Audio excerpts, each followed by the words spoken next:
capturing the T20 series 4-1, Sylvester. A pretty resounding performance without their captain. A remarkable achievement. We want to say congratulations to Nicholas Purran and his entire team for turning up, and especially to Hayden Walsh Jr. for claiming the man of the series. And it shows, Sylvester, what hard work really means. And you know, Rispin, Bowling Rispin has to give some credit to good carry. One thing for sure, as comparison to the Sir Vivian Richards Stadium and the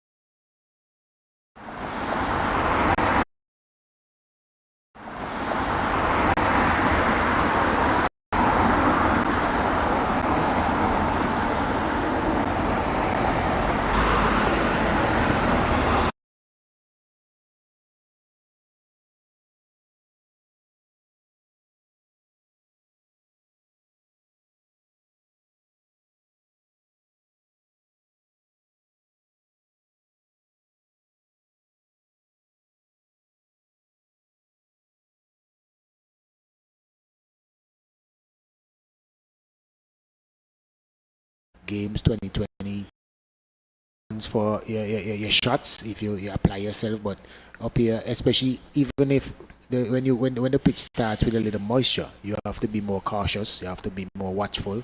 And I think the West Indies players, they did that in the last game, and they got after a good total, scoring 41.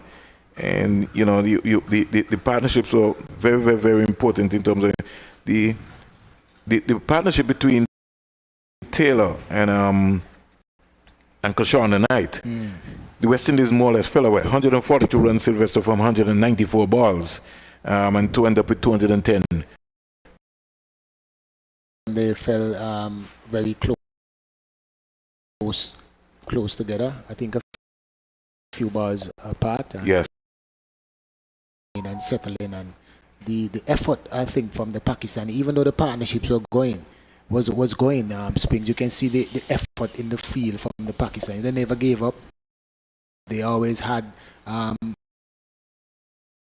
situations where you were thinking about, even when when Pakistan were batting, when the field was wide open, where you said that Sohail and Amin got a lot of singles. Yes. You know, when you assess how the Pakistani captain, she tried to plug, you know, those gaps. Yes. and make it and put the pressure back on Knight and Taylor. Yeah, because even though they were batting so long, the singles weren't as fluent as when the Pakistani were batting. Because you're making a valuable point, Sylvester, because the partnership was 142 runs from 194 balls. Yeah. So it comes on to what you're talking about. You had at least in that partnership 50 at dot balls. Right.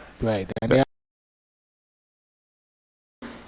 and so, well, Amin and Sohail partnership was 81 of 116 balls. You'd recognize again what the comparison what you're talking about, to be able to change and make a difference.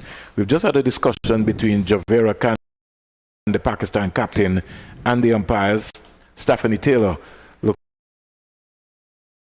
and having a more or less a quiet discussion with the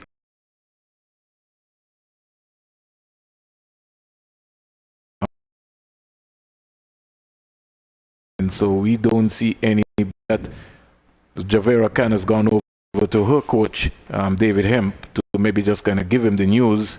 So just like what you said, they might inspect at 9:45. And yeah, it seems so. And judging from what I see with the inspection with the umpires, I can see that from their body language and how they were looking at the pitch, there are some concern still, Springs. Yes. It seems to be some areas where they're not sure about. You can see how they were looking and touching up, and you know that gives you an indication that they're not too pleased. And from the last time, when you see after they finished the inspection, the stumps was up one time. Yes. And the two umpires, you know, ventured back positively to the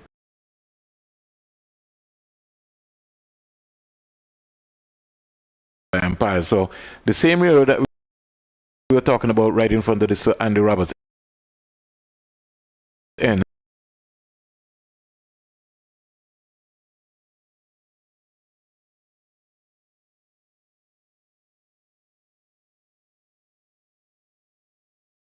looking to take place for the viewers and for the folks via the YouTube channel, and for the, just to let you know, it's a lovely Sunday morning here. Play has been delayed. In fact, we haven't even had the tosses yet. That has been delayed. The umpires inspected at 9:30. We are now just waiting on more official word, just to give us an idea in terms of when the next inspection will take place. We presume that the inspection will take place maybe about 9:45. If it takes place at 9:45, then I could see it maybe play looking to start maybe at 10:50 the last time, which means that we'll have to have some adjustment in the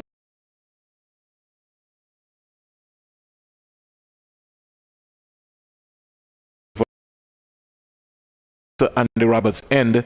Major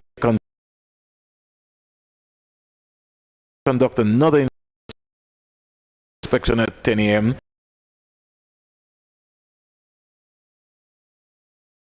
The toss is being delayed here at the Survivor Stadium in match 5.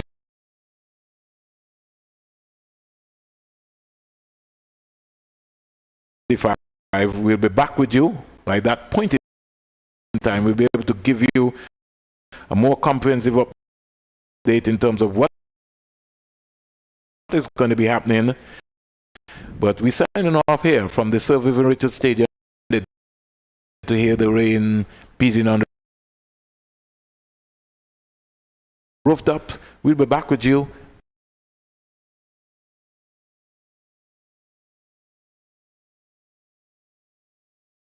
at 9:55.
we will have another inspection.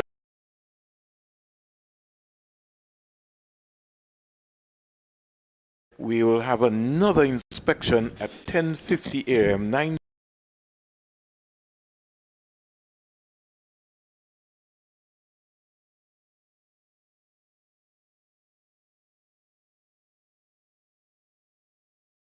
We're here, One Day International. We see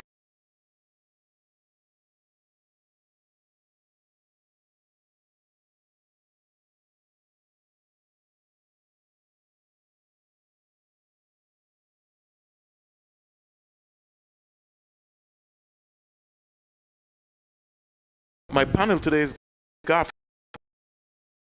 Burford.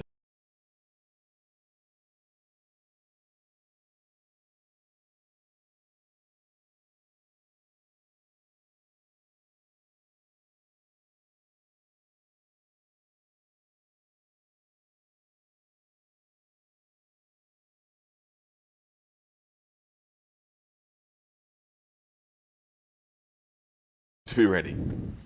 Sylvester, to be ready. Sylvester,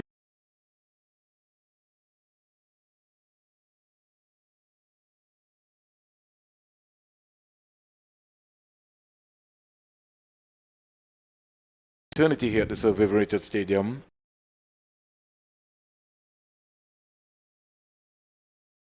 Eternity here at the Sir Vivian Richards Stadium.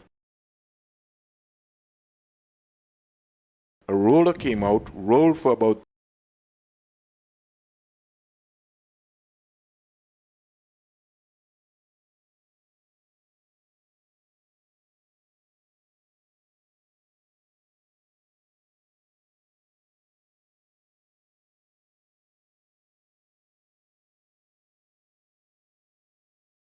because this is an international series here. Because this is an international series.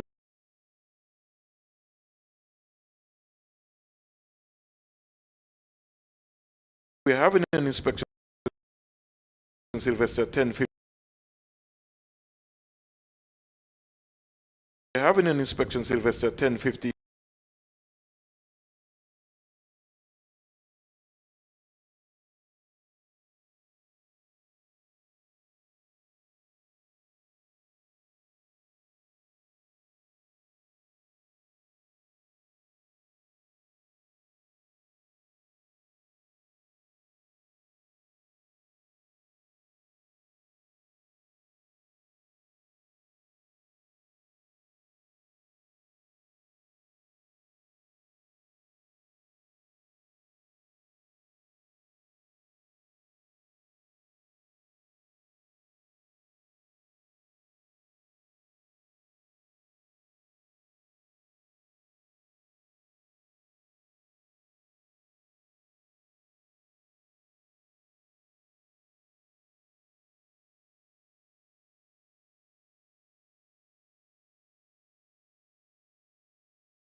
This is an international game. You know, we can't.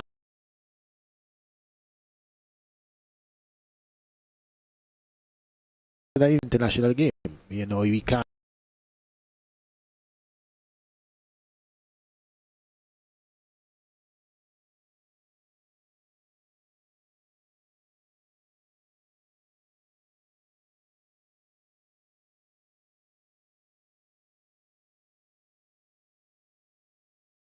Senior. Well, the Senior. well the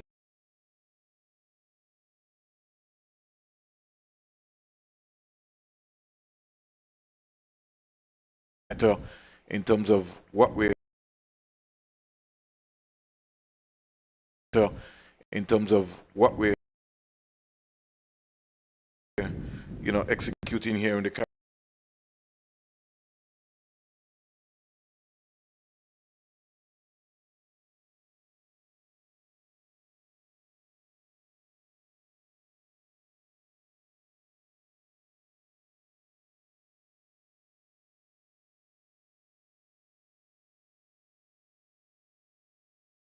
If the inspector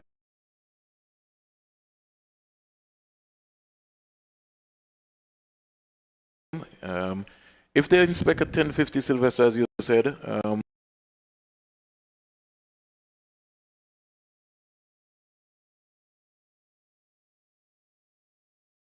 I think that because of the time,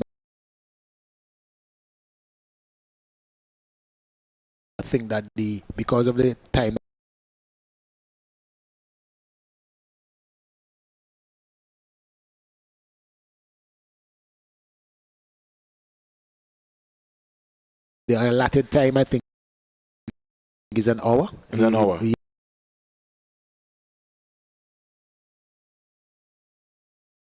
Well, actually, literally.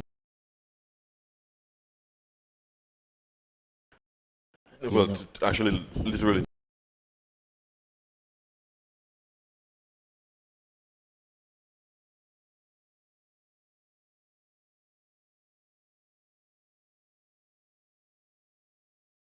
And the captain, Garfield Burford.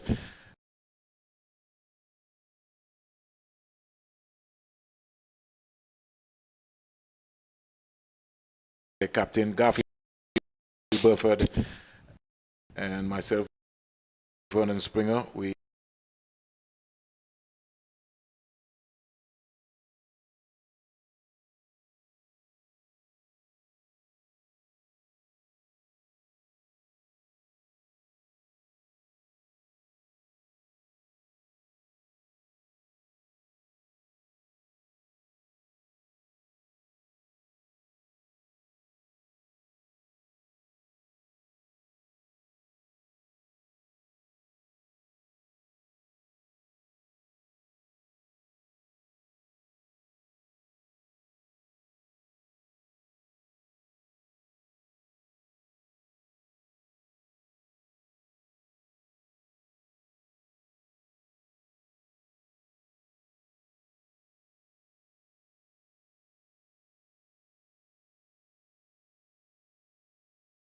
cricketers who also the Antigua and Barbuda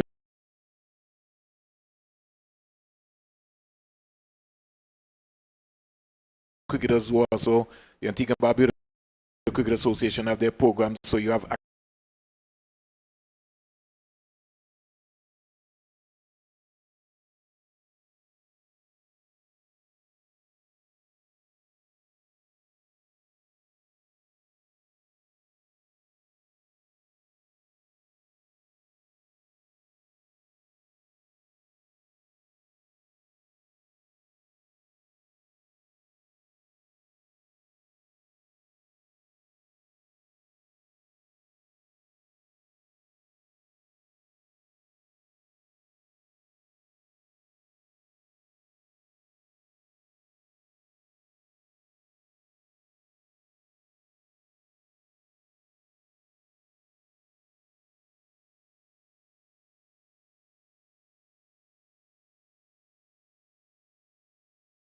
small hostel, you know,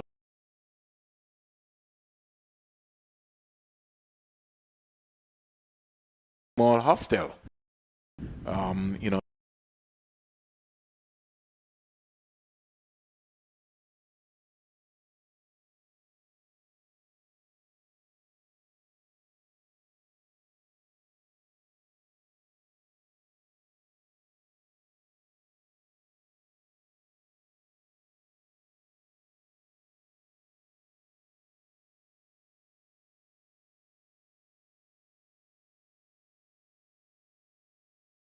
phase to play on, because the most important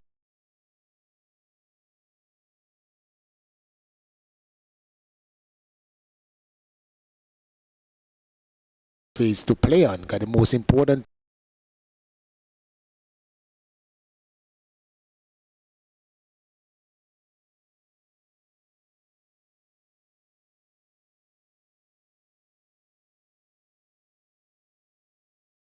hotel on the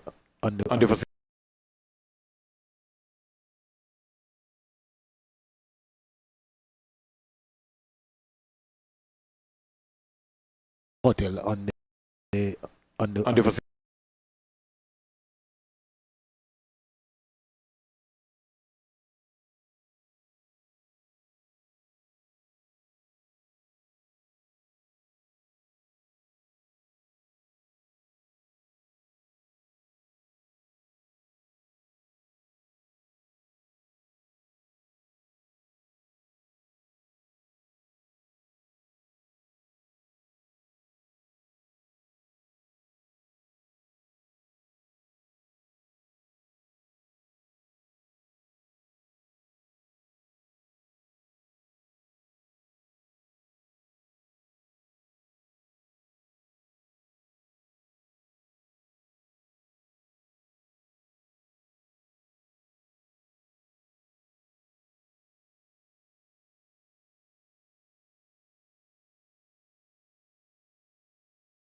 delayed seems rather inexplicable. Again,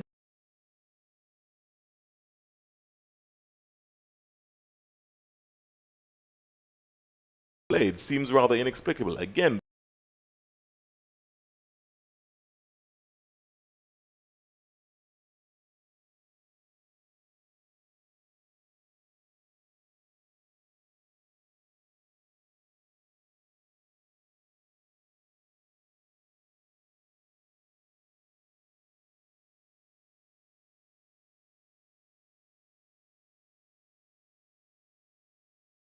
to make sure that there's no fall off.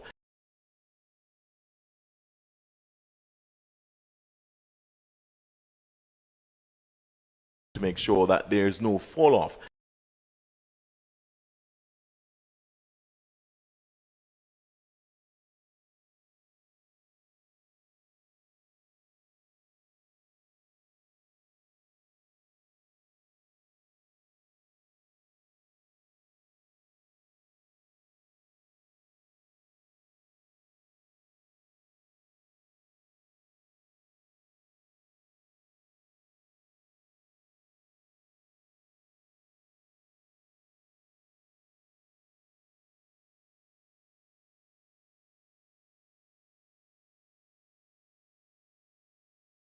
But whatever that explanation is, it can't be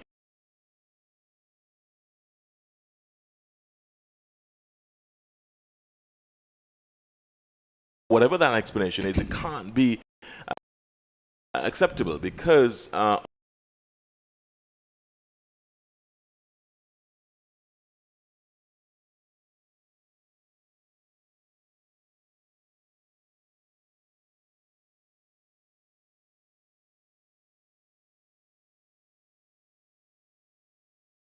the players are feeling now in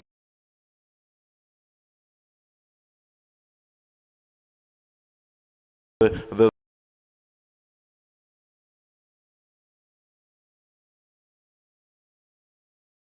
again the kind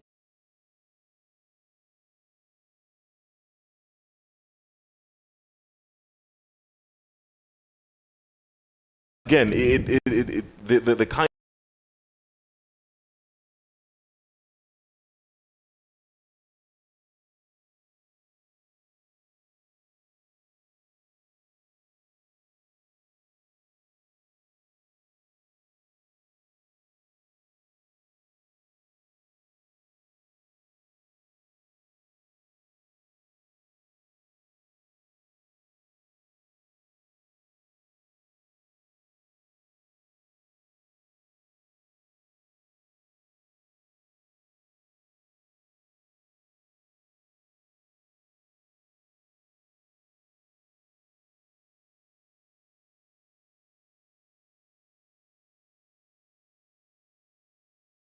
innovative, creative ways of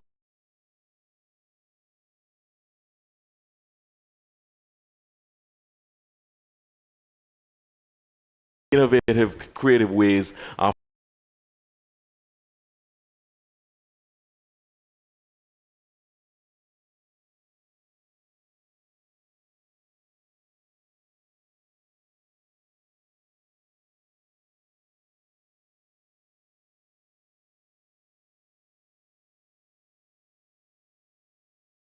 looking even better.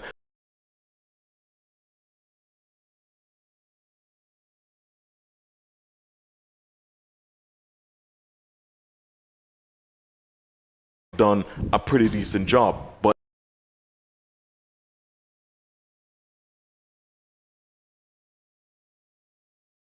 done a pretty decent job.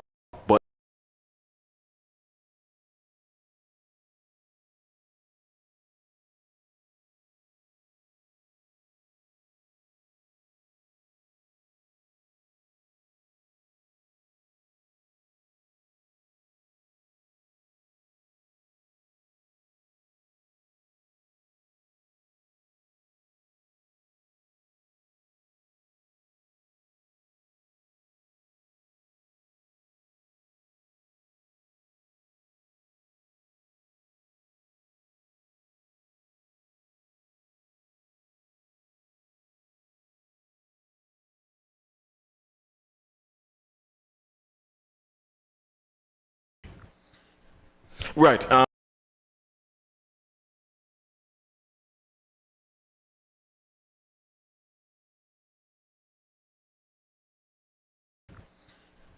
Right.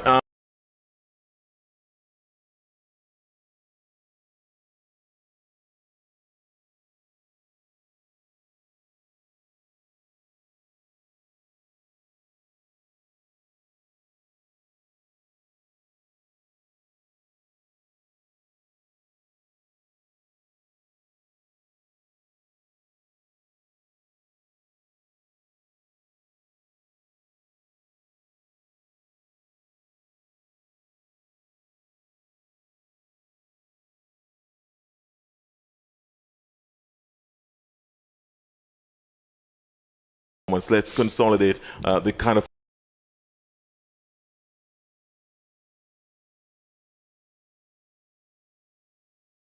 let's consolidate the kind of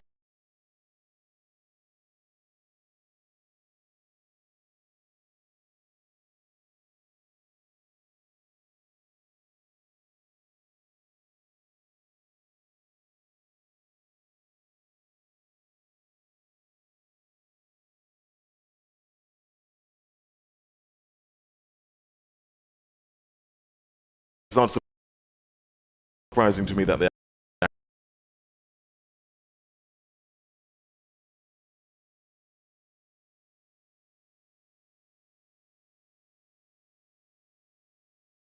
not surprising.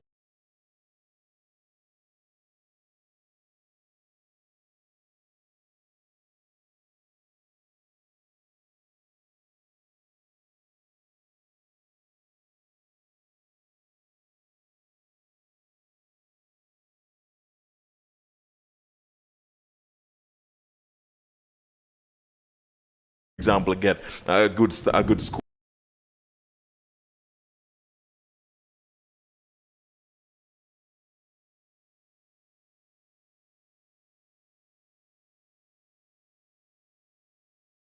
example, get a good score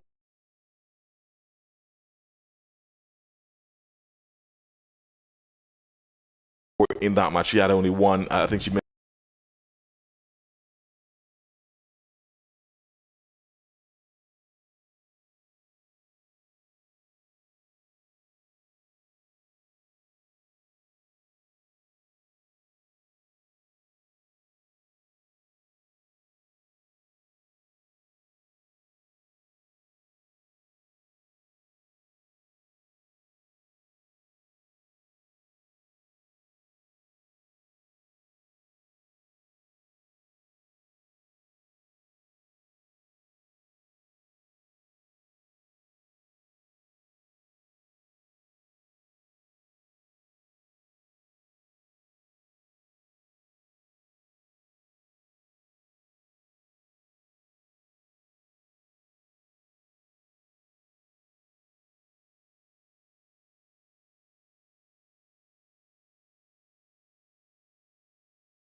nail on the head. The West Indies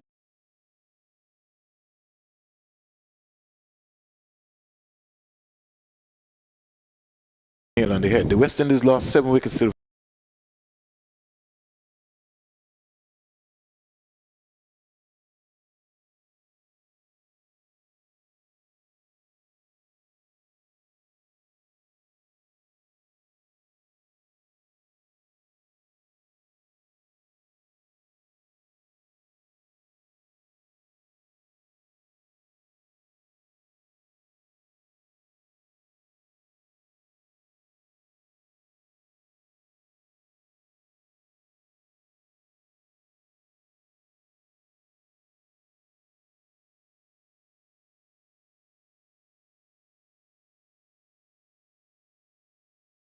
game. So I want to see that.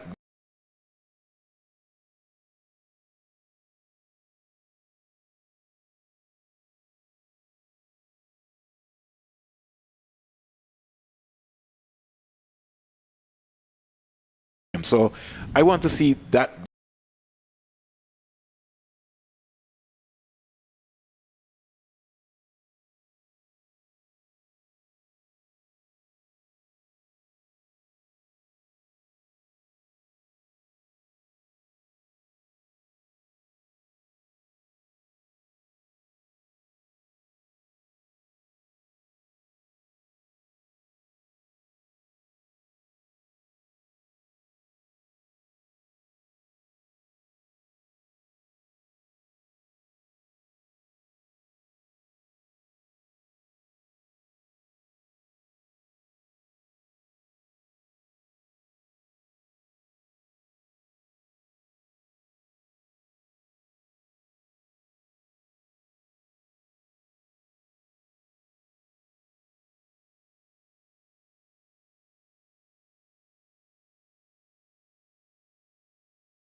The ordinary and get out, and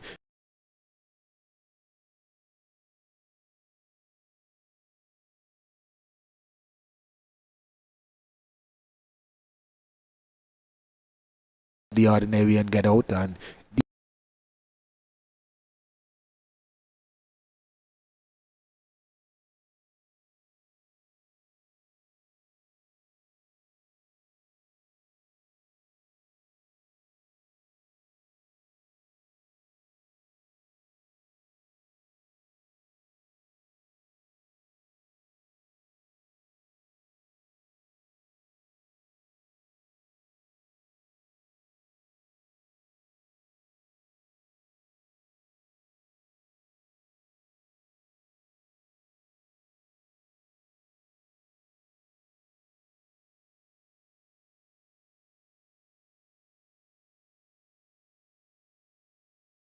Courtney Walsh, a veteran himself.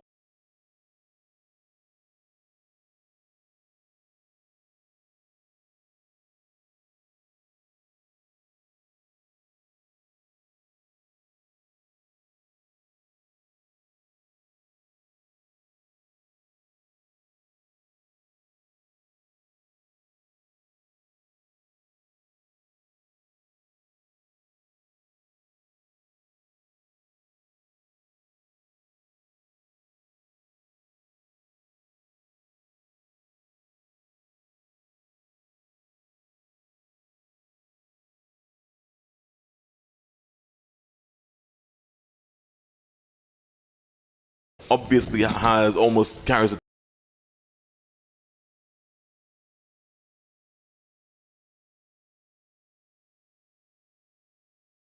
obviously has almost carries a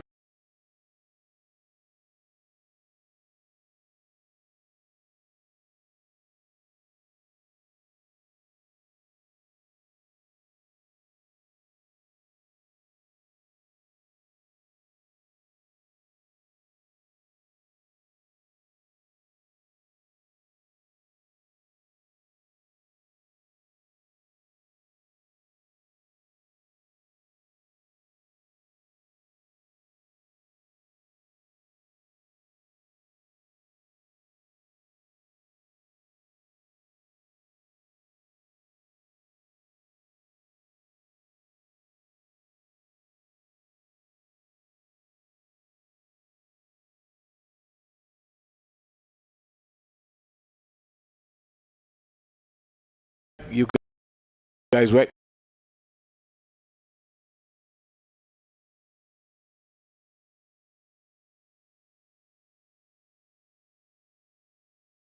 you guys rightly said, where we have a concern with.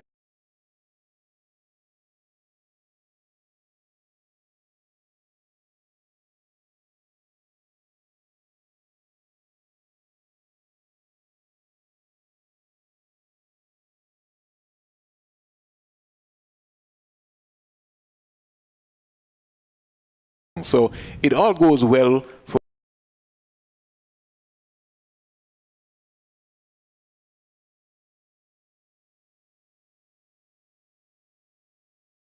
So it all goes well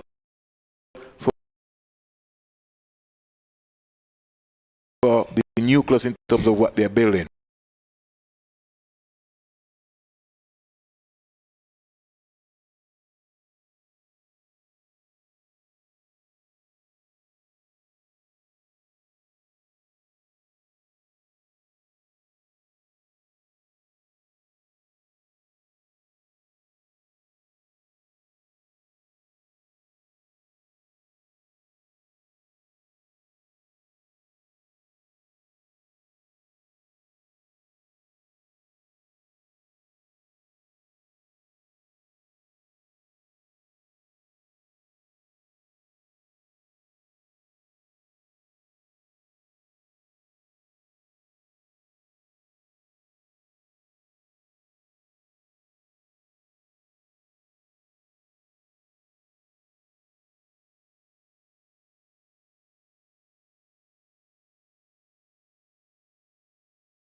By finding women's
will move from the various boards to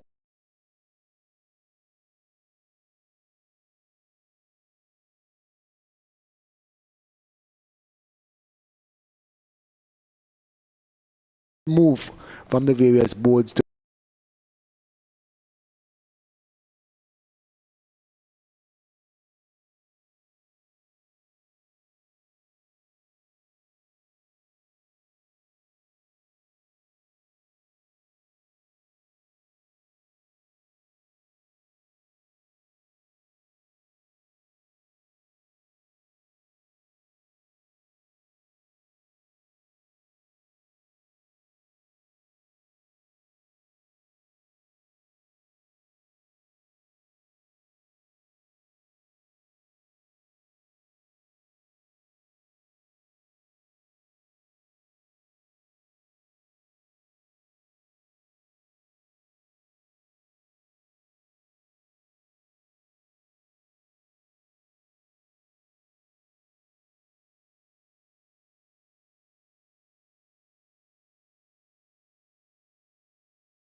So they look good.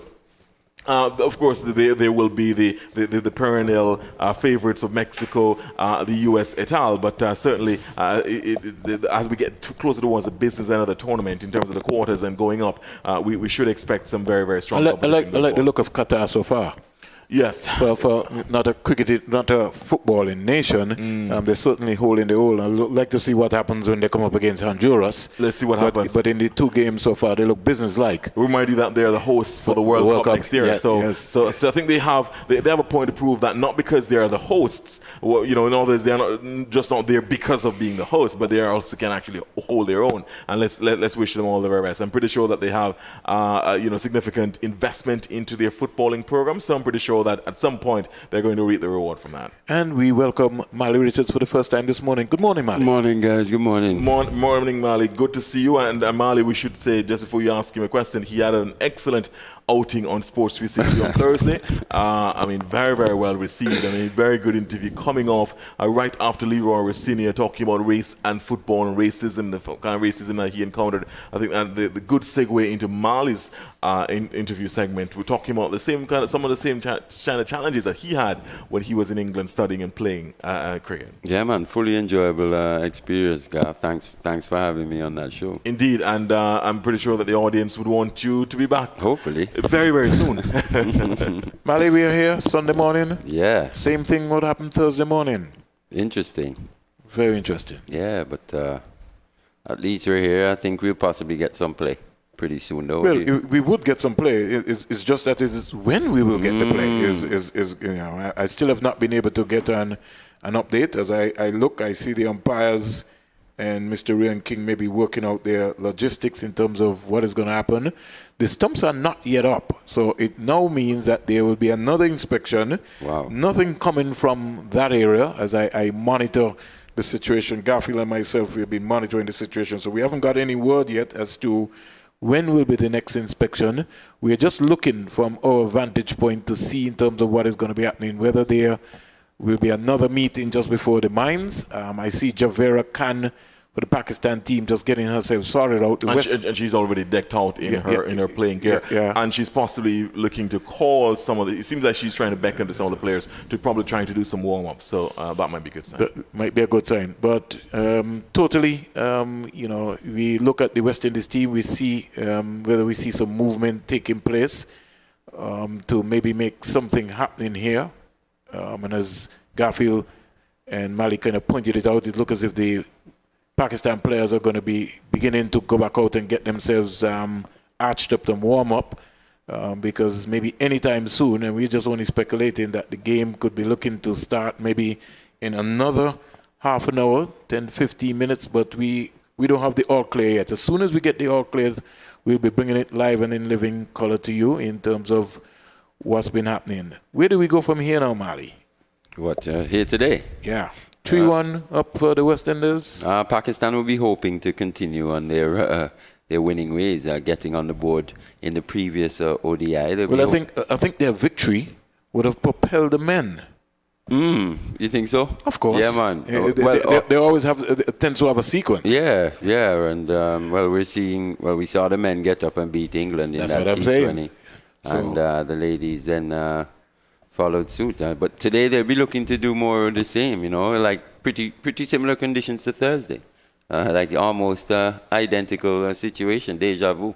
Maybe we would have had some sort of play by now on Thursday, but here today it's a bit of a longer delay. Well, I think it is more serious, as qualified umpire and analyst Sylvester Joseph gave his own view. Right.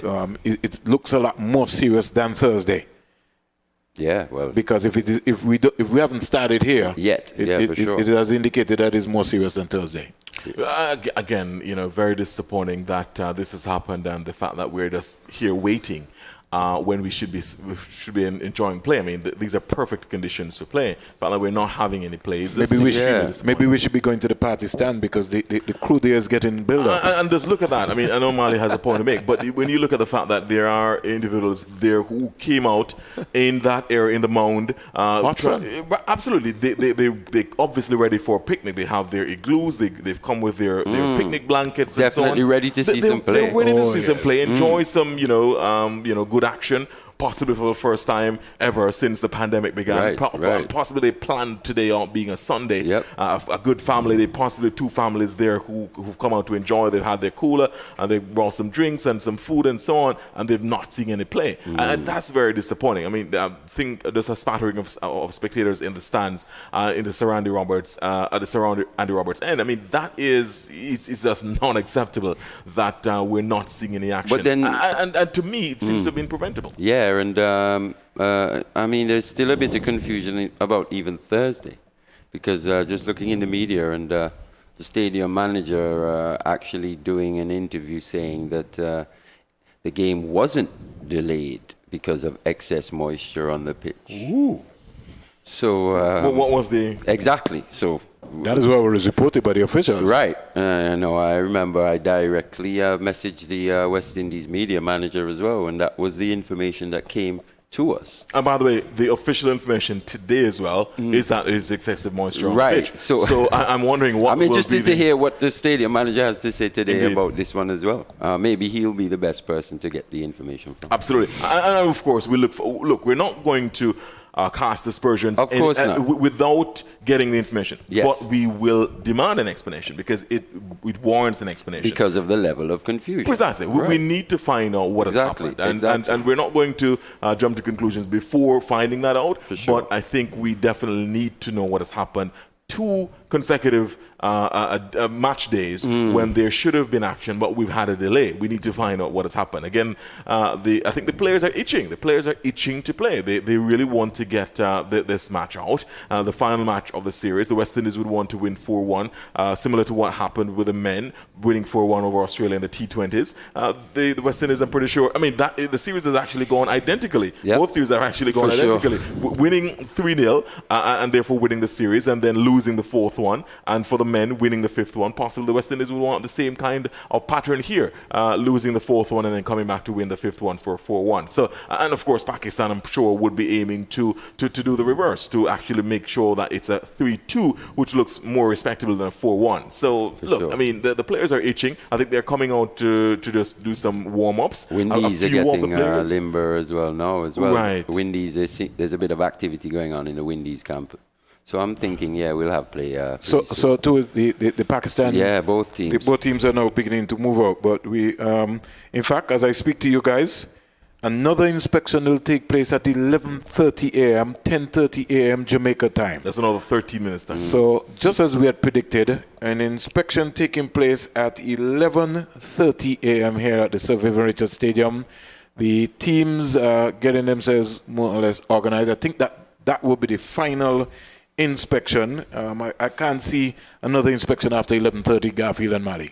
Otherwise, I don't think it would be a one-day international. Yeah, I mean, just looking at the wicket though, just to the naked eye, there's just a few darker areas. Yes, absolutely. Than normal. So I think that's the issue, that excess moisture being there. They're just waiting for that to just dry out to a suitable level that that play can start. I think that's where the umpires were actually, when they came out earlier to inspect, I think that they were pointing to those some areas. of those, for example, at the farther end from where we are, they were actually looking at some of those places. In fact, just before the danger area, or just in the danger area at the top, closer to the Sir Andy Roberts end, there's a little dark spot there as well. Folks, if you're wondering what's happening, it's live coverage from the Sir Vivian Richards Stadium. Next to me is Sir Garfield Burford. I have to make sure that I give him his flowers while he's alive. And the legendary Mali Richards, getting around, getting himself organized. And we're bringing the action to you today, isn't he? Yeah, big time. I'll take it. We're bringing the action to you just to let you know that we're expecting to have play. We'll have an inspection by the umpires at 11:30 a.m., 10:30 a.m. Jamaica time. And as we speak, they look like they're going to be a little mini game. The team spirit between Pakistan and the West Indies have been excellent. So what is going to happen right now, Mali and Garfield, is that it looks as if I almost for a moment thought the West Indies, yes. It was looking that way. No, it is. Windies against Pakistan in a volleyball tournament. Well, not a volleyball. It looks like it's either going to be volleyball or futsal, because the Pakistan numbers are increasing now. Oh yeah, they're gonna use the boundary as the net, as a lower net, the boundary board. Yes, indeed. It's looking. No, the advertising. No, board, they're changing again now. They're trying to set up this area. So we see in terms of what's happening. So there's going to be some action. In fact, they're going onto the back now. So more players are coming over Pakistan. The West Indies are beginning to warm up to make sure that they understand how to play volleyball. So it's all fun here, and the team spirit has been high between both teams. Well, yeah, we're seeing a lot of conversing between both teams at this point in time. Like you said, it's been played. This whole series actually has been very competitive. Let's not make a mistake that these ladies have been very competitive throughout this series, but it's also been played in a especially Dan Matthews and Matthews. They've gone at each other head to head throughout this series. Top all rounder for top all rounder.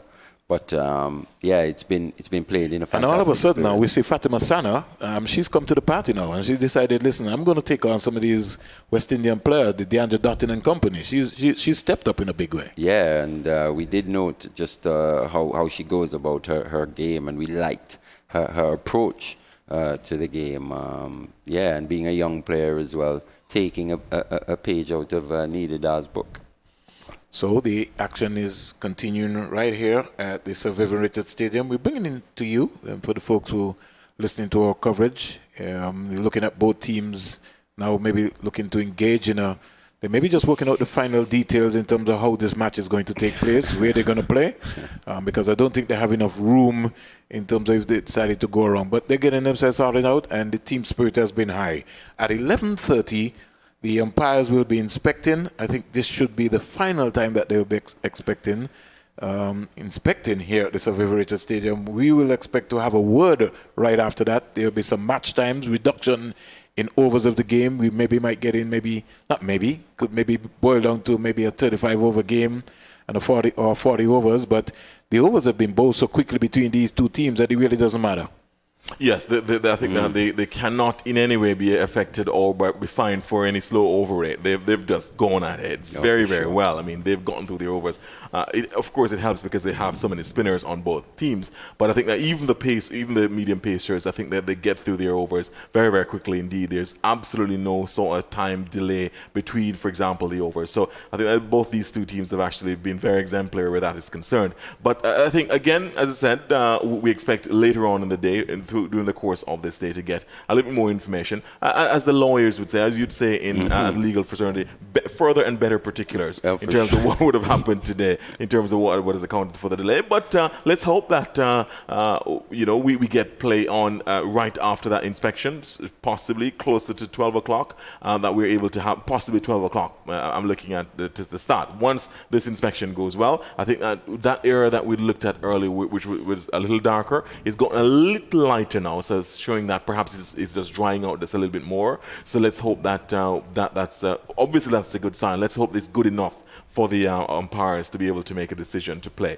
But just as I think you were making the point earlier about the Olympics and about the build up and the lead up to the Olympics, because there's so much sports taking place, Marley and Vernon. I mean, there is the CPL coming up. Well, even before we talk about the CPL, the men will play Australia in the ODIs at Kensington Oval, 3 ODIs starting next Tuesday. Or should I say this Tuesday coming, it's a new week. And then, of course, they look forward to Pakistan. And then the CPL coming up a bit later on. Then the T20 World Cup coming up. Of course, the draws have already been announced for that in terms of the groups and so on. And then, before that, we're talking about the Olympics starting on the 23rd. The Olympics start this week, 5 days' time, on Friday, the 23rd of July, the Olympics start. Of course, in a very different way, of course, with COVID-19 hanging over like the sword of Damocles over the Olympics. A very condensed, Olympics as well. Indeed, and very different in terms of the fact that the players won't even be handed their medals around the next. They'll be taking it up from a tray. There will be no spectators at most of the venues. Certainly not in Tokyo. There will be, some of the contestants suggest some of the athletes will be leaving like about within 48 hours after they would have completely And finished only being competing. there, like being allowed to be in the village 5 days before their Precisely, event. precisely. Except for the flag bearer. So, the flag so bearer, many yeah. things are different about this Olympics. So, but we're hoping that never mind the restrictions and the limitations and the permutations, that things will go well for the athletes. Because remember, these are athletes who would have been training. This is a 4-year event, and these are athletes that would have been training for the last 4 years. So the ones who are going for the first Olympics. I mean, for the last 8 years. Well, that too. I mean, I'm thinking of the ones who have been training for the first Olympics. They would have just been engaged. I mean, the intensity and the build-up and the preparation that they would have gone through. And then for the athletes who are going for their last Olympics, some of them who would have had 4 or 5, well, at least 4. Some are actually going for their 5th Olympic Games. You're talking about, building up for their swan song tournament, Olympics, and so on. And it is just the anticipation that's building. Let's hope that it goes well for everybody, and for the ones who are going for their 2nd or 3rd or 4th or whatever, let's hope that it goes well. But generally, so far, we've had people in the Olympic Village. Right. 2 players, 1 official for the South Africa football team. Yeah, test positive. Absolutely. So we wish them all the best, and we hope that they will Not the best further start, tests. innit? No, absolutely not. And they play on Thursday, and already they've been In positive fact, they're tests. starting against Japan. Right. Indeed. And so that's a tough one. We're hoping that it goes well for everybody. Yeah. Just before Mali comes in, game on, Mali. West Indies versus Pakistan. It looks like... I don't know what kind Just of not in game cricket it yet. is, though. well, Just not in cricket yet. not in cricket yet, but it looks like it's going to be in volleyball. So they brought out the West Indies, fine tuning of the rules. It's taking them a long time. Well, though. you know some competitive folks. It's the morning there, for delays. It's the morning for delays. Yes. Wow. But at least we know that some sort of action is happening. It's just the final pieces of the rules. They have 2 match referees who are out, getting themselves organized. You know, in situations like this, Garfield, the rules always change, right? Even before the game starts. There you go. In other words, because there'll be a fair And bit of during the gamesmanship. game, right. There you go. There'll be a fair Right. bit of gamesmanship Right. for the rules, about the Yeah, rules. exactly. So it looks like both teams are trying to get their own rules in place before the game actually starts. It Of looks course. like we're going to start now. No, what has actually happened now? This is a serious game, Ali. The Yeah. cones are coming out. Yep. Because there needs to be no confrontation. Yeah, there has to be a clear and defined playing area. So we've got that sorted out now, the cones area taking place. Just to let you know, at 11:30, there will be an inspection by the umpires. I wonder if the West Indies team win, if they'll be getting $10,000 for winning that game. First point to the West Indies. So here we are commentating a volleyball game. We came to commentate cricket. I know nothing about volleyball. I'm going to sit this one out. Oh, I tell you.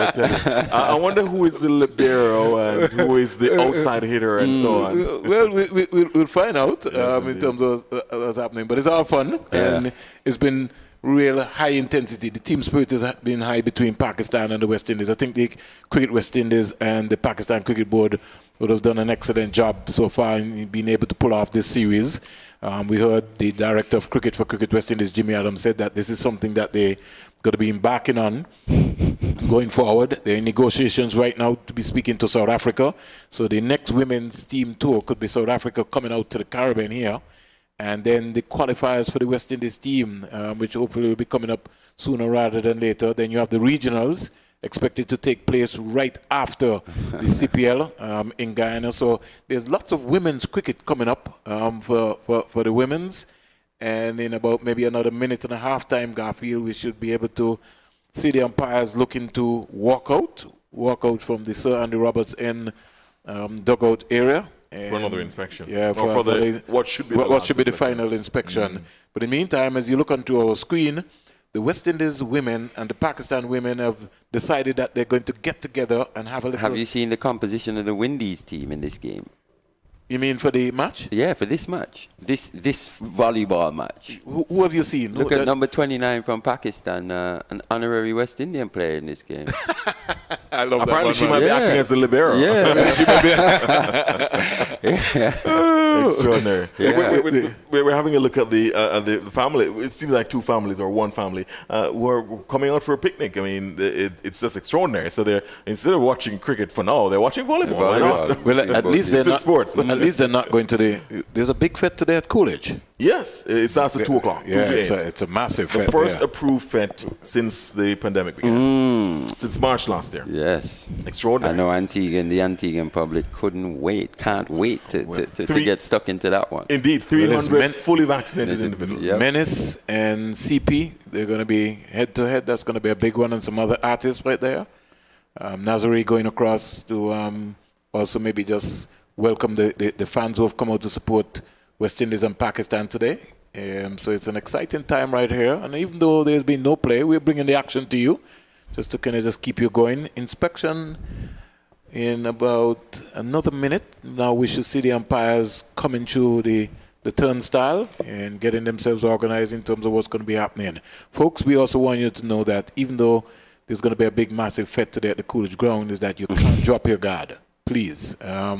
Still go through the social distancing, still respect, people's space, and let's not get carried away. Let's not get reckless. This thing is not over yet, and so we can't afford any outbreak at all. We saw what happened in Anguilla. We saw what happened in the British Virgin Islands. There's elections coming up in St. Lucia. That's another major concern going around. We see a little unrest in Haiti, in some of our Caribbean nations, St. Vincent and the Grenadines. So, a big outbreak also in St. Kitts and Nevis. They've kind of eased some of the areas in terms of what's going to be happening. So please don't drop your guard. You know what I mean? Let's all come through this. Let's all work with this in a very positive way and make sure that we can be able to still be able to try to respect the protocols and fight this COVID, because it's not over by a long shot. I'd love to get the score down there, Mali. It'd be pretty interesting.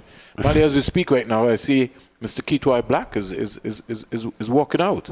Oh, is that him? Yes. Okay, I And can see the two standing umpires for today as well. And so the umpires are coming out as we speak. So inspection time will be taking place. So we will see in terms of what is going to be happening. Mr. Black himself is trying to inspect, but you have to understand that the umpires are in control of the game, and they are the ones who will be able to make a decision in terms of what is going to be happening. So as we speak, the standby umpires and the match umpires are coming out. That's what I mean. We have to be on the same page, It's just too much confusion in a situation like this. It's not about attributing blame to anyone. It's just Trying to get the facts. Just trying to find out what has happened so that it doesn't happen again. Exactly. That's and we saw that on Thursday with the level of confusion. And then here today on Sunday, the same thing happens again, And so unless we resolve, unless we find out what has happened, resolve it, there's a very good chance it will happen It may again. happen very again. soon, Exactly. in a very short time. Exactly. We got to nip these things in the bud. Absolutely. So the standby umpire is out. The umpires for today are also going to be having a discussion as we go ahead to get ourselves organized. And I think that this time, once they are satisfied, we really should have some play. So let's see, they've gone back to the same area, Mali, that you were talking about, which sort of looked kind of dark. In comparison. In fact, they've walked past that one, so at least that they're maybe kind of satisfied. They're now coming to our end, here at the Sir Curtly Ambrose end. They're looking at it, and they now look as if they might decide that they're having a discussion. And anytime now, I think the stumps should be up. And it's not only just about the pitch itself. It's about the creases and the run-ups, and because we know the force in which these bowlers have to bring that leg down in their delivery stride, and it has to be a firm and stable area, Vern, or else players can also get injured. So we've got to take that into account. It's not just only the playing area per se, But as we speak, they are almost on the main surface. Javera Khan, the Pakistan captain, is just milling around, just coming around, maybe just to check with the umpires just to see in terms of what is going to be happening. We see the media manager for the women's cricket team. She's also coming up, so we may be expected to get something going. Stephanie Taylor, the West Indies captain, she's also coming out. So we would feel that any time now we should be getting some word in terms of what is going to be happening. There's a little area which is causing some concern to the umpires. I haven't seen the match referee come out for the morning. The umpires here just going about their own inspection as we speak. Keith Roy Black and I think one of the assistant groundsmen, they're also looking at the area. Yeah, but where's the head groundsman? No. Can't help you with that one, Mali. So wait and see in terms of what's happening. Now let's see, they're having a discussion. They're going to, do they need another roller again? Because the groundsman is turned off. And I just get the impression, Mali, that... Well, if you base it on the players at this point in time, the players don't seem to be too keen. Not keen. They're playing volleyball at this point in time. So you possibly think that they have a feeling as to when this game will start. And it doesn't seem as if they think it's going to start anytime soon. Yeah. Just taking my cues from the players, really. Yeah, certainly. The umpires are discussing. They're meeting on the side. So, and as you rightly said, it just looks like it's a little bit more concerning, Mali, as compared to Thursday. Yeah, for sure. Garfield has maybe got some news. Let's see if he's not right. So the gentleman in the blue shirt is Keith Roy Black. He just actually called me from there. He says Keith Roy Black is of course the main administrator for the facilities here, and he's indicated that he can't understand it, that the pitch is hard in his view. And he doesn't seem to understand why it is that the decision has been taken not similar to go ahead. to Thursday, right?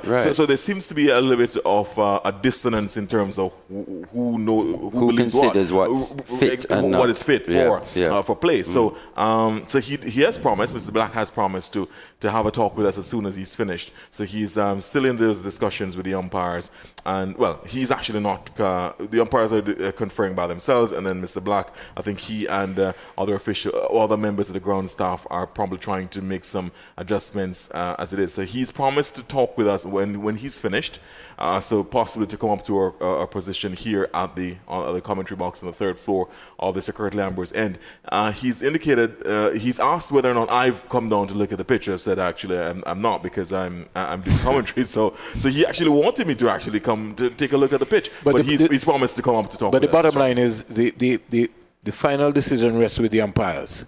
So the groundsmen themselves, they could, within their own analysis, set out and prepare whatever they have to. That's why I was keying in on. The umpires are the ones now who will dictate. I don't know what are their concerns. I don't know what are their issues. Head coach Courtney Walsh is now coming out.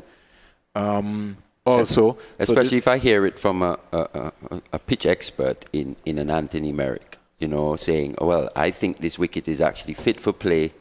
But for whatever reason, the umpires, you just want to hear it from, we understand that Mr. Black is the stadium manager, but you want to hear it from the people that actually prepared this pitch, possibly the head ground. Because we can inspect as much as we want. Yeah. We have nothing to do with it. Yeah, the umpires are going to be the ones who are going to make the decision here. I see Sheena Gooden, who's also being called out here. She is now coming up along with to maybe just meet somewhere in mid-pitch. And like I said to Mali and Garfield, I have not seen Ryan King come out for the morning here and inspect the surface. It's just been the umpires. They now look like they're talking to him via walkie-talkie. Courtney Walsh has now come out.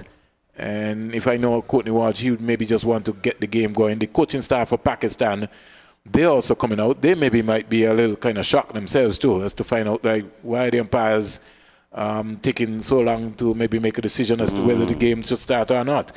And it's not like they're danger areas in terms of what's happening. It's far too much confusion. They called up the captains now, Javera Khan and Stephanie Taylor on the side. And so there have been major discussions taking place. Let's hope that we get some cricket. I think that's what everybody wants, really. I think that's what the players want. That's what the coaching staff of the respective sides want. That's what the a few spectators here who've wanted. They're getting ready. They've already been in position. It's almost like a picnic for them. Exactly. And it's just very disappointing that whatever the issue is, doesn't seem to that there's a meeting of the minds on it. It seems that everybody has different opinions on what needs to happen. But it's also important to remember that the players are central. We've actually come here today to watch the players, to watch a game of cricket. Indeed. We haven't come here to talk about stadium managers and even head grounds. Precisely. So the fact that we're talking about that means that there's a big problem. Exactly. The confusion, can be avoided. And I think that's what is the real disappointment here. From If that. it's preventable. excess moisture, it's excess moisture. Right. Fine. But to have differing views about when it is ready, it is rather, not only disappointing but almost inexplicable. Yeah, because like it why? seems right. In other words, there has to be a standard in place for when it is acceptable. Exactly. And ultimately the umpires make that determination. But I think that the umpires might want to explain to the officials there and to the teams and to the captains and to the respective coaches what their concern still is. And I think that's what possibly they're trying to explain now. I think the two captains, Stafford and Taylor and Javier, are kind of having a discussion with the two standing umpires and the reserve umpire about the situation. And I think on the one hand, I think Mr. Black is trying to pull his ear out because I think he's trying to figure out what has happened here, and he's trying to get. He wouldn't be involved in the conversation for sure. Well, he's certainly talking to members of the ground staff here because that would be his area. Yes. In other words, exactly. he has that responsibility to ensure that the ground staff do what they're supposed to do. Exactly. So he's having that discussion, but ultimately he seems a little bit shocked that the umpires have not gone ahead and given the green light for it to start. The umpires might still have their own concerns. We still don't know what the true picture is. That's what we're trying to get, and I think that we're trying to get the information as it is unfolding, meaning as the discussions are taking place. So it is one of those situations that we hope can be resolved very quickly. I mean, this kind of a situation where we're talking about a pitch when the pitch should be perhaps the most inconspicuous of the discussions. In other words, it should be so basic and second nature and cardinal that, in other words, we've come to play cricket. We should be talking about action here. We should be describing the intensity of the match that's going on, and for us to be talking about whether or not the pitch is ready and at what point it is ready, and that makes it disappointing. I still think that a lot of this would have been preventable had there been. Whatever the breakdown happened, there must have been some breakdown which has resulted in this. We need to find out what that breakdown has been. As we speak, Garfield, the stumps are being placed into position by the standby umpire. We see Stephanie Taylor and head coach Courtney Walsh having a discussion. So we now know that there will be a reduction in overs. And we should have an update for you in, I would say, maybe under 2 minutes, Mali and Garfield, in terms of how many overs would be played, because it's now 11:42. 10:42 in Jamaica, and so I can't see this game starting. I would say maybe Mali 12:30. Yeah, that's what I'm thinking. Because the players have to get some chance to warm up. Again, as we still see them engaging in their match. fiercely competitive volleyball match.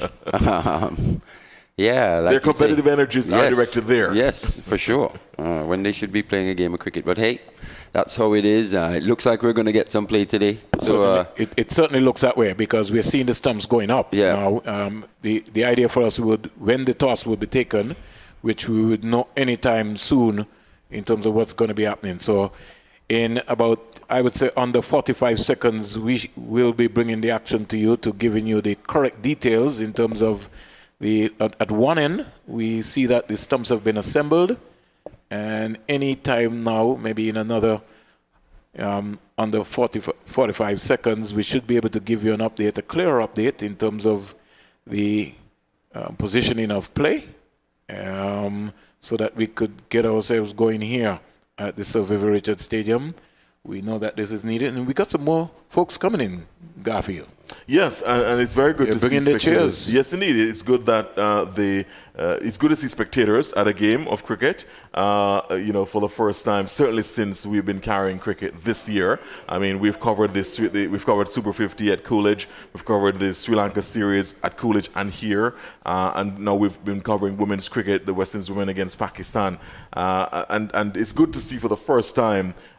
Certainly there was, there would have been spectators at earlier in this series, the ODI series, but I think this is the most spectators we've seen so far. As I speak to you, Gaffey, sorry to interrupt you. The toss will take place at 11:55 and play will start at 12:10. So the toss for the West Indies versus Pakistan CG Insurance International Women's Series will take place at 11:55. According to your watch, Garfield, that's 11 minutes time? That is 11 minutes time. So in 11 minutes time, the official toss will take place for the one-day international match, West Indies versus Pakistan at 11:55, 10:55 Jamaica time, and play will start at 12:10. Stephanie Taylor and the standby umpire having a discussion. Courtney Walsh is just inspecting the area, and maybe that will determine Taylor in terms of, when she wins the toss, who will bowl first or whatever.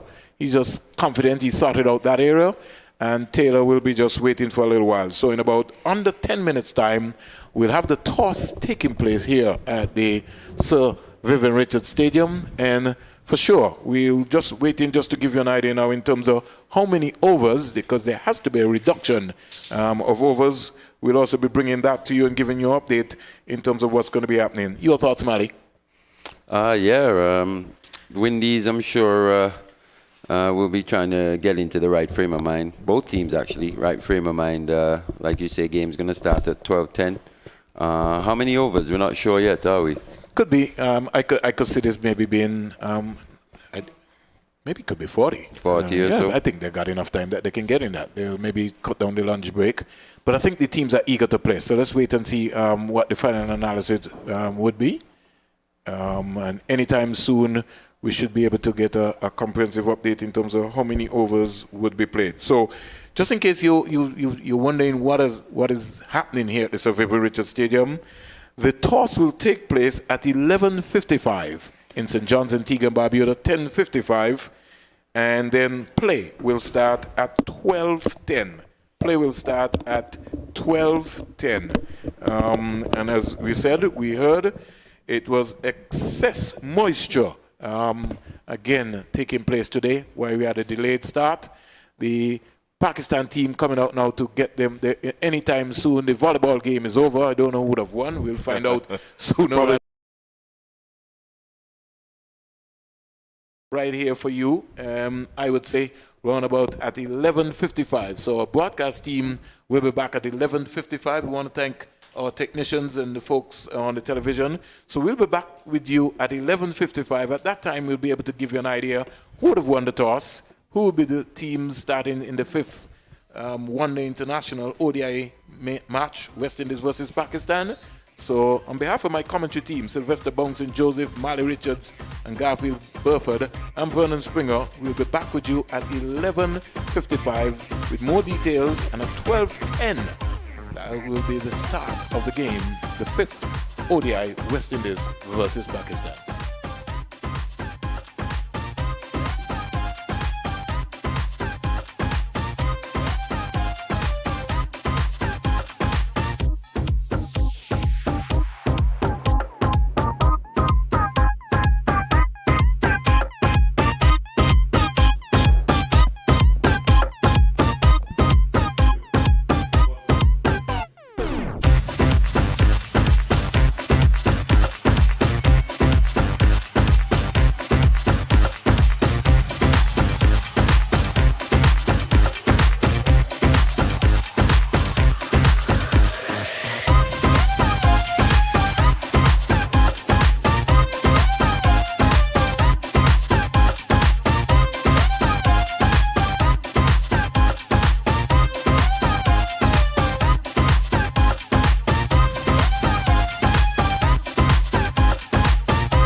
match referee Ryan King having his final discussion with the West Indies captain Stephanie Taylor, and being the home team, she has the right to flick the coin today. And Javera Khan, they've already exchanged teams. She flicks the coin, and we'll wait and see in terms of what happens. Ryan King picks up the coin.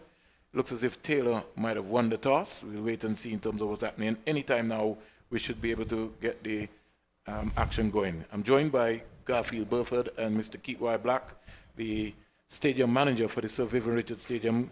Good morning still, Garfield, and good morning to Mr. Keith Y. Black. Good morning, Mr. Vernon Springer. Morning, Mr. Burford. Good morning, Mr. Black. Good to see you.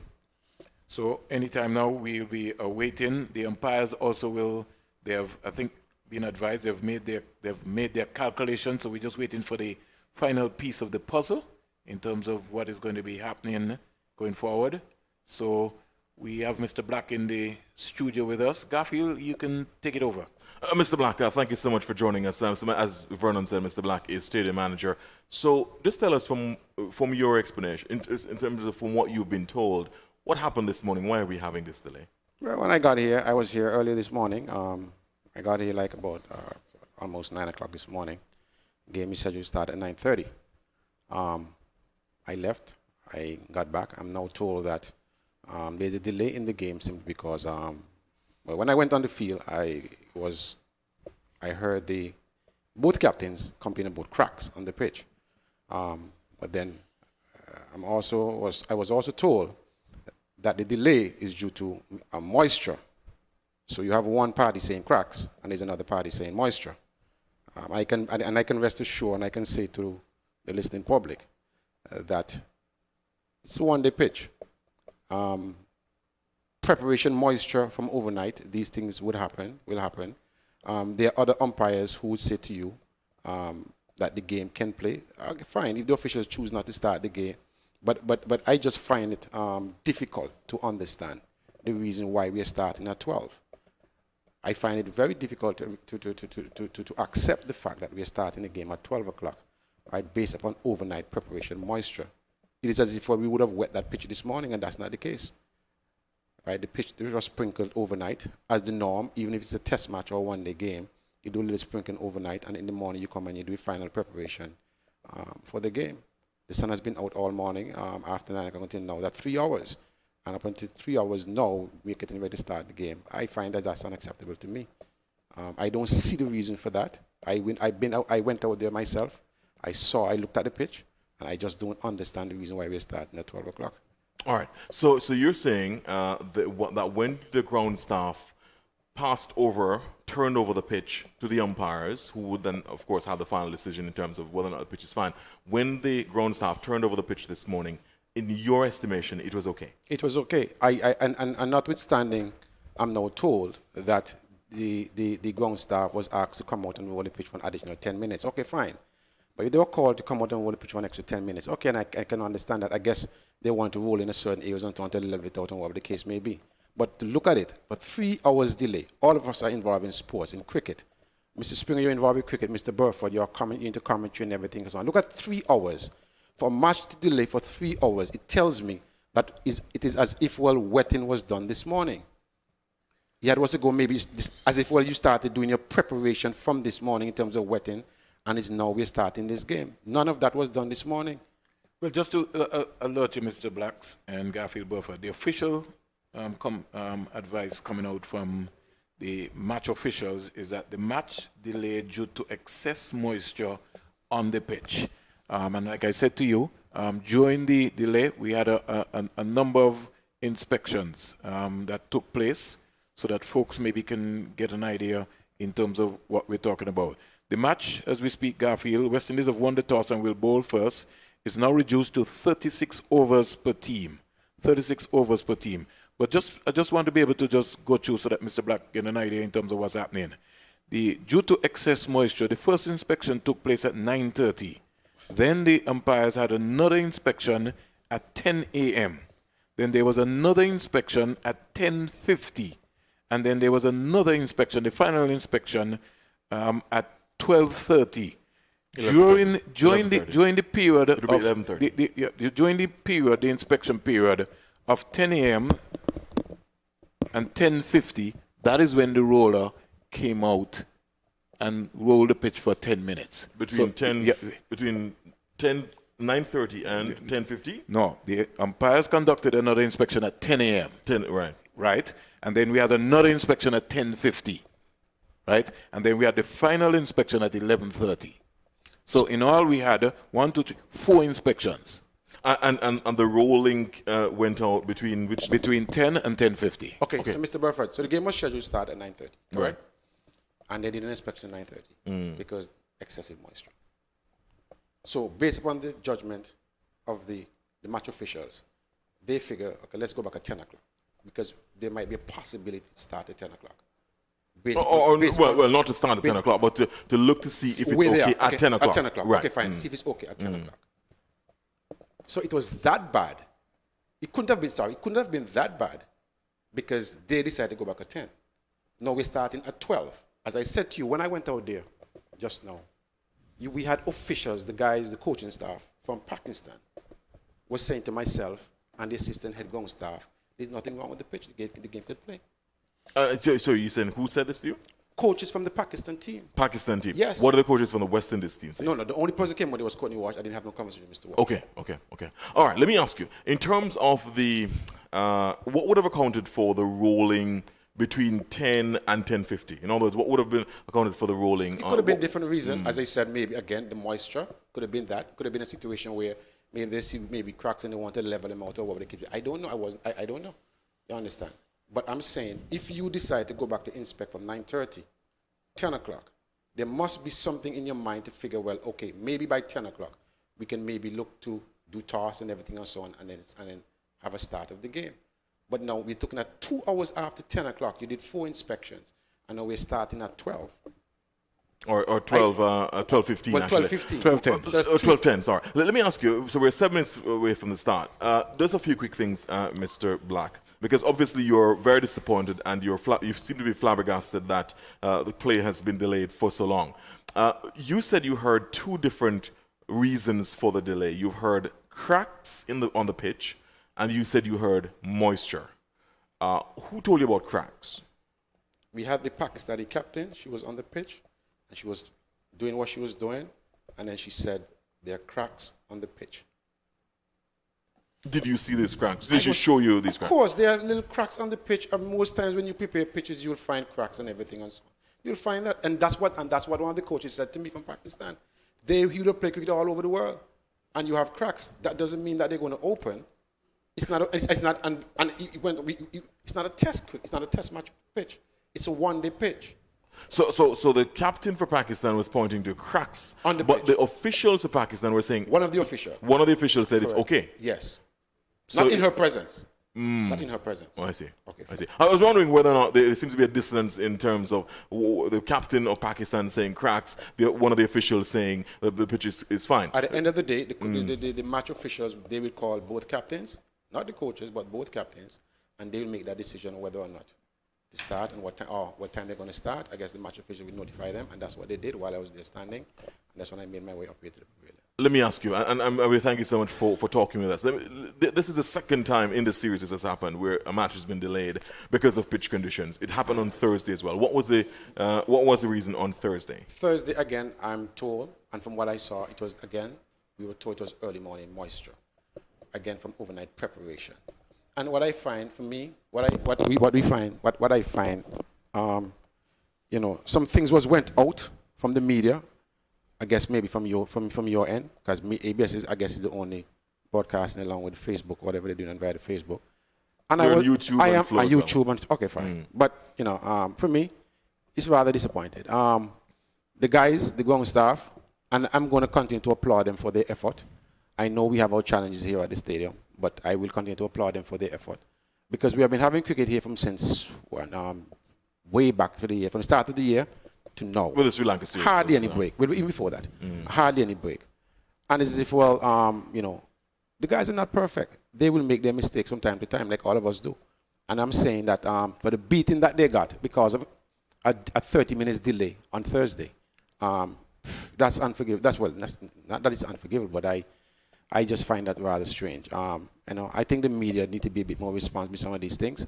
And as I said when I came in here first, and you said, and I'm told that your opinion doesn't really, in terms of, wouldn't really, well, if I'm quoting you wrong, you can help me there. But I guess what the officials are saying, that's final. That's the one. They're the ones who make the call. In other words, the final decision rests with the umpire. Rests with the umpire. But if I'm a media person and I go, and I'm given permission to go and have a look to see what is happening out there, then I can also come with my own opinion.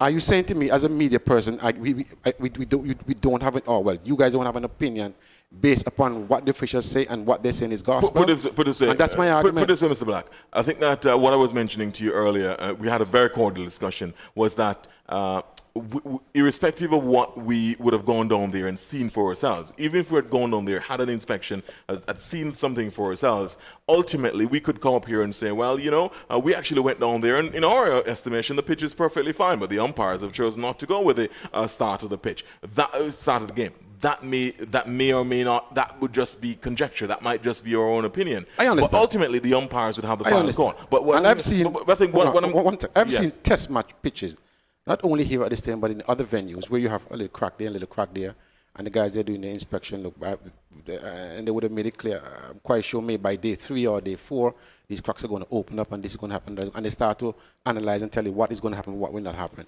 And you're saying to me, you have 1 or 2 cracks out there on a day, on a pitch for a 50-over game, a one-day game. And all the game that they were, if you go and look at all the pitches, the teams, they're here actually every day and they're out in that same square, every day playing cricket. The same square. And there's nothing wrong with it. Let me ask you, when the pitch finally, because the players are actually coming out, the umpires are out already, when the pitch was actually turned over to the umpires, this morning, was there in your view any concern? No, I can't answer that because I wasn't here when it was actually Did the ground turned over. staff explain to you that did they inform you whether or not the umpires at that point had raised any issue about cracks, or was it an issue about moisture? It was moisture. This morning when it was turned over, it was moisture. When I went on the pitch and I got out there, they said, then I overheard it was cracks.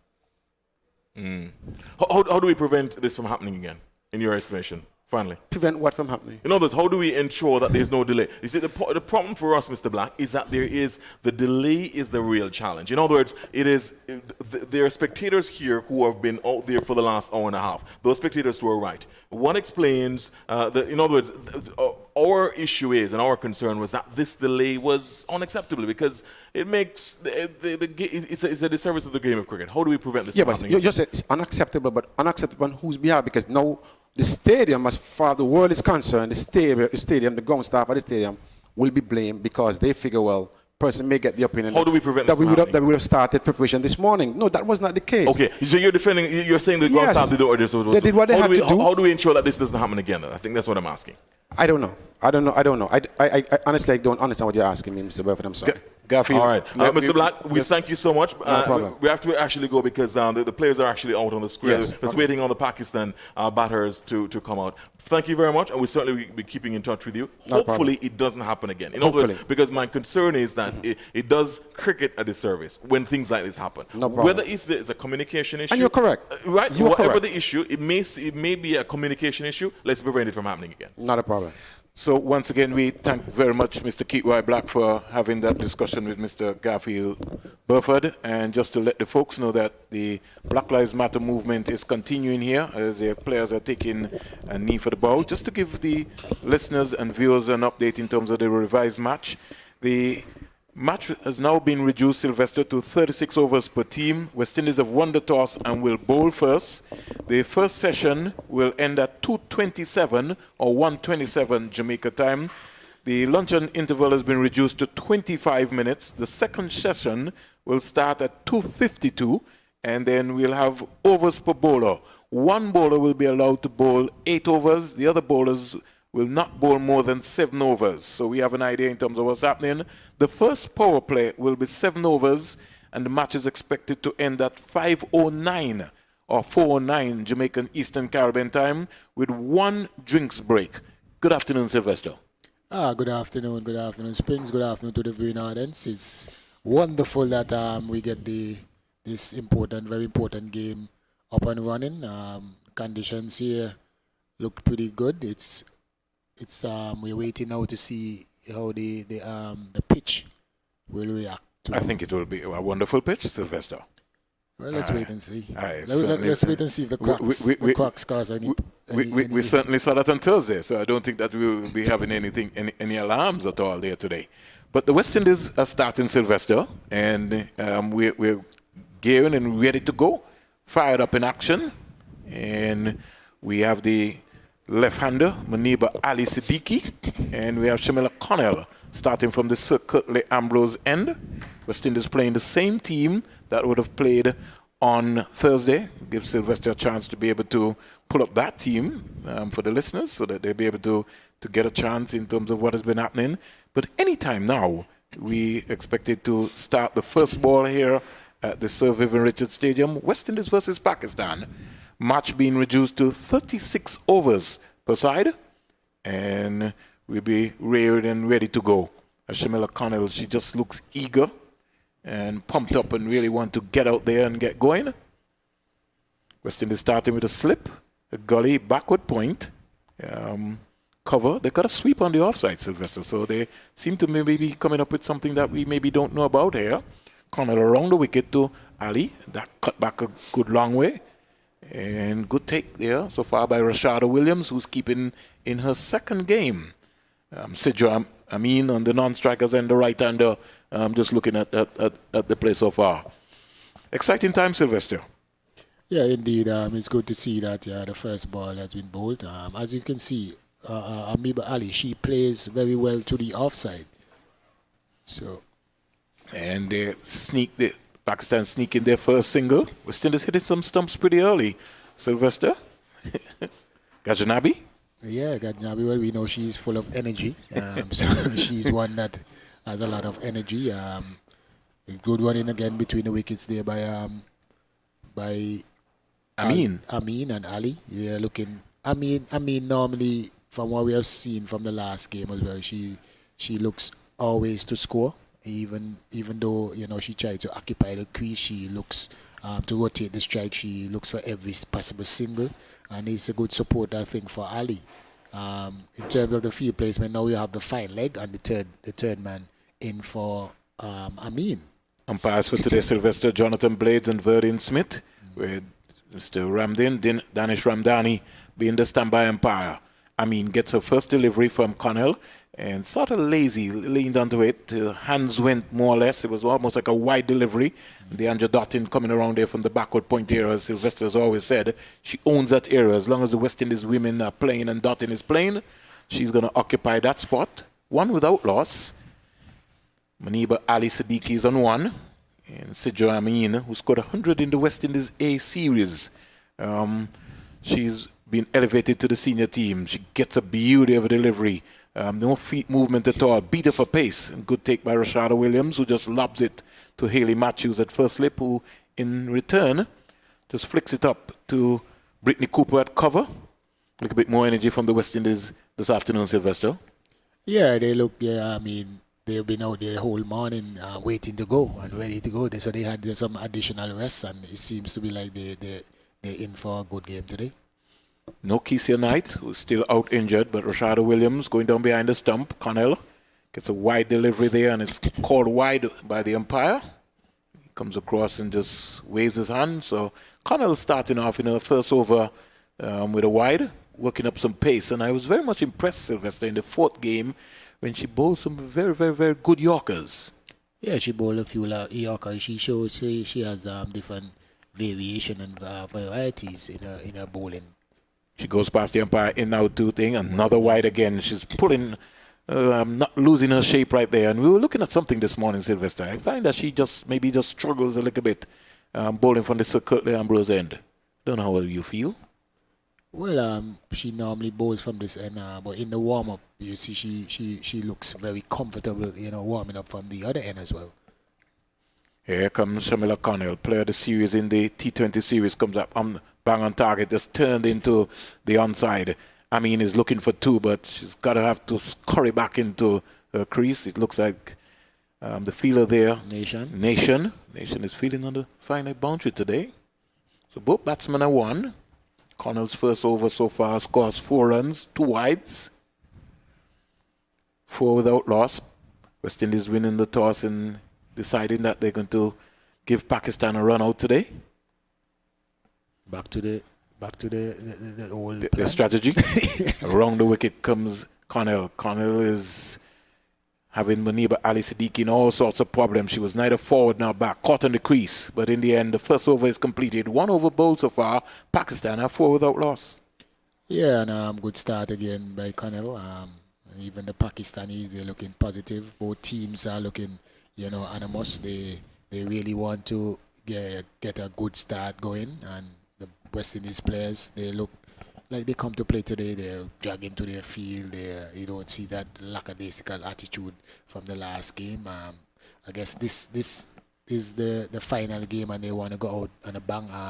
Maybe they want to continue the trend like the men's team, in terms of the 4-1 situation, because they won the first 3, then they lost the 4th, and they won the last one, so they get 4-1. So let me see if that trend continues. They looked a lot more pumped. They looked a lot more focused today. And winning is a habit. Losing is also a habit. And so you want to be able to have that culture of winning. It doesn't matter who you're playing against. It could be Sylvester and his schoolboy team. You want to know when you come up against them that you want to crush them. And crush them you want. Chanel Henry gets the start today, Sylvester, and she's bowled beautifully so far. The West Indies starting with a slip. Hayley Matthews, a gully backward point cover, mid on, mid off, short mid wicket, fine leg, third man, and good pace there by Chanel Henry. And before, in a glimmer of hope, you'd realize it's been true to Rashada Williams. Sidra Amin maybe not woken up as yet. She's got to get her feet moving very quickly. Yeah, Henry bowls very consistent. I like her line and length. She has a little bit of pace as well. I think they are concurring about a second Ready to bring slip. yeah. Haley, like she's orchestrating that move. Yeah, she wants a second slip because, Henry normally bowls that very consistent line and length, and in the last game as well, she nicked a few. One went just short of Haley, and one went to hand, but it was a difficult chance as well. So Have to take those at this level, and it was an important catch too because Soil was on 2 at that point in time. Henry getting the support there massively. Bang on target to Amin, who comes stylishly forward and just plays it up to Nation. So the West Indies now have 2 slips. Anisa Mohammed at first slip, Matthews at second. Connell is now moved from fine leg to third man. DeAndre Dottin, more or less patrolling into that area. She's starting from just outside the 25-yard circle to getting in there very, very quickly. Beaten for pace. Good delivery here by Chanel Henry. And no movement at all from Sidra Amin. She's just playing from a crease. Neither forward nor back. She's just looking to flash at that. But that had rushed through very quickly. Good take by Rashida Williams. 4 without loss. Muniba Ali Siddiqui is on 1. Sidra Amin is on 1. She's facing up to Chanel Henry, who's working up some pace. Goes past the umpire. To both her. She's back and looking to crack that. But she can't beat Kashona Knight, who's into the cover area. His backward point. Can't get that area there. And the West Indies maybe would have known something about Amin Sylvester. They know that she likes to play the ball a lot square on the wicket, especially when it's short and it's wide. yeah, well, they had some experience seeing her also in the 18 tour. Yeah, so Henry comes in now to bowl to Amin. She really looked to hammer that one in, and it really didn't get up. Well, Amin was looking for an expansive pull drive, but got a little under edge into the square leg area. Got a single, got off strike. She goes to 2. Muniba Ali Siddiqui, the left-hander, she comes into strike. West Indies moving around, trying to find some energy and get themselves going. They looked a lot more pumped for this game. And they'd really want to end on a high note, on a winning note. yeah, we know. I believe if they play to the best of their ability or even close, I think they would be the better. They have shown that they're the better team, and I think they will have a good outcome if they play as we know that they can play. Would you have had 2 slips also for Muniba Ali Siddiqui? See, we've gone back to 1 slip. Here is Henry, right up to Muniba Ali Siddiqui, and she had to come down on a quick Yorker. In the end, played it well. 2 overs bowled. Pakistan have 5 without loss. Amin is on 2 and Siddiqui is on 1. 2 overs completed, Sylvester. Yeah, I can see in terms of the field placement with the fine leg and the deep backward square for the left-hander, because she seems to me like her ball goes into, the left-hander and away from the right-hander. So, she decided, the captain and herself decided that they prefer to have the coverage. Because if you notice the shot, they had a short third man instead of a third man and a fine leg. So they understand that she's bowling just about middle and leg, and the ball is coming into the left-hander, so they wanted the protection on that side. I don't have any real issue with that. But Springs, going back to what the manager was talking about, I came in rather late when he was talking about the condition of the pitch, and he's very disappointed in the way that the message that we sent out, but as a former cricketer, and so forth, I heard a little bit about the pitch had the cracks on it and something like that. I don't know what kind of explanation that he want me to accept about cracks. Connell down the onside. That seemed to have brushed Amin's tie pad, so it wasn't signal wide. Good take there by Rashada Williams. Score remains on 5 without loss. Went to over number 3, and Connell starting her second over. And I think, Sylvester, that's what I was saying to Garfield and to Mr. Blacks. The umpires are in charge of the game, right? And so we have to be able to respect that. It's not our opinion. The umpires are in charge of the game. West Indies starting with 2 slips. So we come back to that. And that one squared up Sidra Amin, and she was playing just a little bit too early. Started just round about the leg stump area, middle and leg. And she just playing from the crease. She was caught in 2 minds. And luckily enough, nearly spooned the catch there to DeAndre Dottin. West Indies Connell working up some speed here, getting her rhythm and her strike pattern right. We're in the number 46. Is in now to Amin, and that's going to be a wide delivery. And you know what happened just a while ago, Sylvester? Amin was advancing, and Connell decided she was going to just bowl it a little wider, and she just went outside of the radar. Yeah. 6 without loss. Some 3 wide so far bowled by Connell, but Taylor just encouraging her and saying, keep going, just get it on target. Connell is in now to bowl to Amin. That's down the onside, and another wide again. So Connell just falling away slightly, not completing her action. 4 wides bowled so far. I think the movements of Amin is, kind of train her off from her usual line and length. She even noticed that when she comes on the wicket, she tried to go wide, and then now she's coming straight. So the movements of Amin is really disrupting her control and, giving her something to think about. She's looking to turn that. That's a big effort there by Rashada Williams. That one sort of bounced onto Amin, and I think it knocked her on the glove a little bit there. And the wicketkeeper Rashada Williams came across smartly to her left and knocked it down. Score is 7 without loss. 7 without loss. Went to over number 3. Game has been reduced to 36 overs per team. West Indies won the toss and decided that they're going to bowl first. Connolly now to bowl to Amin, down the onside again, and another wide again. So 5 wides. Connolly will just have to get her bearings right, settle down. This is only her second over so far, not for 7. She's got to be a little bit more upright, Sylvester. The breeze have increased here at the Sir Vivian Richards Stadium. It's got a little stronger from east to west as we check out the flags. Antigua and Barbuda, host nation, Pakistan and the West Indies cricket board. That's bang on target. I was darting into her, but you can't stop the single. Kashana Knight, who didn't throw down the non-striker's end. And Connell finally getting that one on target. An in-swinger. Brings Amin to 3. Maniba Ali Siddiqui, the left-hander. She's on 1. She now comes into strike. And the latest score here at the Sir Vivian Richards Stadium on this lovely Sunday afternoon. West Indies are 9 without, Pakistan are 9 without loss. Matthews goes down at first slip. Around the wicket comes Connell. And she comes quietly forward looking for a single that's certainly not on. The West Indies captain Taylor advancing very quickly to cut that off. 9 without loss. Pakistan being inserted by the West Indies captain Stephanie Taylor. Cooper just giving her teammate Connell words of encouragement, saying, keep going, keep going. So too is Selman.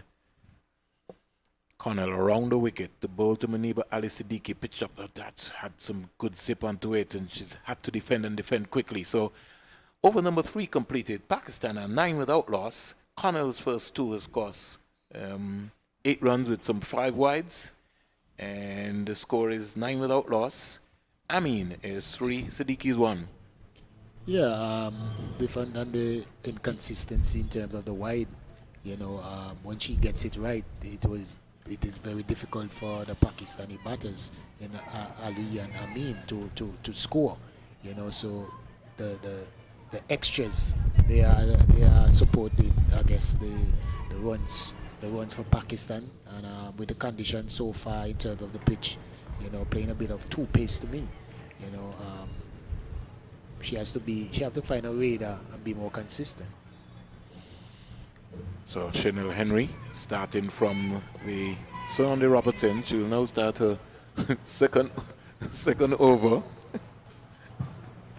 9 without loss. Just had to abort her run very quickly.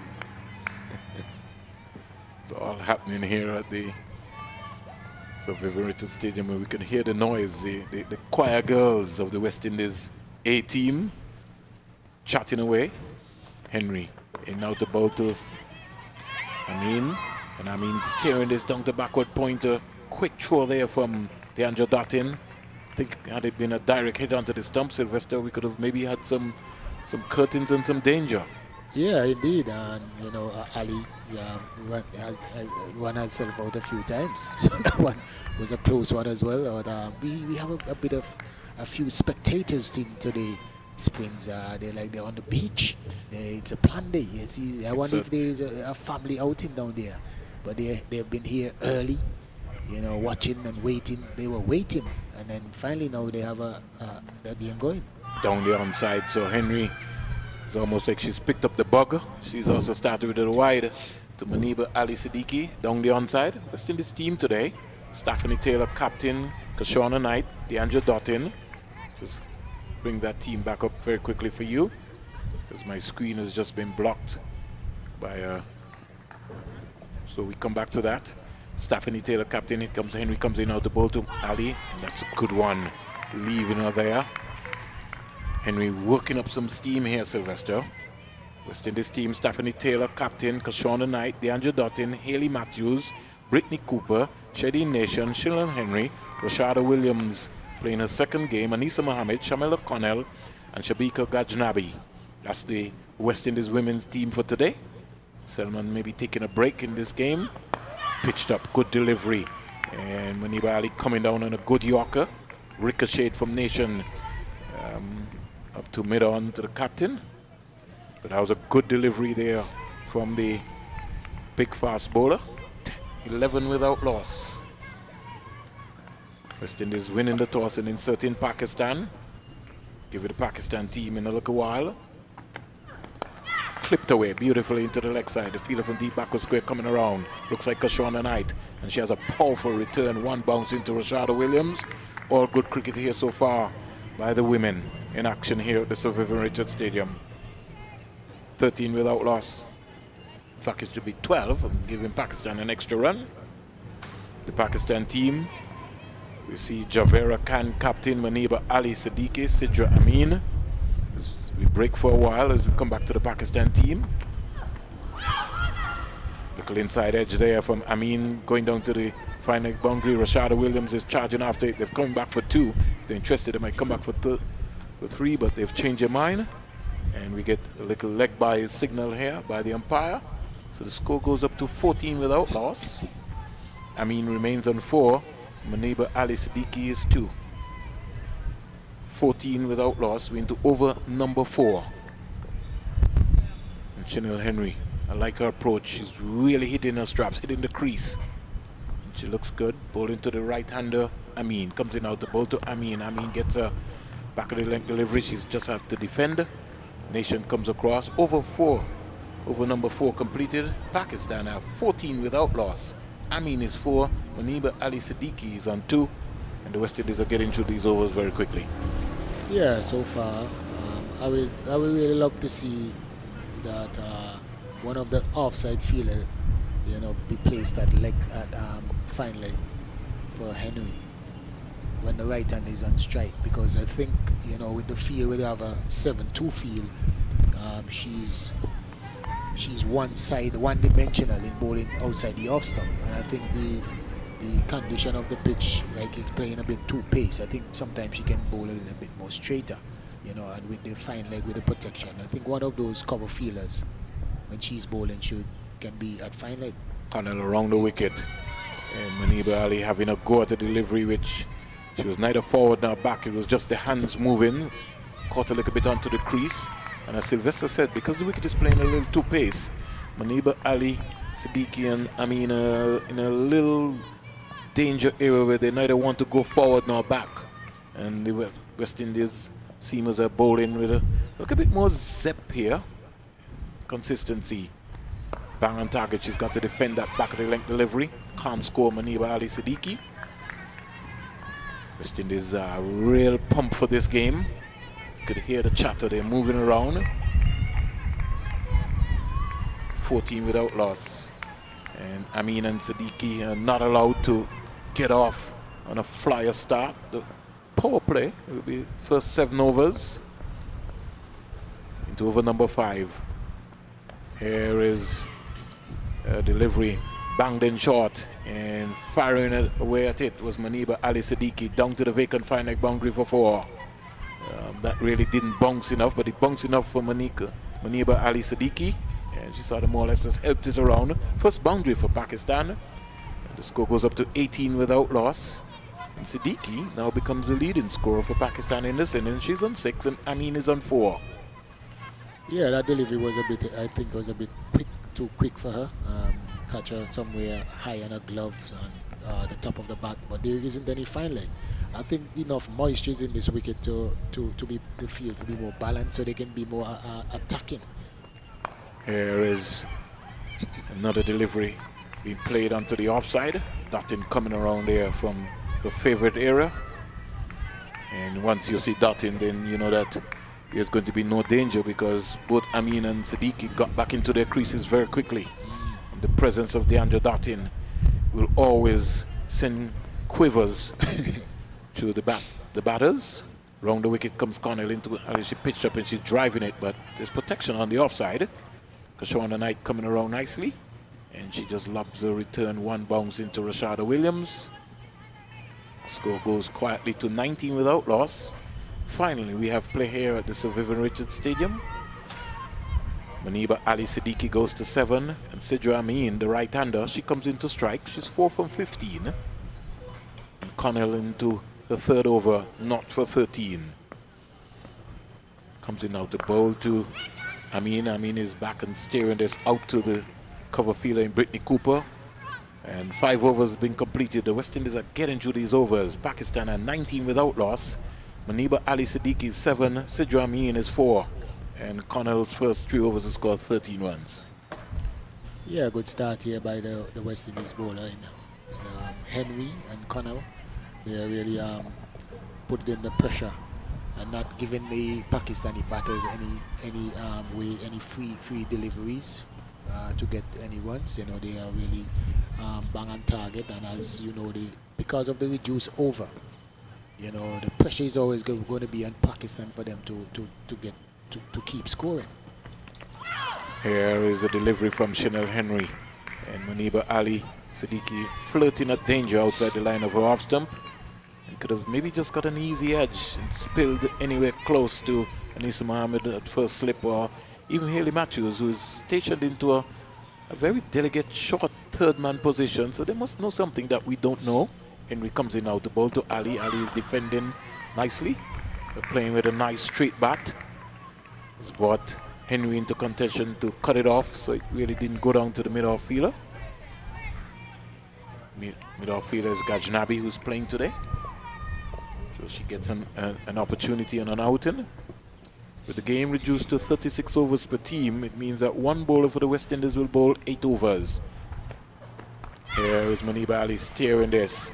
Matthews will have some running to do. Are they interested in coming back for 2 runs? There could be danger. No, they change their mind. Beautiful piece of work there from Hayley Matthews. Her presence of mind. She got onto a bike very quickly, and they couldn't even think about coming back for the 2nd run. Score goes up to 20 without loss. 20 without loss.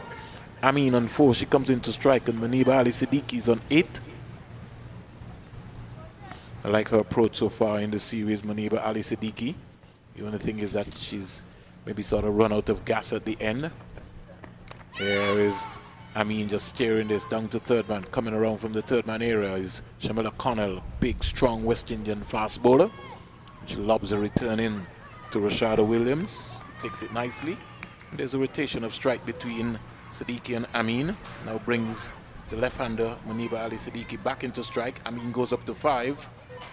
And the Pakistan score at 21 without loss. Shinel Henry goes past the umpires, in now to bowl to Siddiqui. He's dropped more or less at first slip there by Anisa Mohammed, and down to the boundary for 4.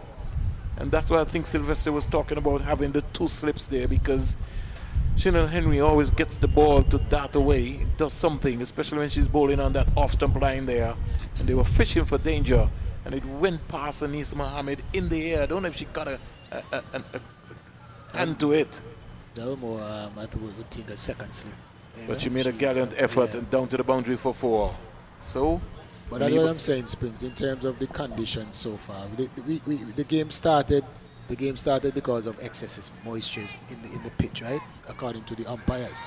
But so obviously now that the game starts, you're going to get the fast bowlers are going to get more bounce and so forth. But I don't think that the field placement will allow Henry to be more attacking. With 2 slips, you can bowl a little more straighter to the batters, and because you're getting some assistance from the moisture that's in the wicket, that's in the pitch. Here is Maniba Ali Siddiqui just sneaking one and turning one into the leg side, picking up an easy single, carrying her to 13. 6 overs bowled here.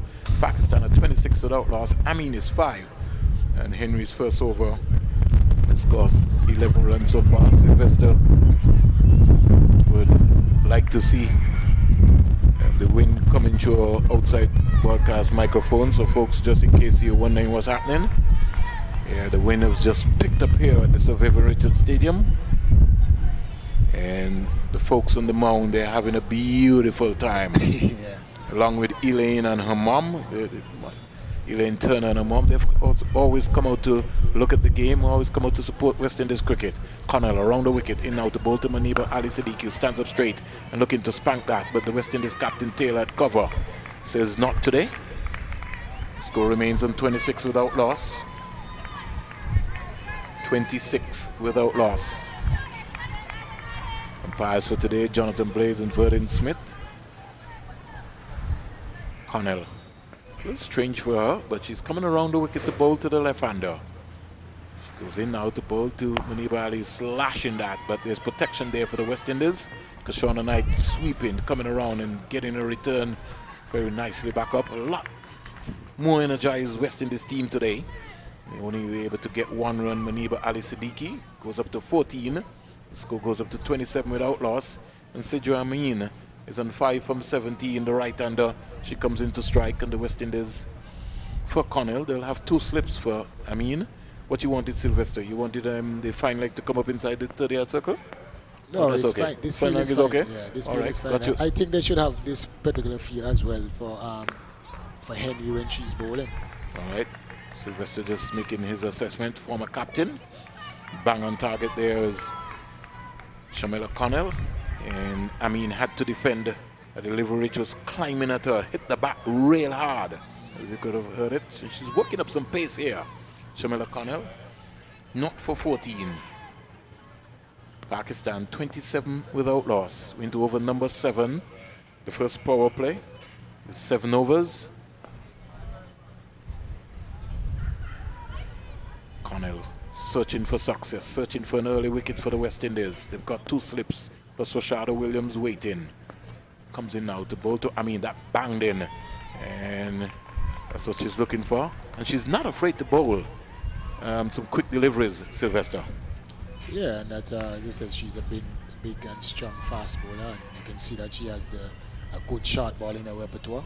And a good Yorker. Yeah, and the conditions are suitable for such. And I like the way that she vary her deliveries, and that's good to see. Down the onside, and the umpire will signal wide. Every now and again, she just loses that radar. 28 without loss. I think she can bowl faster, more I personally feel so too. Sometimes she tend to, because when she's bowling the short ball, you can see that the energy and the effort is still there. I mean, you have to have the effort bowling the short ball, really, but she can be more consistent and with more pace. Yorker pitched up, hit down to Taylor. Taylor hit, she's out. No, she just misses. It would have been danger, timber for the right-hander. I mean, once Taylor hit there for mid-on, and luckily to get away with that one. Score goes up to 29 without loss. 29 without loss. All happening here at the Sir Vivian Richards Stadium. This is the final game of the International Women's Series between Pakistan and the West Indies. Pakistan A team clean sweep in the West Indies A team in their series. Here is Maniba Ali Siddiqui driving past the Andrew Dottin down to the boundary square for 4. That's a lovely cricket shot, and if that went past Dottin, then you know that if Dottin couldn't stop that, that was a beautiful shot. Score goes up to 33 without loss.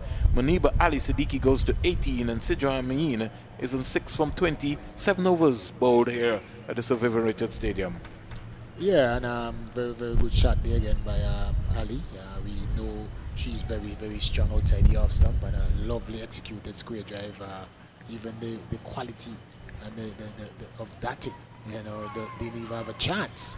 And also I have Kishona Knight out there on the extra cover fence, and she didn't even have a chance. So and I'm telling you, down there is a fairway away, but good shot.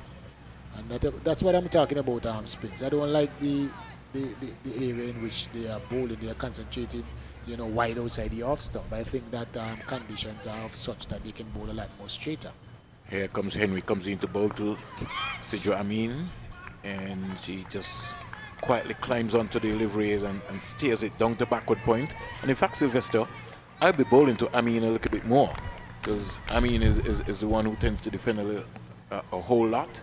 In fact, she looks like the person who farms the bowling, more or less.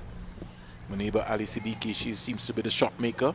Henry comes in now to bowl to Amin. Amin is looking to steer that. Dottin is coming around quickly. Almost like a Ben Johnson sort of athlete. Big, powerful legs gliding across the outfield. She's such a natural athlete, DeAndre Dottin. She's like a live wire. You call her the Jaunty Rose of the West Indies women's team, or the Keith Atherton. Back on top of that, Dottin coming around nicely.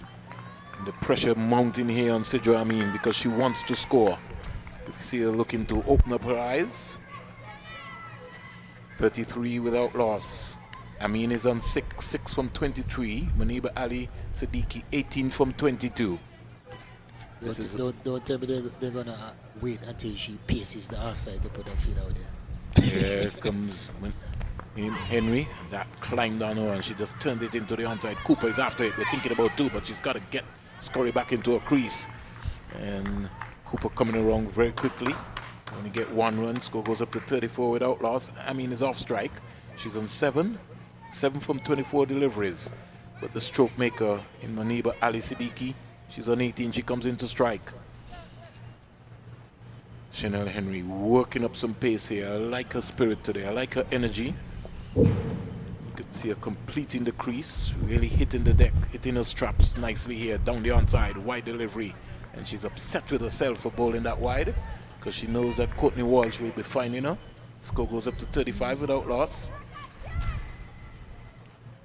35 without loss. Pakistan inserted by the West Indies team here on this match that has been reduced to 36 overs.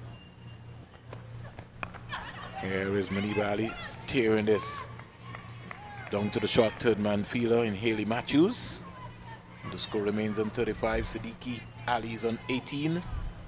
Sidra Amin is on 7. I think anytime now we'll be able to see Anissa Mohammed bowling from the Sir Curtly Ambrose end. Maybe Haley Matthews starting from the Sir Andy Roberts end. Henry comes in now to bowl to really bang on target, good length delivery. And so over number 8 is completed. Pakistan at 35 without loss. Maniba Ali Siddiqui is on 18. Sidra Amin is on 7. Henry's 4 has cost 13 runs. And it's been a good start here so far by the West Indies and by Pakistan. Yeah, it's good cricket so far. The runs rate I see is 4.4. So I think they're even moving a bit faster than when you're playing the full 50. I mean, they have to get their move on because of the reduced overs.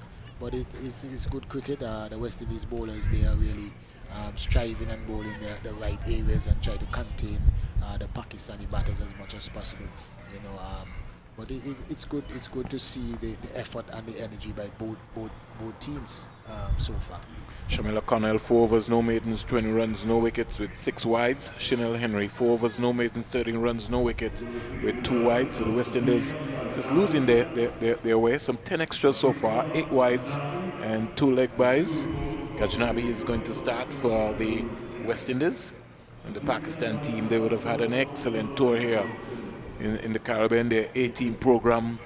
They would have been able to have some positives. David Hemp, the coach, would be very much impressed in terms of the performance and would know that this is a building block.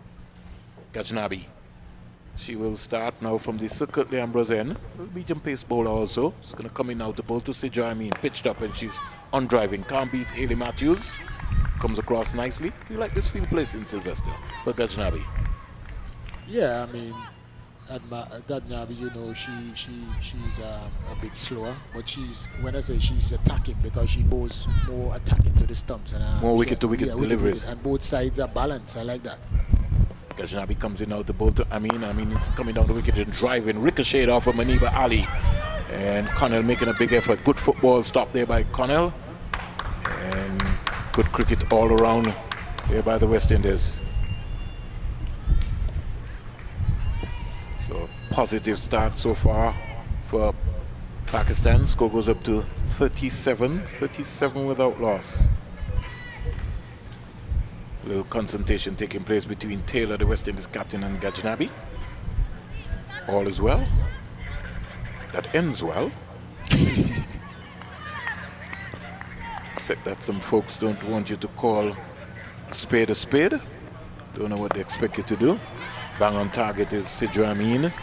Just steering this onto the offside. And coming around nicely is Deandra Dottin. As the score remains on 37 without loss.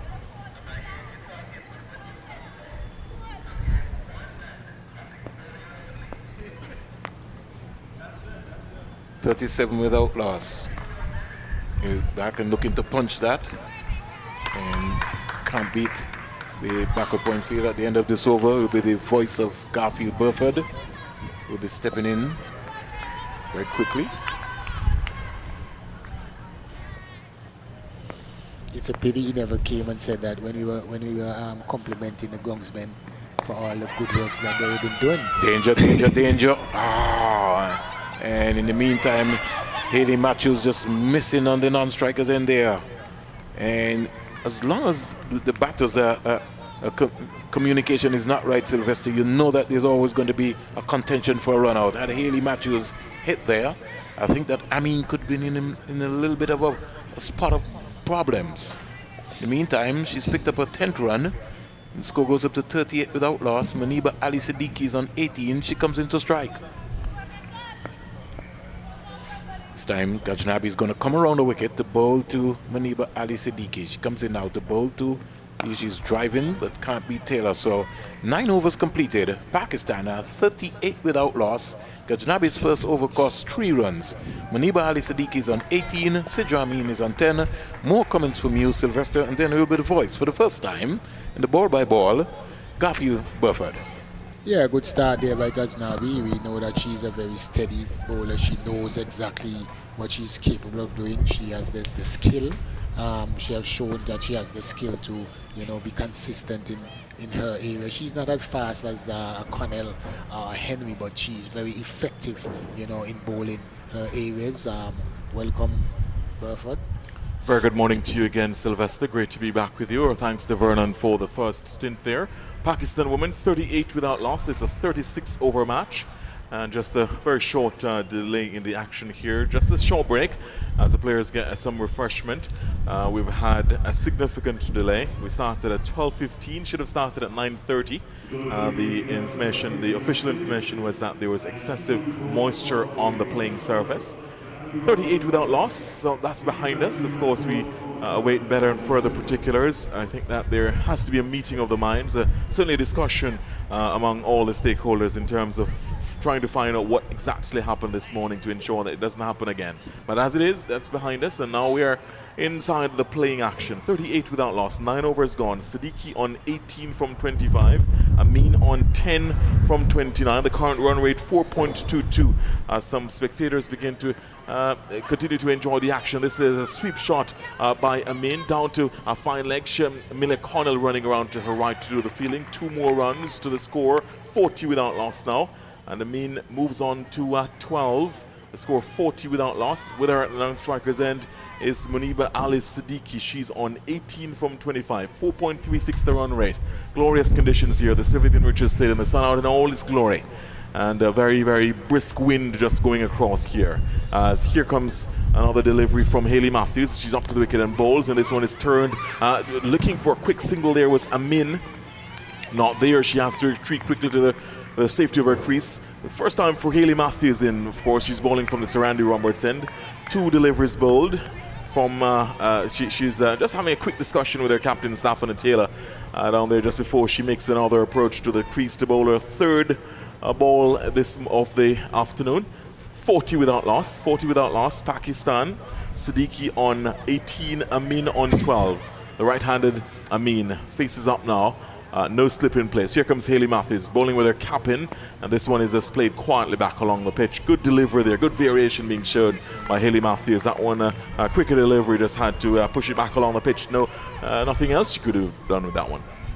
No, I like the way Hayley Matthews, continues to vary her pace. She's very experienced, and she's a good batter. So sometimes she has the mind of the batsman. What you're trying to do. Indeed, this delivery is just turned down to a short third man position, running around from a backward point position from her left is Deandra Dottin doing the fielding. There is 1 run, so Amin moves up to 13. Siddiqui on 18 comes back into the strike, the left-hander. Let's see what the field will be for her. The field shifts around just a bit. What do you make of what will be a good score, Sylvester? 36 overs. The match now into a 36 over side match. What do you make of what will be a good score on this one?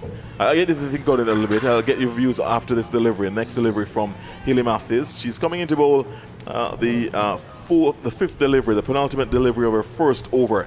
None for 3 so far. 41 without loss. Here comes Hayley Matthews bowling around the wicket to the left-handed Siddiqui, and this one is quicker delivery, just coming into her, just tucking her up, and she just had no choice but to just push that one quietly back into the offside. There is no run. 41 without loss.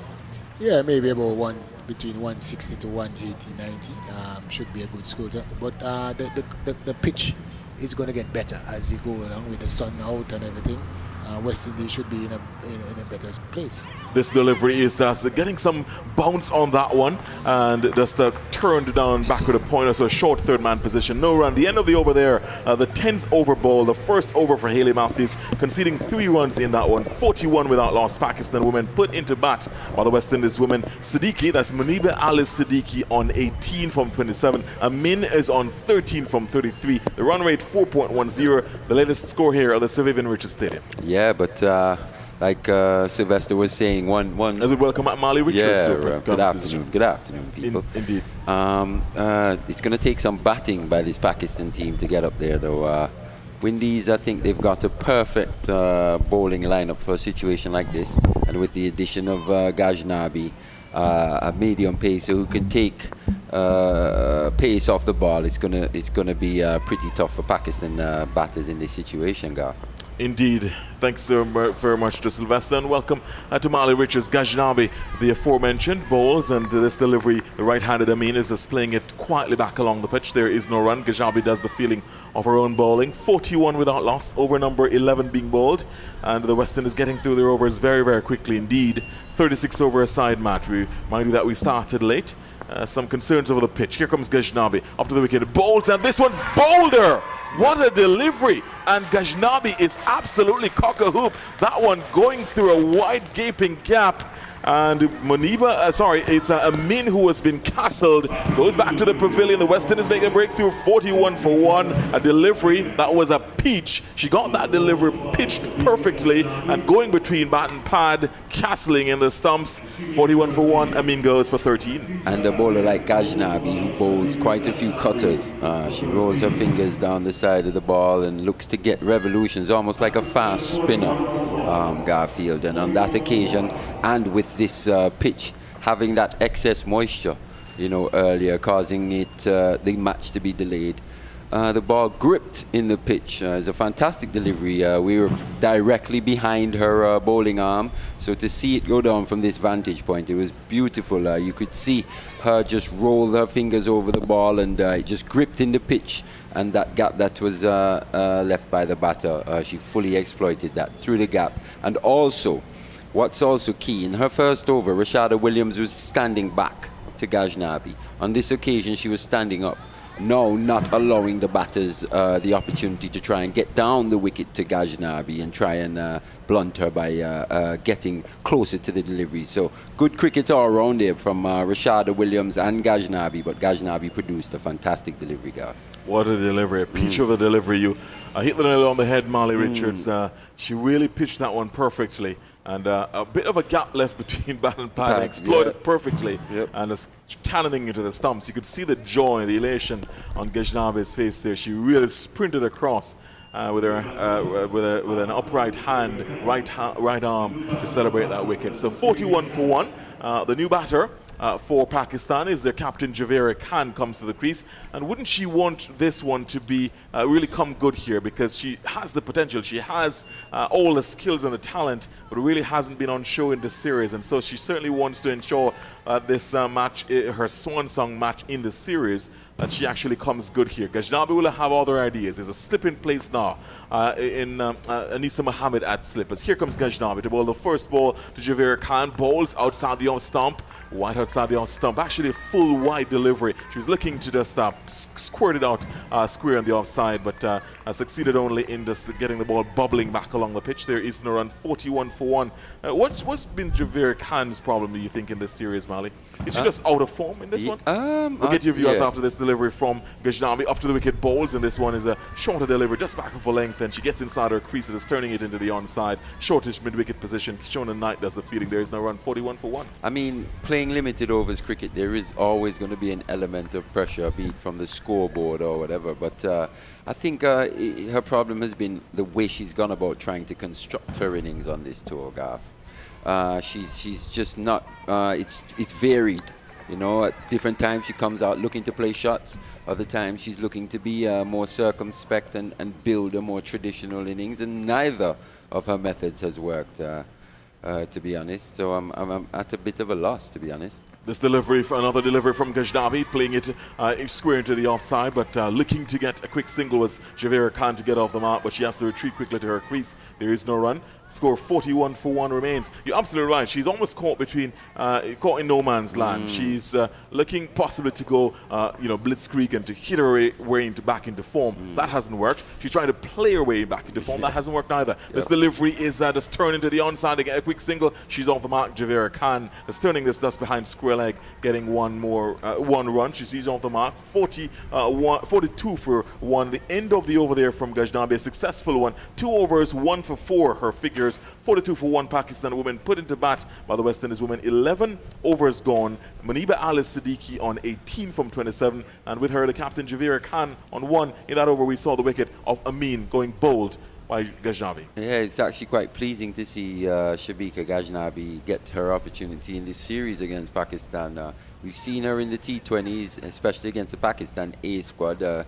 She looks to be quite the effervescent personality. She offers three disciplines, you know, three dimensions to her game. She bats, bowls, and she's a fantastic fielder as well. So it's a great kudos to Coach Courtney Walsh and the rest of that coaching team for her elevation to this squad.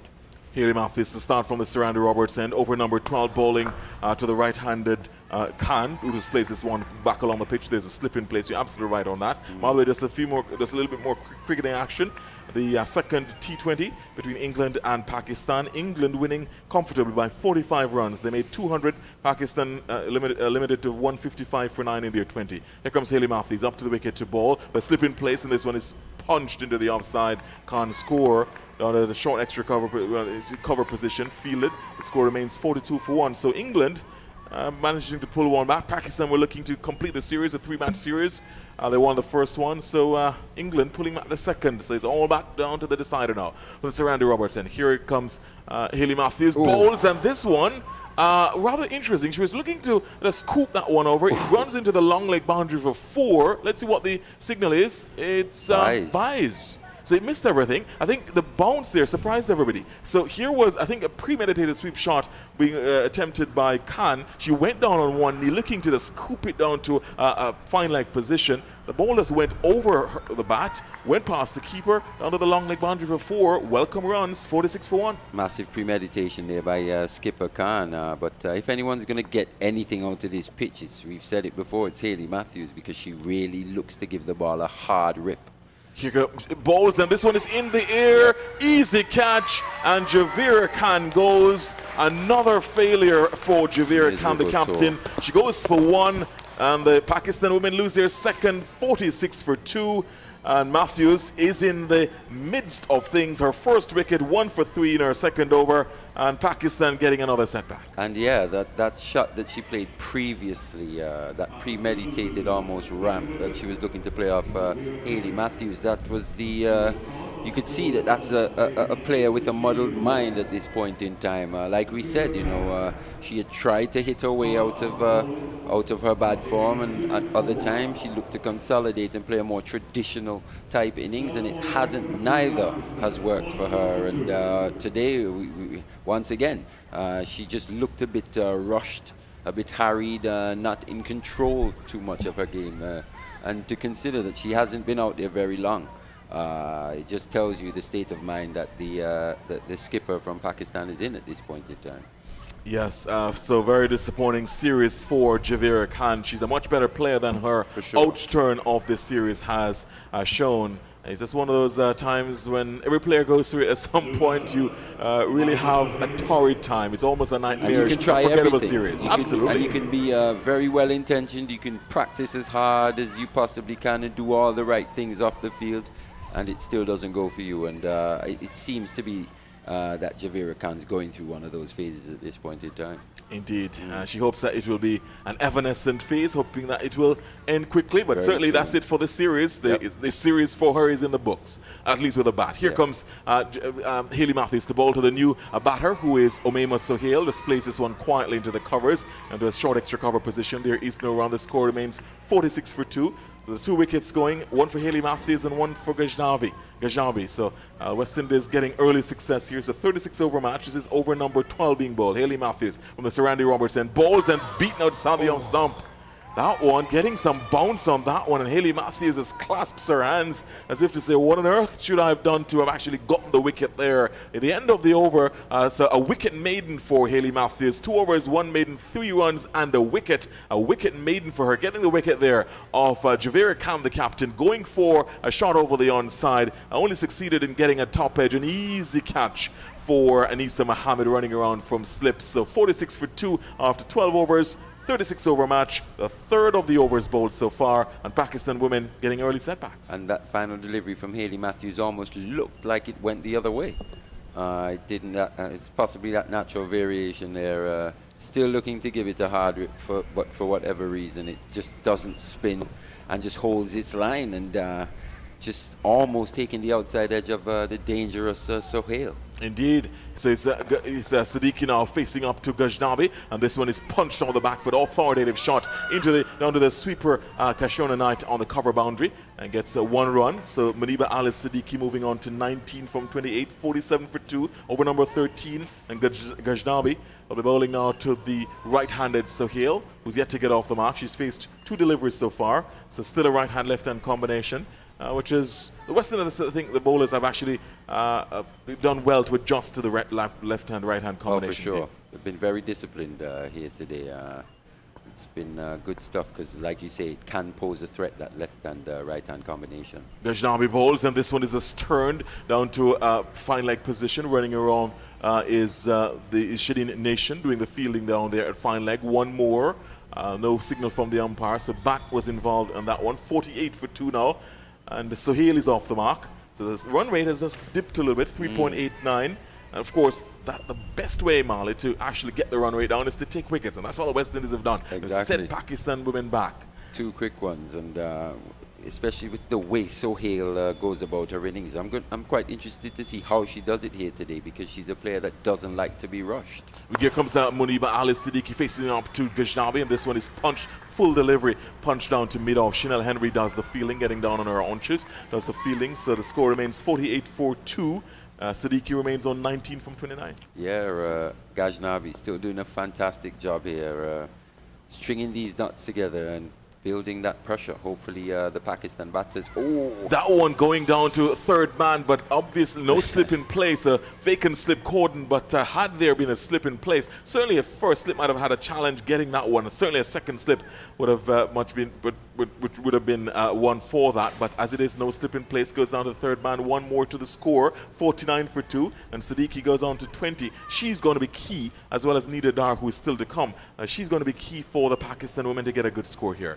Here comes Gajnabi to bowl to Omema Sohail, and this delivery, she was shaping up possibly there for a split second to go for a bigger shot, a more expansive shot, but in the end just had to check her shot, just playing it quietly into the offside. No run, 49 for 2. And the beauty in Gajnabi's bowling is in keeping the batter off balance, mixing that pace up, bowling her cutters and her full pace deliveries, and also at times varying that length. Here comes Gajnabi bowls, and this one is wide. Ooh. Signaled. A little bit of belated decision by the umpire to signal That was a really wide. tight one. Yes, indeed. She went for the shot there, Omema Sohail, taken behind the stumps, and then I think they were oohs and ahs, thinking that possibly just not very far from the edge indeed. And that was, by the way, the wide has brought up a 50 for Pakistan women. So 50 for 2 they are in over number 13.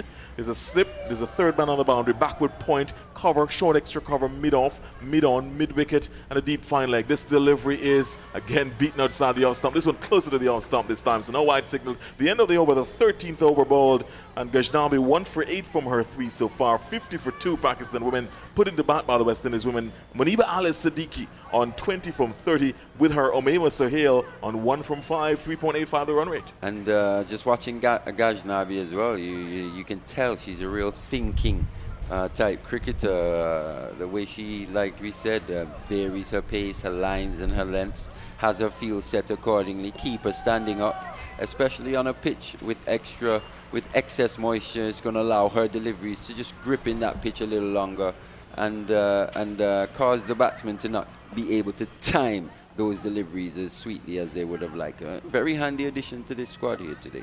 Indeed, indeed, and she's certainly rewarded the decision to include her in this 11. So 50 for 2, Hayley Matthews to start over number 14. She'll be bowling to the left-handed Muniba Ali Siddiqui. A slip in place in Anisa Mohammed. This one is punched into the short extra cover position. There is no run. The score remains, Brittany Cooper does the fielding in that extra cover position. 50 for 2 the score. Hayley Matthews has been doing a fine job. This is her 3rd over being bowled. 1 for 3 so far. She's kept things tight, and she's taken a wicket. Here comes Hayley Matthews from the Randy Roberts end bowls. Another quicker delivery is pushed into the covers this time.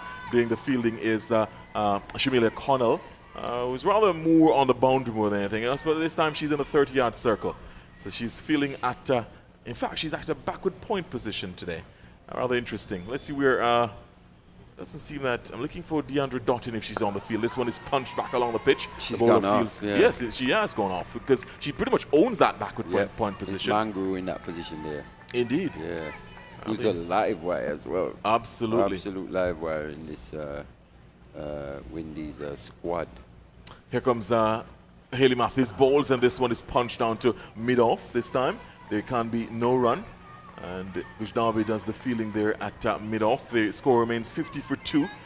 Glorious conditions here. There's a few more clouds have gathered overhead, but the sun is still out. No threat of rain at all. We had some early morning rain. But that has given way to glorious conditions. Here comes Haley Matthews up to the wicket, bowls, and this one is turned into the onside. And he's a single here, sprinting off the boundary there. Shadeen Nation on a backward square leg doing the fielding. One more to the score, 51 for 2. One ball left in over number 14. And just looking at this Pakistani batting lineup in Ali Siddiqui, Sohail, Aisha, Nazim. You think of Zafar as well. Nida Dar. It's got the makings of a pretty decent international batting lineup going forward. Definitely.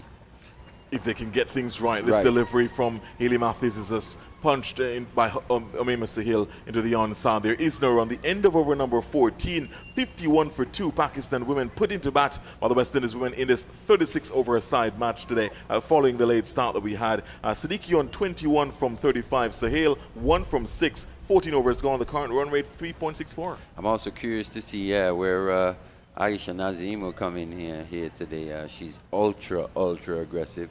We saw her in the T20 series. I've been wondering actually why she hadn't been picked up until the other day, but you could see what she brings to this team. She's ultra aggressive, fantastic in the field, and I guess she can clear the boundaries as well. Genuine six-hitting ability. And in this situation, shortened game, windy, only 22 overs remaining. Very curious to see where she'll come in this lineup should a wicket fall. Here comes Gajnabi to start a new over, bowling, pitched up delivery, bowling to the left-handed Muniba Alice Siddiqui, punched back along the pitch. The bowler does the fielding off her own bowling, 51 for 2. And for the field for Gajnabi bowling to the left-handed Siddiqui, there is a third man on the boundary. There's a backward point. There is a cover, short extra cover, mid-off. There's a sweeper on the boundary. Here comes, dead ball here. She just abandoned the run-up. There's a ball to it. She wasn't quite sure whether or not she had everything right. It's a dead ball signal. 51 for 2. Over number 15 being bowled. 15 of 36.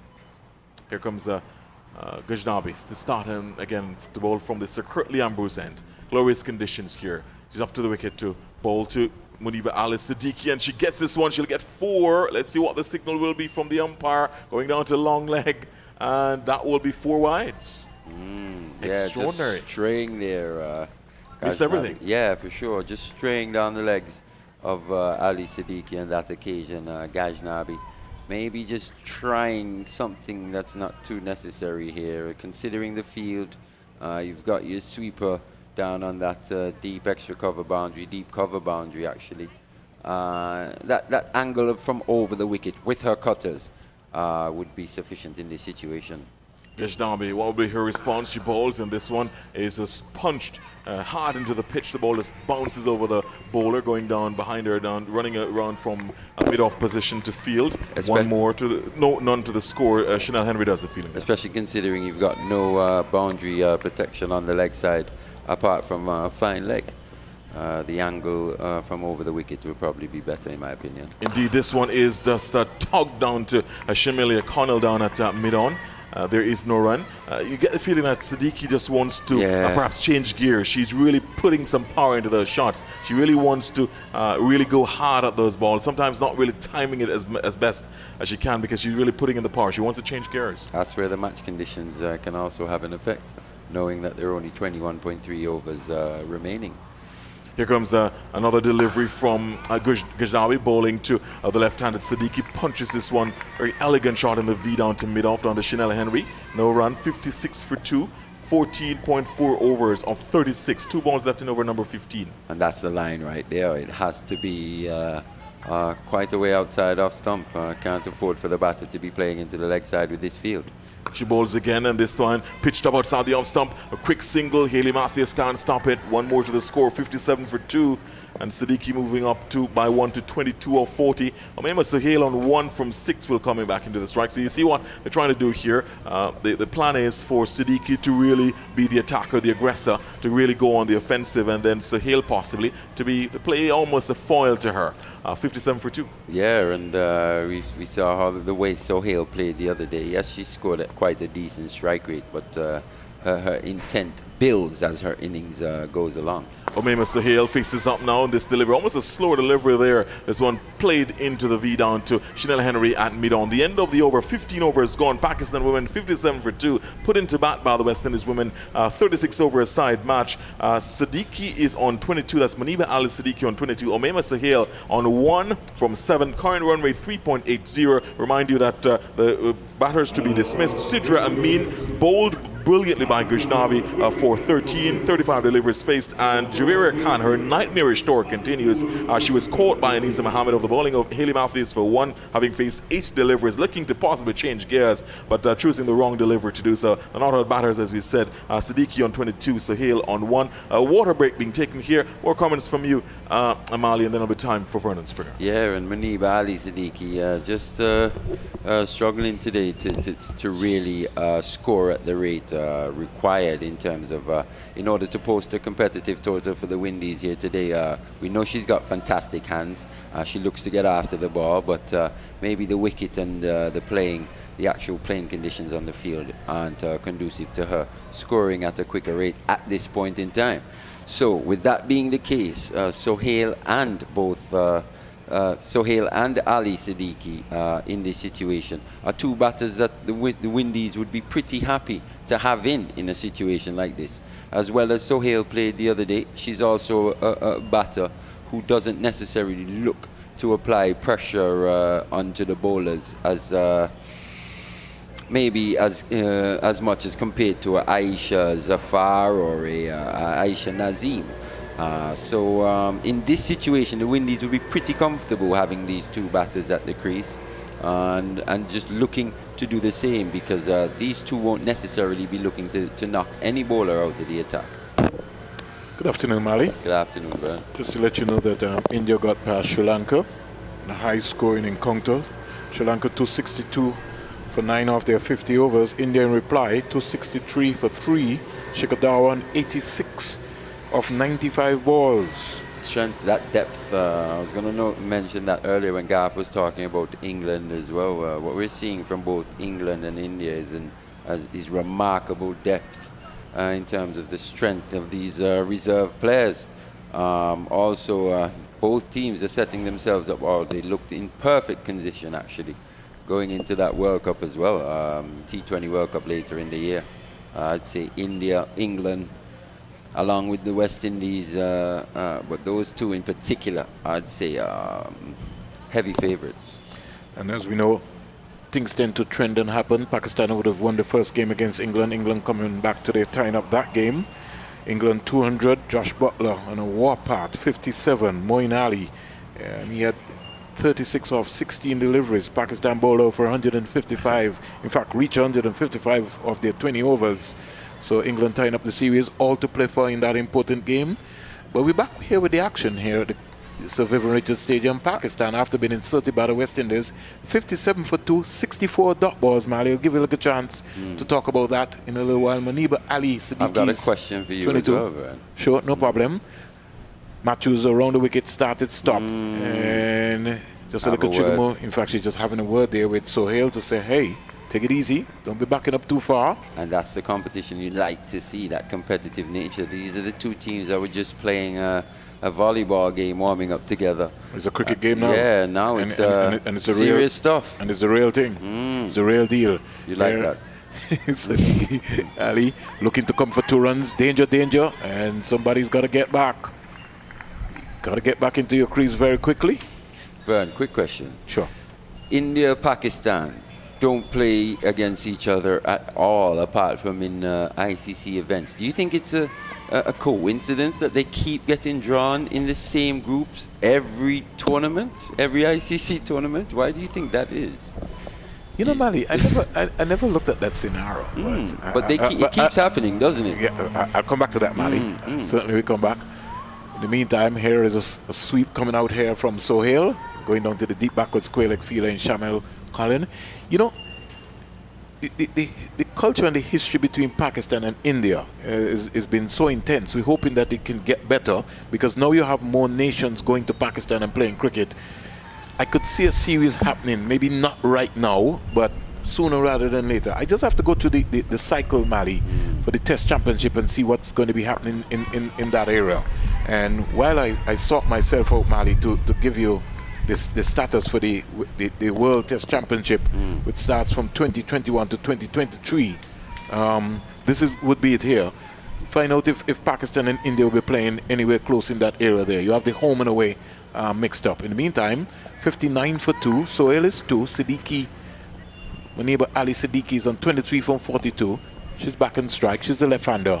And she seems to almost look to run out of gas. Again, Hayley Matthews is saying to Sohail that you're backing up too far. But I don't think she needs to be telling her, because she's going to back up anyway. Sohail is going to back up. She just needs to concentrate on her game. Hayley Matthews. Nope, no matches scheduled between India and Pakistan. But that's why I'm saying it. So how come they keep getting drawn in these... shot. Here is Monica Ali Siddiqui hitting this ball straight. Will it have the legs to go into the boundary for 4? It does. Beautiful shot. Straight to the line. Really didn't go through with it, but had enough to split the mid-on and the mid-off and down to the boundary. Hayley Matthews just losing her composure, flighting that. And it was right into the arc of Muniba Ali. Made a bit of a clunky sound off the bat. Yes, but it had enough. Had enough. On the downgrade here, to sped away into the boundary. Taylor only could retrieve along with Ghaznabi. Score goes up to 63 for 2. Muniba Ali Siddiqui is on 27. Waits for Hayley Matthews, who comes in now to bowl to her. Flatter faster. That's how she has to be bowling. She has into the pitch. Into the pitch. Don't need to be able to try anything. She has to spin the ball hard and concentrate. Just forget about Sohail. Don't worry about Sohail backing up. You know Sohail is going to back up, so don't worry about that. Just concentrate, spin the ball hard. And that's what I want to see from Matthews and Taylor more consistently.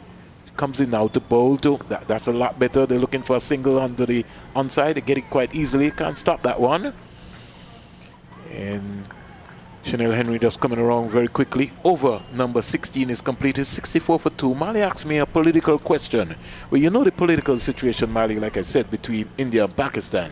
And I think the ICC, for safety reasons, have maybe just operated in that context.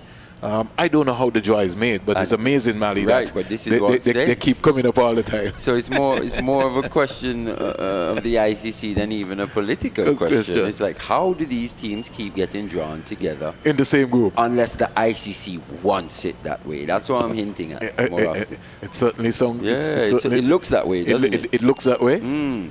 Because we know what that game represents in the cricketing world. Oh, certainly. Ghaznabi round the wicket into bowl to Siddiqui is driving beautifully to cover for 4. And really, Matthew should have done a lot better there. Taylor looking to her and saying, come on, you got to cut that off. That is not supposed to be able to beat you. And Mali, I'm questioning. Not a fan of this angle around the wicket. I was just coming to that, Mali. Yeah.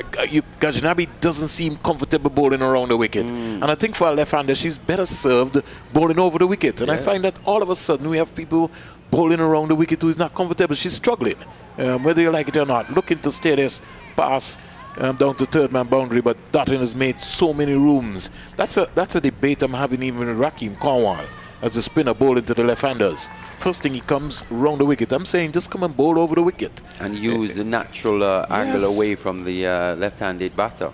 Ghaznabi around the wicket now to bowl to Siddiqui is driving beautifully, getting a single.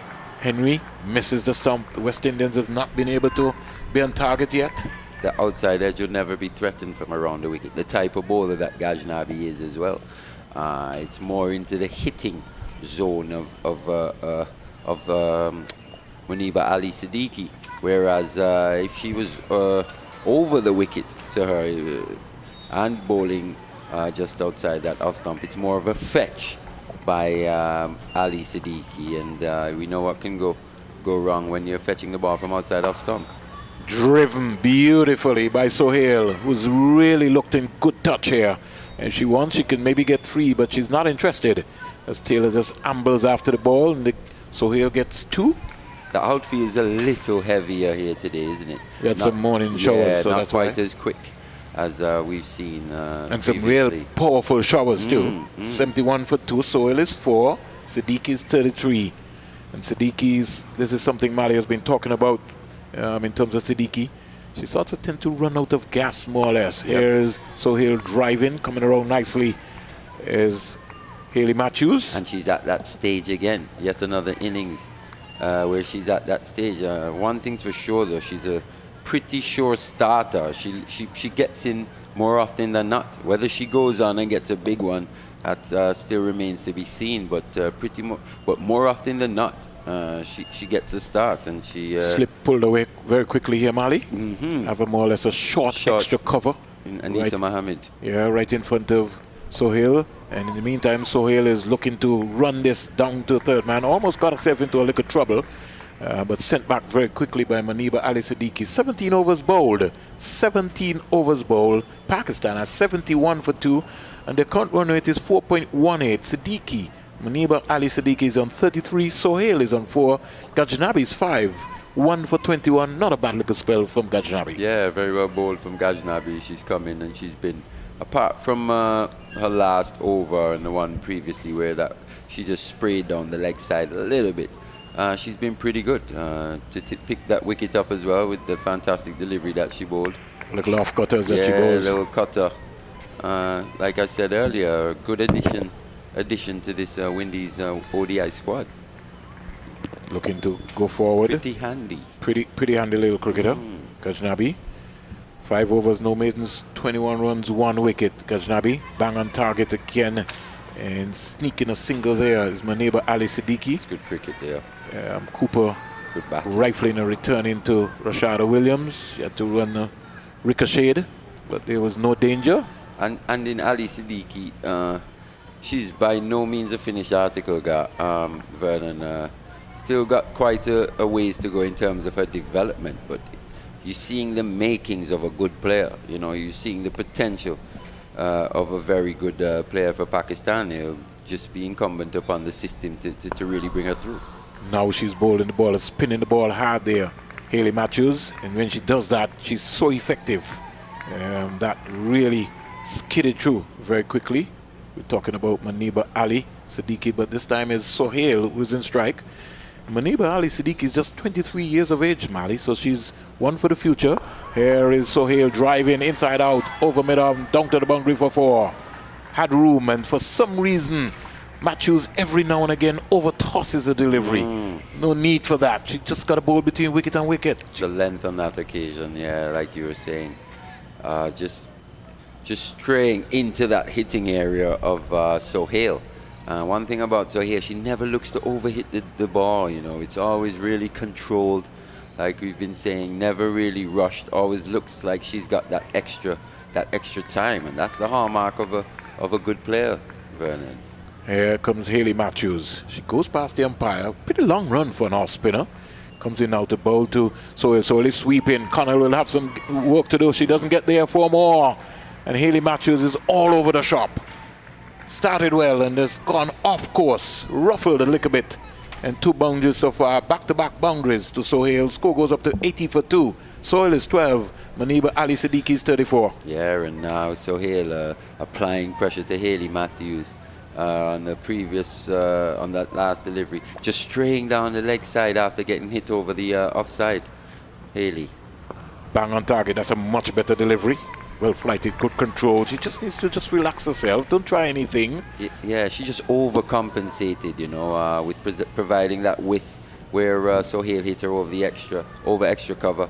Just overcompensated, trying to tie her up for room and just straying down the leg side. She have to spin the ball hard. Very important. That's a well bowled delivery. That's the line I like to see Hayley Matthews bowl.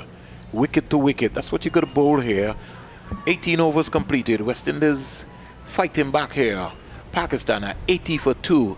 Maniba Ali Siddiqui is on 34. Sohail is on 12. The current run rate is 4.44. Matthews 5 has now cost 20 with 1 wicket to match it up. Yeah, I think a little partnership building here between Ali Siddiqui and Sohail. A couple overs ago, it looked very much in the Windies' control. But in the last couple overs or so, in the last over in particular from Hayley Matthews, just straying a little bit, both sides, bowling both sides of the wicket, and the Pakistan batters making her pay for that. So now we see Stephanie Taylor come into the attack. Windies need to take wickets here. We saw what Sohail did the other day in terms of her occupation of the crease and the rate at which she went about. It caused Pakistan to actually, her innings went a long way to ensuring a pretty comfortable victory for the Pakistani team in the previous game. So she's a very dangerous player in this situation. And Sohail has been very consistent so far. 61, 62, 19, 15, 16. She's 12 here. And around the wicket straight away comes Taylor. I'd just like to see, especially to Maniba Ali Siddiqui, the left-hander, that they bowl a little bit over the wicket. It's very difficult. And as we speak, the groundsmen have to be getting in position. It look like a little rain. Rashada Williams just bouncing a little bit too early. I just find that she's coming up too fast. Just needs to stay down. As a keeper, you gotta stay down a little longer. Around the wicket comes Taylor. The bowl to Siddiqui Ali, who's punching that out to Kashana Knight, who's sweeping. She was thinking about a second run, but had to get back. And when we look at the scores for Maniba Ali Siddiqui, 19, 25, 37, 36, 18. So she's got good starts. Yeah, in every match. She's got good starts. Like we were saying, her batting development now has to be in terms of going on and getting bigger scores, more meaningful, more impactful scores here for her team. She's got 35 here today, so she's always been there. Let's see what the approach will be from Sohail. Taylor into bowl to Sohail, and Sohail is just turning this. There. Yes, good side spin there. Beautiful piece of work there from Hayley Matthews. Really, the batsman couldn't even think about getting a second run. There's a little drizzle. It's moving over slightly. No danger, so the umpires have not been forced to bring on the covers. I don't think it'll get heavy. I think they're going. I think they're gone, yeah. Maybe just for precaution, but the breeze has been pushing it. And you might be surprised that by the time they look to bring on the covers, the rain might be gone. What do you think, Mali? Seems a bit premature to me. Yeah, it does. It does. Because it's now slowing down now. And this might maybe just take a little bit away. But the folks who've come to watch the game, they're not moving. So I don't think it might be any real danger. And the groundsmen themselves are a little reluctant in coming off because they maybe see this cloud just moving over. So there's a little rain delay here at the Sir Vivian Richards Stadium. Pakistan been inserted by the West Indies. They're 82 for 2 into over number 19. Maniba Ali Siddiqui is on 35 and Sohail is on 13. Taylor is into her first over. And as we speak, the rain is just about, if we could just get that cloud just going over, I think we'll be pretty much okay. Yeah, Pakistan 82 for 2, 18.4 overs. 17.2 overs remaining. Windies need a wicket here, Vern. Pakistan, this low partnership building, they're going at quite a comfortable run rate of 4.4 as well. I think this rain delay has come at a good time for the Windies and not so much for Pakistan, as it's just arrested their momentum that they were just building a little bit. I think the rain is gone. Yeah, was it even here? I might have maybe even have to ask myself, because like I was think saying, they're being extra cautious as well, considering that we had a delay because of excess moisture. I'm guessing they wouldn't want any more excess moisture. Yeah. I'm kind of tired of that term. Though. I actually don't want to hear the term excess moisture. You don't want to hear. You don't want to hear. Not for the rest of the year. Well, I guess in the umpire terms, it has to be examined and named as that. Excess moisture. It's not for the rest of the year at this ground as well. Oh, certainly. 82 for 2, and the umpires now having a discussion after the fact. Mr. Ramdami, the standby umpire, they're now giving him an education lesson and said, listen, if it's coming from the east. And when it comes to this area, what is going to happen? And that's why I was saying this was to the north side of us. So I was kind of pretty amazed that they were calling on the covers, because soon rather than later, once they brought the covers on, the rain stopped. In fact, not a rain, the slight drizzle more or less stopped. So I really think they should be just looking to clear off and get the the pitch off, the covers off? No, they're not. Are they kneeling down? It's interesting. What's happening here, Mali? I don't know. I mean, we got a lovely sunny day here. Got to be looking to get the covers off. 82 for 2. Can't be that they're not serious, Mali. 82 for 2, and 82 for 2. the umpires, instead of the not lovely sunny day here, they're still looking over. Yeah, the stakes are coming out. They're now putting down the stakes. Unless there's something behind us that we don't know. That's all I can say. It's a little grey to our left, to our immediate left here as well. Vern, so. But which clouds are the most threatening is the question, I guess. Well, I don't know, Mali, but in the meantime, let me just give the listeners and the viewers an update in terms of what has been happening here. And so that you'll have an idea. The match has been reduced to 36 overs per team. West Indies won the toss, and they're bowling first. So the revised match, the first session is expected to end at 2:27.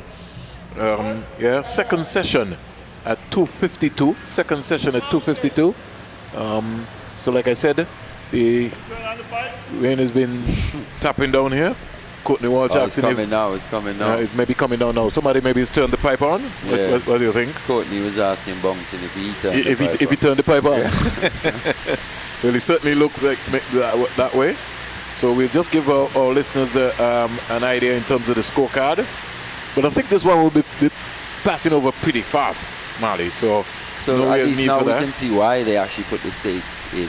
Just to be cautious. Yeah, for sure. And they don't want to be out there standing up in the rain, more or less. Pakistan would have lost their first wicket. Sidra Amin was bowled Gajnabi for 13, 35 balls faced. And the poor form continues for Javera Khan. Kortanisa Mohammed bowled Matthews, and Mali says she just come out and just played one particular way. She's not changed. She's been aggressive, and she's struggled, really struggled to the point that when you look at her scores on this trip, you would have to take into consideration, and they will have to revisit her approach. 10, 12, 5, 5, 6. Almost sound like a telephone number. Yeah, she's really struggled, and like you said, she's struggled in terms of her methods, you know. And here today, you could tell this is a player under immense pressure. Her haphazard style of play. She was only at the crease for 8 deliveries, but a lot was happening out there, and you could tell this was a player whose mind was really racing. 74 dot balls, Mali, in 18.4 overs. 74 dot balls. Another cause of concern for Pakistan? I think it's a cause of concern for both teams in this series, the amount of dot balls, but you want to see the improvements. You want to see them possibly look to play with softer hands and place the ball as well, especially from the West Indian perspective. Place the ball a bit better at times. They play fantastic shots, but they find the fielders more often than not as well. No CG maximum so far in the outlet here so far. Maniba Ali not out 35 from 52 balls, 5 boundaries. Amir Sohail not out 13, 17 balls, 2 boundaries. So 7 boundaries have been hit so far. And just to give you an idea in terms of the West Indies bowling lineup, as the groundsmen are just waiting to get the clearance so that they can be able to be back out onto the pitch. I think that little heavy cloud that we have here seems to be just passing over. Sharp shower. Shamila Connell, 4 overs, no maidens, 20 runs, no wickets with 6 wides. Chanel Henry, 4 overs, no maidens, 13 runs, no wickets, 2 wides. Shabika Gajnabi, 5 overs, no maidens, 21 runs, 1 wicket, 2 wides. Hayley Matthews, 5 overs, 1 maiden, 20 runs, 1 wicket. And Stephanie Taylor, she just started her first over. She's only bowled 4 deliveries so far, not for 2. The groundsmen are being instructed by the Mr. Ramdani to maybe just give clearance and get the covers off so that we could be able to get the game going. One thing I can say, Mali, about the spectators over on the mound, they didn't move. They got out the umbrellas. Yeah, they're saying the wetter the better. They only need Chicky Hi-Fi now to get the music going. Yeah. That's what it's looking like to me. but they're having a whale of a time there on the mound. Oh, for sure. 82 for 2. Just a little rain delay, match delayed by the rain. And we're just waiting just to let you know, in case you just tuned in, West Indies versus Pakistan. This is the final game. And the match happened to be curtailed. And we have 36 overs per team. 36 overs per team, the revised match. One bowler for the West Indies can bowl 8 overs, and the other bowlers will have to bowl a maximum of 7 overs. The power play, the first power play was at least 7 overs. So we're looking to get some action going here. As soon as the umpires give the clearance, we expect it to be back out live and in living color. The head groundsman, I think, maybe just going to just look to just make sure that everything is okay.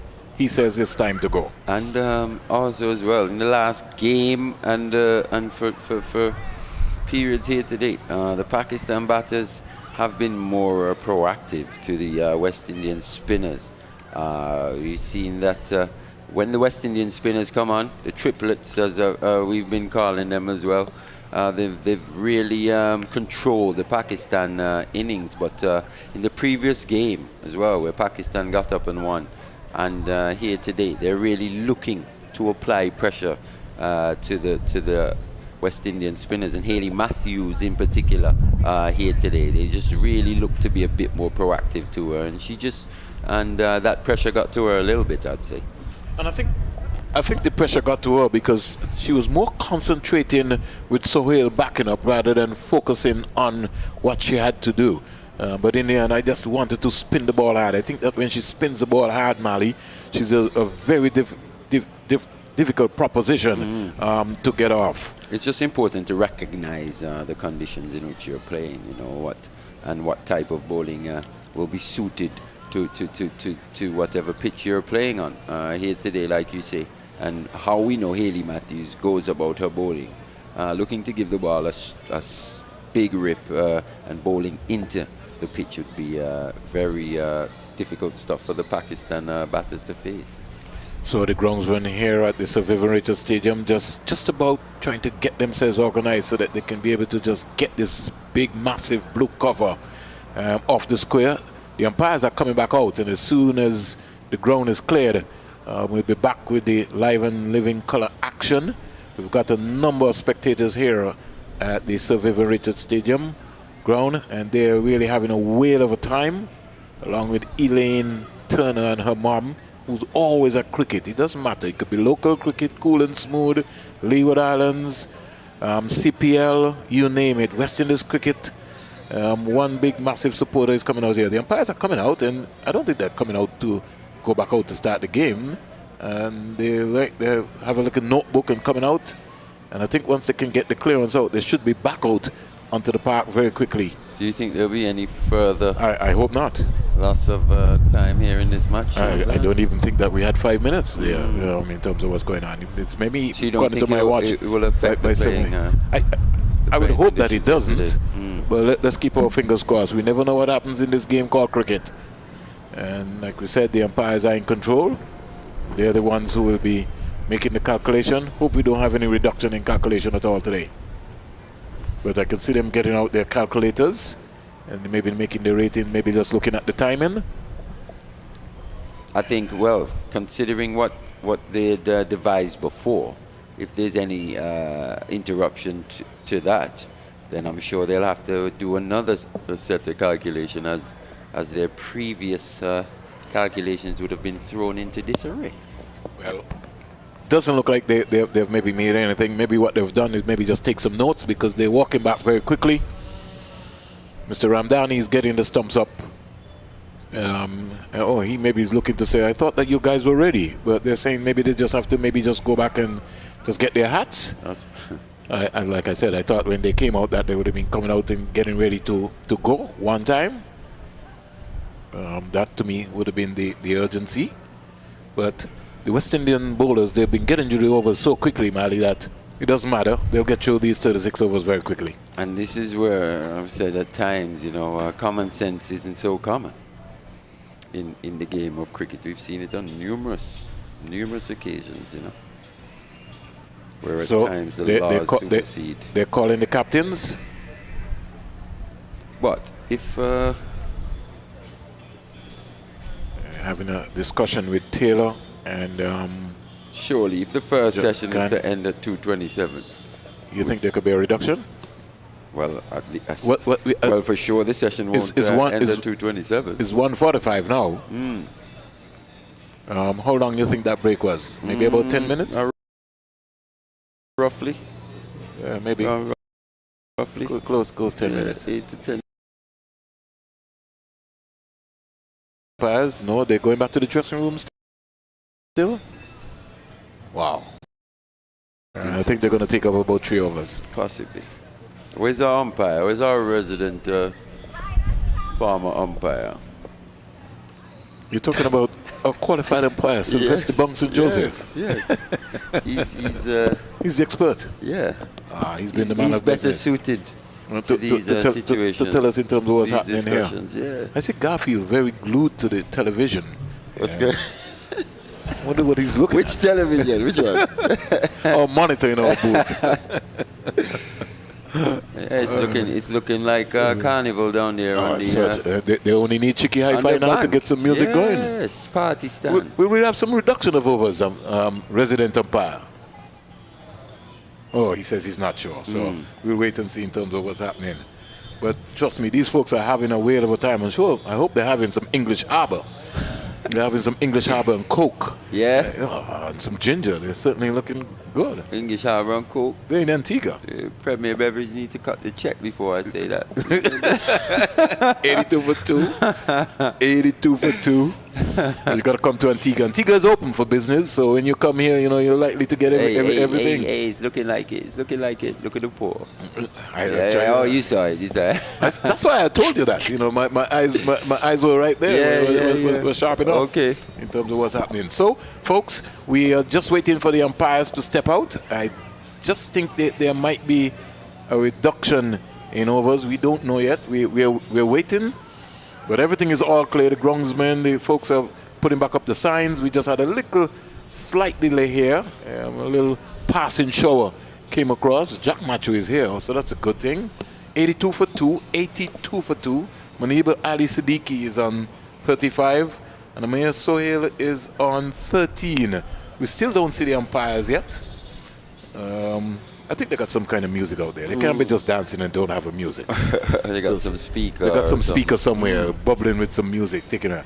Let's look and see. Are the umpires coming out? Yes, the umpires are coming out. So no, they're still not coming out. So what's the hold up? They're going over now to the Pakistan team. And we're going to have a revision. Yes, somebody's calculator is coming out, so there's maybe another revised target. Javera Khan has been called over, so there's been some reduction in overs. Oh, for sure. I mean, as long as there was going to be some disruption, and considering the revised match conditions, they're going to have to revise it again, as that would have been thrown off with that rain delay. And that's what happens when you have a rain delay. Everything just gets thrown up into the air. And they look like they have maybe made their mind up. Let's wait and see in terms of what's going to be happening. We were just waiting here. If you're wondering what's happening, we're waiting on the umpires. There has to be most likely another revised action.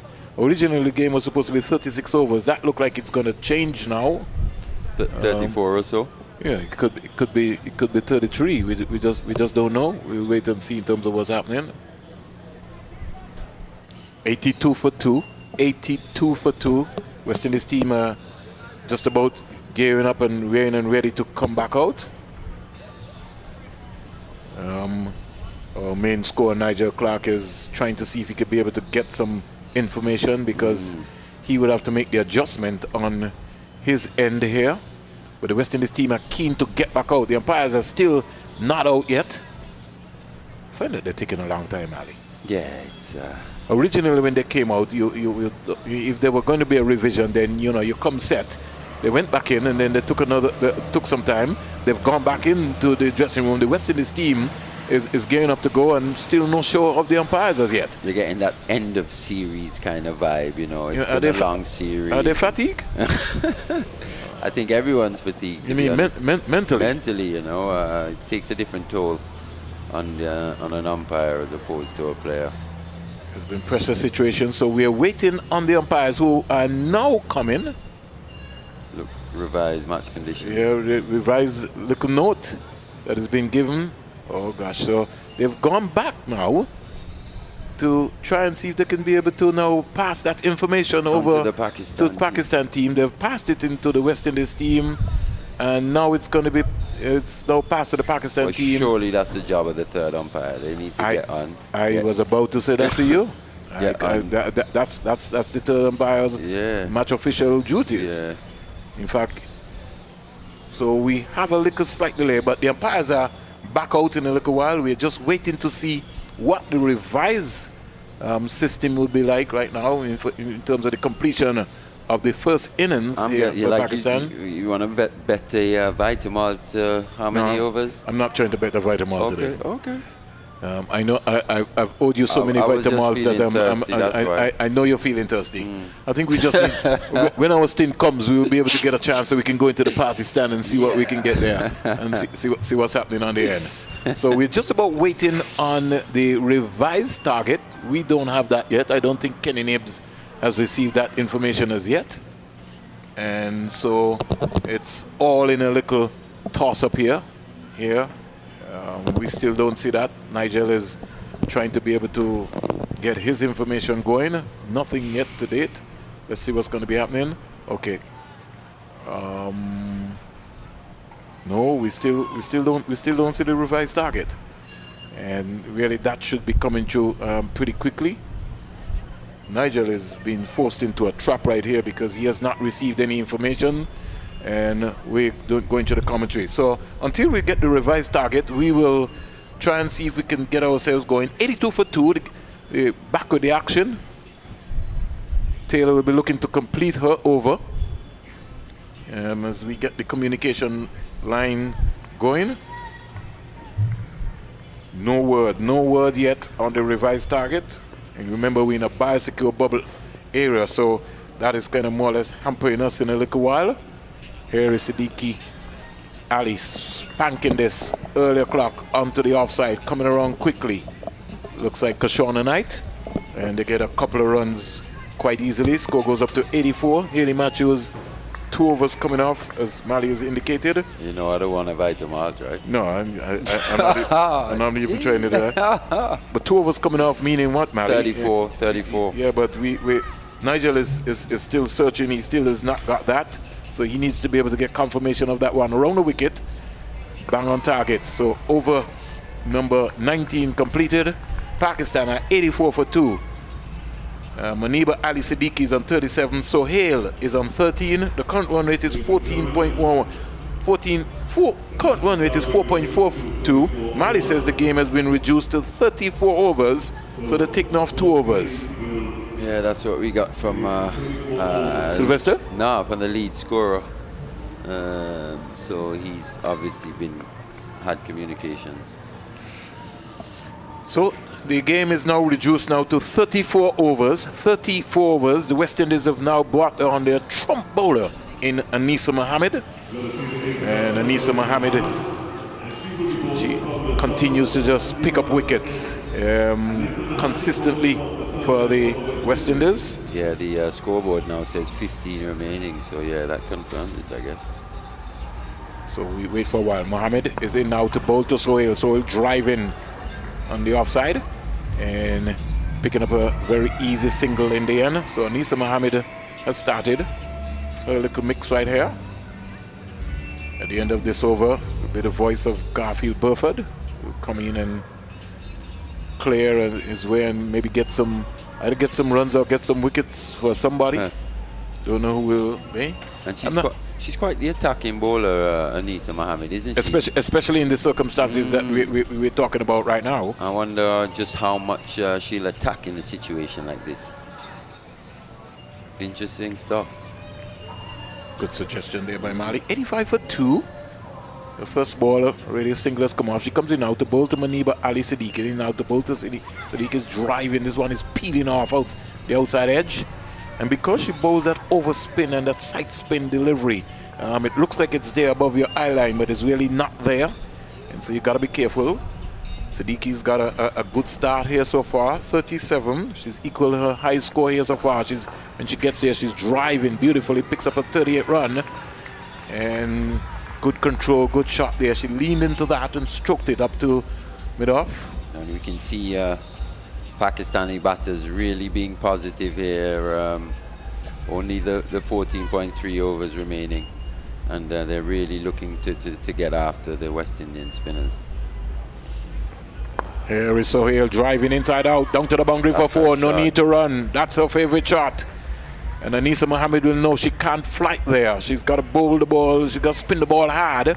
And as Mali's saying, they maybe need to put some protection in place on that side of the field. And that's what I mean. I'd be interested to see how Anisa goes about it. Normally, she comes in a situation where she's in control. She sets the fields accordingly, and she gives the ball a bit of air and looks to do the batters through the air more often than not. But in this situation, with the match conditions here at the Sir Vivian Richards Stadium, it's just a slightly different situation. And will she be able to just slightly change up her normal modus operandi? 161 wickets for the West Indies in ODI level, and the next delivery is turned into the offside. They're looking for 2. Somebody could be in trouble.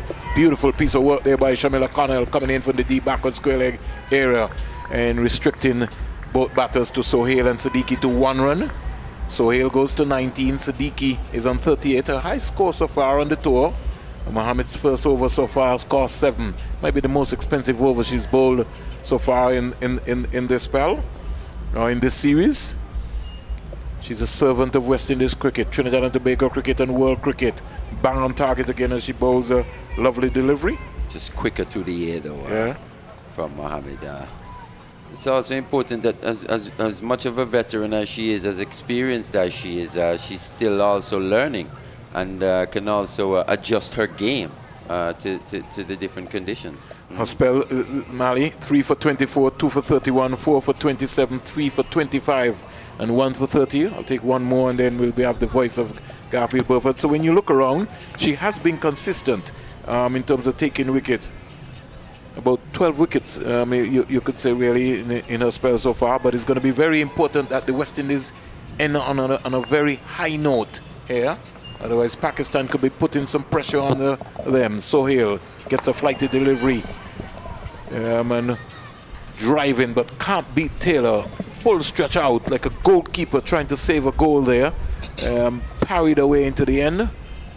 And Siddiqui and the non-strikers then had to just get out of the way. So good afternoon to Sylvester Bungs and Joseph. Good afternoon, Sil. Good afternoon, Vernon. Here comes Taylor. She comes in now to bowl to Sohail, and Sohail is back and just tugging this one out to the deep backward square leg fielder. And getting 1 run. Looks like Kashona Knight coming off of that area. That's a massive boundary. Goes up to 20. And Maniba Ali Siddiqui is on 38. She comes back into strike.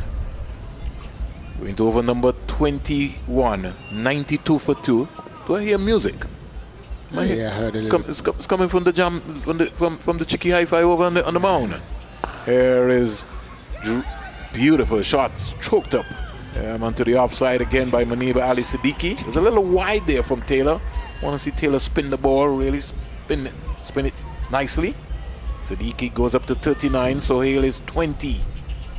The West Indies look like they could be chasing at least 150, Sylvester, in this game here if they don't get their act together and don't get a wicket. Here is Sohail just pulling this one into the onside, and they get 2 runs quite easily in the end. Lots of running there for both Nation and Kashona Knight. 95 for 2. 95 for 2. Sohail is 22. I want to see Taylor spin that ball. Really spin that ball. Rip it. Especially to Sohail. Even to Siddiqui. She comes in now to bowl to him, rather wider. She's back and looking to crack that. Can't beat Cooper. So good afternoon to Marissa Aguela, former West Indies women's captain, who's falling through on our coverage. Here comes Taylor. In now to bowl to Sohail. Sohail is sweeping. Over completed. 21 bowl, 95 for 2. Maniba Ali Siddiqui is 39. Sohail is 22. More comments from Sylvester Joseph, and then a little bit of voice of Garfield Bufford. Yeah, good afternoon again to the viewers. I think that this partnership, is looking pretty good. Burford, welcome back. These two have shown through the series so far that, to me, they are the two most aggressive players for Pakistan, more consistent players for Pakistan for this season. And I think it's the first time, if my memory can recall, that they're batting together, and they're looking pretty good. And a good total, I think, depends upon how far or how deep in the innings that these two can go. Indeed, thank you so much, Vernon, and good afternoon again, Sylvester. Here's Anisa Mohammed bowling, and she is stumped. Out-stumped is Maniba Ali Siddiqui, going for a lofted-on drive, looking to swing that one over that deep mid-wicket, wide long-on area, making no contact, and a quick, fast bit of stumping, efficient bit of stumping. And the Pakistan women lose their third wicket, 95 for 3. Maniba Ali Siddiqui getting another good start and failing to carry on again. 39 she's gone, 39 from 59 deliveries, 95 for 3 in over number 22. Yeah, and Anisa Mohammed again come with the magic arm, we would call it. In our time, she every time she comes on, she have a knack of picking up wickets, and she is doing it. She has been doing it throughout her whole career. So I mean, she's just that wicket taker. She knows how and what she's all about, and a good stuff here. Good start here in the 22nd over from Anisa Mohammed. This is a very good wicket because. We know that Ali, she's very dangerous, and she was looking really good. The partnership was looking threatening, and she came on and broke that partnership. And so I think now that she can continue, the West Indies team can continue to build on that momentum and put a lot more pressure on the Pakistani batters. Indeed. So the new batter is Imtiaz, and it will be, as I said, Pakistan women just losing their way just a bit there. That partnership would have been absolutely crucial for the Pakistan women. And Maniba Ali Siddiqui going. Here comes Anisa Mohammed bowling, and this is played by Imtiaz down to backward point position. DeAndre Dottin does the fielding. There is no run. 95 for 3 the score. 95 for 3. The bowling figures so far. So in terms of wickets, a wicket each for Shabika. We'll tell you about that after this delivery from Anisa Mohammed bowls, and this one is punched into the covers. Can't score. Imtiaz yet to get off the mark. 95 for 3 over number 22 of 34. 22 of 34. Another reduction in the overs. A slip in place. As here comes Anisa Mohammed starting to move in again from the Sir Randy Roberts and bowls, and this one is punched uppishly down to mid-off. And a little bit of oohs and ahs there. Does appear to be Chanel Henry down there at mid-off, as you see a Caribbean Airlines aircraft just lifting off from the VC Bird International Airport. Here comes another delivery from Anisa Mohammed from the Sir Randy Roberts and bowls, and this one is turned into the onside, looking for a quick single, have to return to their creases. And doing the fielding there, no run possible there. Imtiaz yet to get off the mark. She's eager to get off the mark. 4.35 the run rate. 95 for 3 over number 22 being bowled. The last ball in 22 of 34. This one is swung into the onside, just past the mid-wicket fielder. They get one. So Imtiaz finally off the mark, just swinging that one just past the mid-wicket fielder in a very short at mid-wicket. The end of over number 22, a successful over for Anisa Mohammed. She's in on the wickets as well. 1 for 8 she's from 2 overs, 96 for 3, 22 overs gone. So Hale on 22, Imtiaz 1 of 5, 4.36 the run rate. The wicket in that over of Maniba Ali Siddiqui going for 39. Yeah, good stuff there again by Anisa Mohammed. She's continued to do the job, do the good work for the West Indies team. And indeed, they needed a wicket at that time because that partnership was really building and looking very dangerous. And she came on, and the smart bowling. I like the way how she varies her pace, and she give it a bit of tweak, a bit of flight, So she's a really a legend. I think we can call her a legend of West Indies women's cricket. Indeed she is. As is Stephanie Taylor, who is bowling now. She starts the new over. That one is just getting that one very fine out to a fine leg. There's a chase on here for Anisa Mohammed, the aforementioned. They get to what will the umpire's signal be? It will be bat on that. No signal from the umpire. So she got a little bit of a feather on that down the leg side. So 2 more to Imtiaz. She moves up to 3. Talking about here Kainat Imtiaz, who is in strike now. She's facing up now again to Stephanie Taylor. Bowls, and this one is flighted, turn into the onside, down to a deep mid-wicket fielder, does the fielding. There is one more. Shedian Nation does the fielding down there, deep mid-wicket. One more to the score, 99 now for 3. It's on the cusp of the 100 here. Imtiaz now on 4. Omema Sohail on 22 of 25, taking up strike. She's played some exquisite shots, hasn't she, Omema Sohail? And for her, the long off goes out. So the long off and the long on. This one is hit in the air. She gets it through the covers. She won't get a boundary though. They come back for the second run as Brittany Cooper whips the return back in, but 2 runs quite comfortably for Omema Sohail. Shot there that it played uppish of a cover drive, just getting it through the cover and extra cover fielder. Brittany Cooper doing the run there, and 100 comes up for Pakistan women. So 100 in the 23rd over, 91 minutes for the 100. Of course, a little bit of disruption because of rain. 1 rain delay, a late start. But they are on indeed. Here comes another delivery. This one wide outside the off stump, punched off the back foot through the covers. Brittany Cooper again does the fielding, does the chase. She retrieves the ball now and just whips the return back in. Easy 2 more runs. So 103 for 3. They're doing it in 1s and 2s. They're really really milking the bowling at this point. Yeah, and so Hale again, she shows the balance and the quality. She's very, very strong playing through the offside, and she gets herself in very good position and paces the gap. That is a hallmark, with her batting. Here comes another delivery, which is turned into the onside onto a short fine leg position. Anisa Mohammed does the fielding. Good running there. Just turning it. Anisa Mohammed had to run a few steps to her right to do the fielding. Enough time for 1 more to Sohail. She moves up to 27. And Imtiaz comes back into the strike. Kainat Imtiaz, she's on 4 from 7, 104 for 3. She faces up now to Stephanie Taylor. Delivery wide outside the off stump, wide signaled by the umpire. 1 more to the score, 105 for 3 the score goes up to. She'll have to reload on that one. 22.5 overs of 34. Here comes Stephanie Taylor up, bowls, and this one is displayed into the short on the offside. Very, very good running there by the Pakistan women. Imtiaz displaying that one with soft hands, square in the offside, just setting off immediately. Good backing up by Sohail as well. So 106 for 3 after 23 overs. We have now 11 overs to go.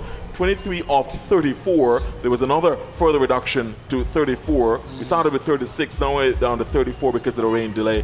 34 overs aside, 106 for 3 after 23. Sohail on 27, Imtiaz 5, the current run rate 4.61. Yeah, I mean, you have good communication again there by the 2 batters. They understand each other. Imtiaz, she's a dangerous player. You have to watch her, and she's very dangerous in this situation. This one is hit in the air magnificently over the bowler's head down to the boundary for 4.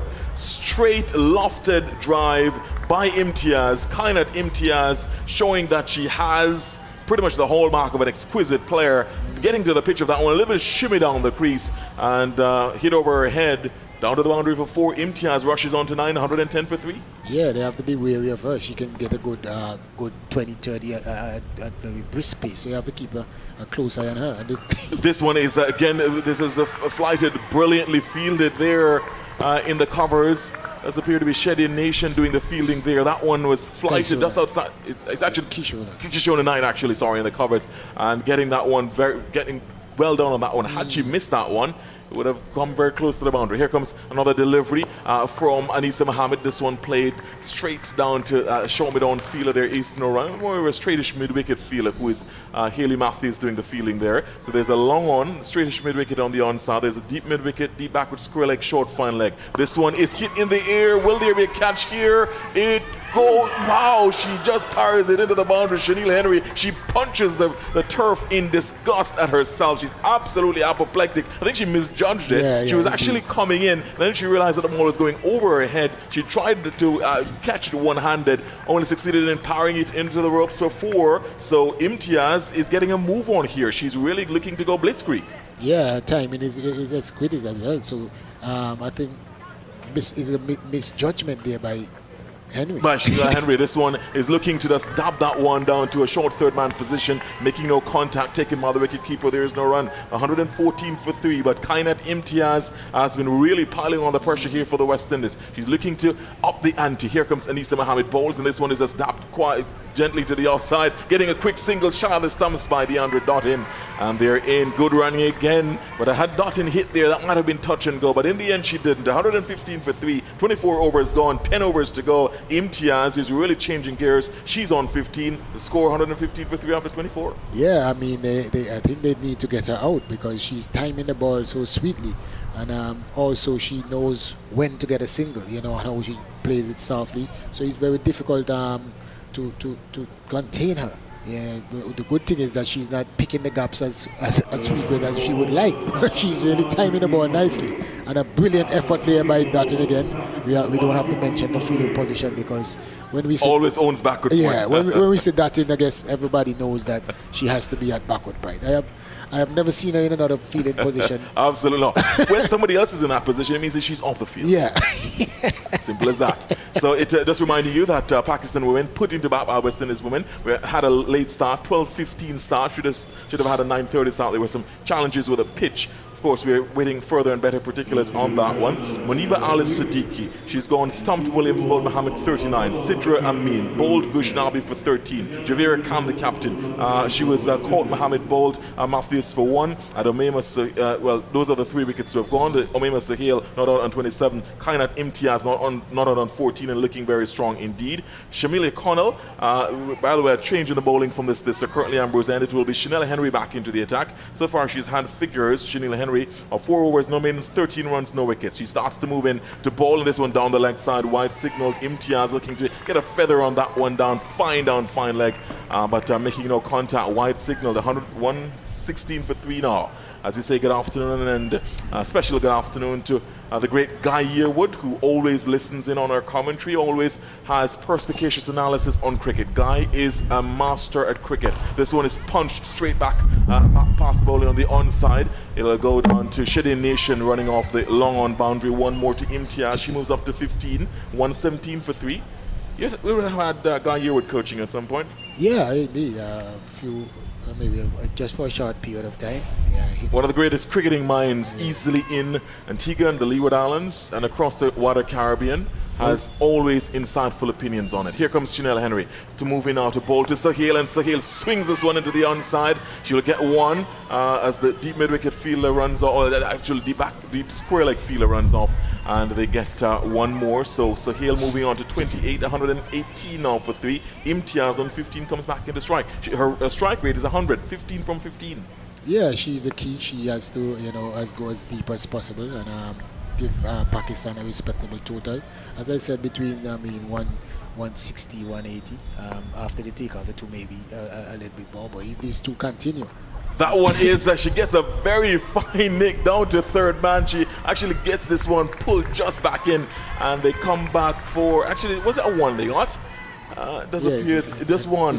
Yes, indeed. So getting that one past the keeper diving a despairing dive to her right, wasn't able to haul that one in. Third man fielder had to run around, and they got 119 for 3 now. Imtiaz up to 16. Her strike rate still 100, 16 from 16. Sahil faces up now. This one is a slow delivery. She gets this one square over the offside field. They get one. They'll have to settle for that. We're looking for the second one. Sahil, she has to settle for the one. So she moves up to 29.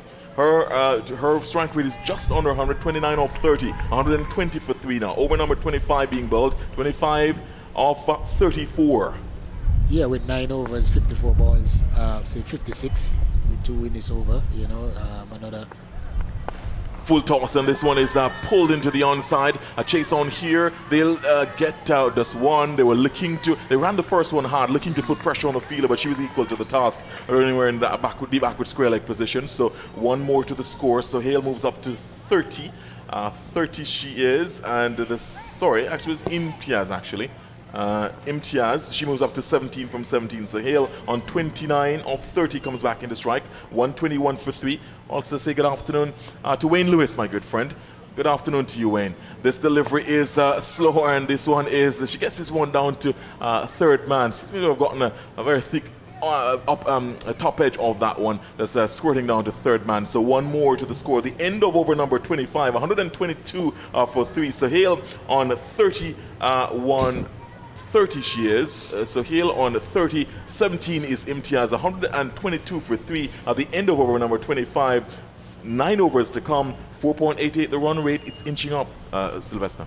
Yeah, you can see the intent there by the both batters for the Pakistani team, Imtiaz and Sohail, but also you can see the effort in the field by the West Indies players. They are getting to the ball, very quickly and denying these batters from any second one, so it's good cricket from both teams. The Pakistanis trying to set a competitive total, and the West Indies players realizes that the situation is kind of tight, so we have to try and save as much runs as possible.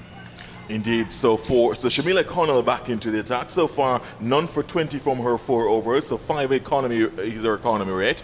Let's see what the field will be for her. A few judgments being made into the field for her as she prepares the ball to Omaima Sohail. So there is a short fine leg. There's a deep mid wicket. There's a short straightish mid wicket, and there's a mid on. This one way down the leg side. That was almost 2 wides, if ever there was something like that. It was way down the leg side. So a loosener there from Shamila Connell, and so wide signal, 123 for 3, 25 over number 26 being bowled. She'll have to reload on that one. 123 for 3. Current run rate 4.92. She starts to move in again. She'll have to get her radar right from the Sir Randy Roberts end. Shamila Connell bowls, and this one is hit in the air upishly. The deep mid-wicket fielder just comes in to do the fielding. Brittany Cooper does the fielding, one easily to Sohail. She moves up to 31. Imtiaz comes back into the strike. She's on 17 from 17. 124 for 3. Here comes so for Imtiaz facing up. There is a short fine leg, deep mid wicket fielder, short straightish mid wicket, mid on, and on the offside there is a third man, very wide third man. There's backward point, extra cover, long off, and a deep cover. Here comes Shamila Connell bowling, and this one is just teared down to backward point fielder, taking a shot at the stumps. Was Deandra Dottin missing? I think that she might have been in, actually. She scurried back. When she saw Deandra Dottin pouncing on the ball, she scurried back, Sylvester. Indeed. And that's the presence that Deandra Dottin has. Well, what will Shamila Connell do here? She moves into bowl her third ball of a new spell. Up bowls, and that one full delivery outside the off stump, looking to play that one into the offside, missing the ball, taken by the wicket keeper. There is no run, so look at that wide gap through the covers, really yawning gap through the covers, because there's a backward point, but there is an extra cover in Stafford Taylor, and pretty much the covers, except for, of course, there's a sweeper. But if she gets that past Stafford Taylor, it will be a long run for the fielder. This one is swung into the onside. It will not go into the boundary because Brittany Cooper does a fancy footwork down there. She could be a footballer, Yeah. And that one is just return comes in, and so 2 more to the score. 126 for 3. Imtiaz moving up to 19 now, 4.91 the run rate. Connell none for 24 in her 5th over. Brittany Cooper has done quite well. I think the feeling generally has been tidy today from the West Indies women. From the Sir Randy Roberts end, here comes Shamila Connell up to the wicket, bowls and looking for the swing here, taking on the pad, but that one seems to have been going down the leg side. They scurry through for a leg by. 1 more to the score. 127 now for 3. 127 for 3 in over number 26, with 34 being the magic number. 26 of 34. 1 ball left in over number 26. After this, it'll be 8 overs to go, and Pakistan want to really get a move on here. will it be Sohail or will it be Imtiaz or both will go after the bowling? This one is just hit down to mid-on. They can't score. Almost a very woody sound on that one. No timing on that one. The end of the over there from Connell. None for 24 from her 5. 127 for 3 after 26. Sohail 31. Imtiaz 19. The current run rate a shade under 4.9 with 8 overs to go. Yeah, and Connell, I see in the T20 that she bowls her 4 overs up front. But, having seen her throughout this series, the 50-over series, she bowled a very deceptive Yorker. She seems like she's a bit quicker than the batters expects, and she bowls a very good Yorker. So I wonder why she doesn't bowl more often in the death. Perhaps she doesn't trust that she can replicate it often enough. Take some practice to be able to do that, to hit the ball on a dime all the time. You have to do a lot of practice on that one. Chanel Henry starts to move in again outside the off stump. I think essentially Imtiaz might have been backing away. I think her inclination was to premeditation to back away, and then she realized that the ball was just outside the off stump, not wide enough to be called a wide, but too far from her to get some bat on it. In the end, a good delivery. The premeditation didn't work for her. Chanel Henry starts to move in again from the Sir Curtly Ambrose end. No slip in play. She's up balls, and this one hit in the air. It will drop safely down to a fine leg position. Anisa Mohammed runs around to do the fielding. They come back for the second run eventually. That was a good one. So 2 more runs to the score. They're really putting a move on in terms of the running here. The urgency has picked up in the running, and they're going for their shots. And when they get miscues like what she did a while ago, Imtiaz, they're really running and putting pressure on the fielders. So 2 more to Imtiaz. 129 for 3. She's on 21. She faces up now, and this one is a slow delivery, and he's caught. Playing it straight to Brittany Cooper at square cover, and that's the end of Imtiaz going for the shot. There seems to be a little slower delivery there, taking some of the pace off that one, and just playing it straight into the lap of Brittany Cooper. The 4th wicket goes down. Imtiaz going, caught by Cooper of the bowling of Henry for 21. The 4th wicket, and the West Indies women managing to make a breakthrough at a crucial point. Yeah, well, they bowled there by Henry. I mean, in the previous over, she bowled a few of those deliveries that went just agonizingly over, those feeler in Brittany Cooper and Dutton in the previous over. But this time, that one it was hit with a fair amount of power, but it went straight to a brilliant fielder in Cooper. And Cooper is not going to drop that easy one. Absolutely not. Especially now you see the attitude and the energy of the West Indies fielding team. They, as we were saying earlier with Vernon, that they look like they come out to play today. Yeah, they did. And I think that there's a fair bit of urgency, not only from the Pakistanis, but a fair bit of intensity from the West Indies players as well. The fielding has been clinical, except for a few areas where there were some blemishes, but I think generally they have had a clinical fielding performance, and certainly in terms of the catching, all the balls which have gone in the air have gone to hand, have been taken, have been accepted, except for that Chanel Henry, where she misjudged that one down on the boundary, on the boundary straight, where she actually misjudged it and actually parried it into the boundary. I think generally feeling has been good. So Nida Dar comes to the crease. Nida Dar, the new batter. 129 for 4, over number 27 being bowled, and Chanel Henry gets into the wickets as well. 1 for 22 now she is. Here comes Nida Dar facing up, and this one is looking for the pull shot there, getting it down to a straightish mid-wicket position. Does the fielding is Hayley Matthews, threatens to throw down the stumps. But Sohail was easily back into her crease. Sohail is going to be crucial for the Pakistan women now. She's well set. She's on 31 from 33. If Nida Dar can really stay there to the end, I think this pair will be absolutely crucial if they are to get anywhere near what they're looking for, possibly 170, 180. Here comes another delivery pulled into the onside. They will get this down to the boundary for 4 down a deep backward square leg. And off the mark is Nida Dar with a boundary. A short delivery down the leg side and just helping it down to deep backward square leg for 4. And very welcome boundary, 133 for 4. Yeah, that time it looked like she was batting since last night there. That ball flew across the outfield with so much pace. Like she knew that Henry would bowl that short ball to her. That ball hit with immense power and timing and placement. Here comes that Nida Dar facing up again. This delivery is punched into the covers. Brittany Cooper does the fielding, shies at the stumps. They'll get overthrows here. A chase on here for Shady Nation. They get one. They'll come back for the second one at least. and 2 overthrows. So perhaps victims of their own intensity in the field there a while ago. Brittany Cooper throws around in desperation and absolute exasperation because she expected that one would have been backed up. I think in a way Hayley Matthews might have been just off put a while ago. She went to back that one up, but I think she was actually wrong-footed, and so the ball went behind her. I was wondering, I was looking to see if the ball hit the stumps, but the bails are not the same color as the stumps, so I can't really pick up. From here, it's difficult to see, it's difficult to see the bails. The Yes. stumps are blue, but the bails.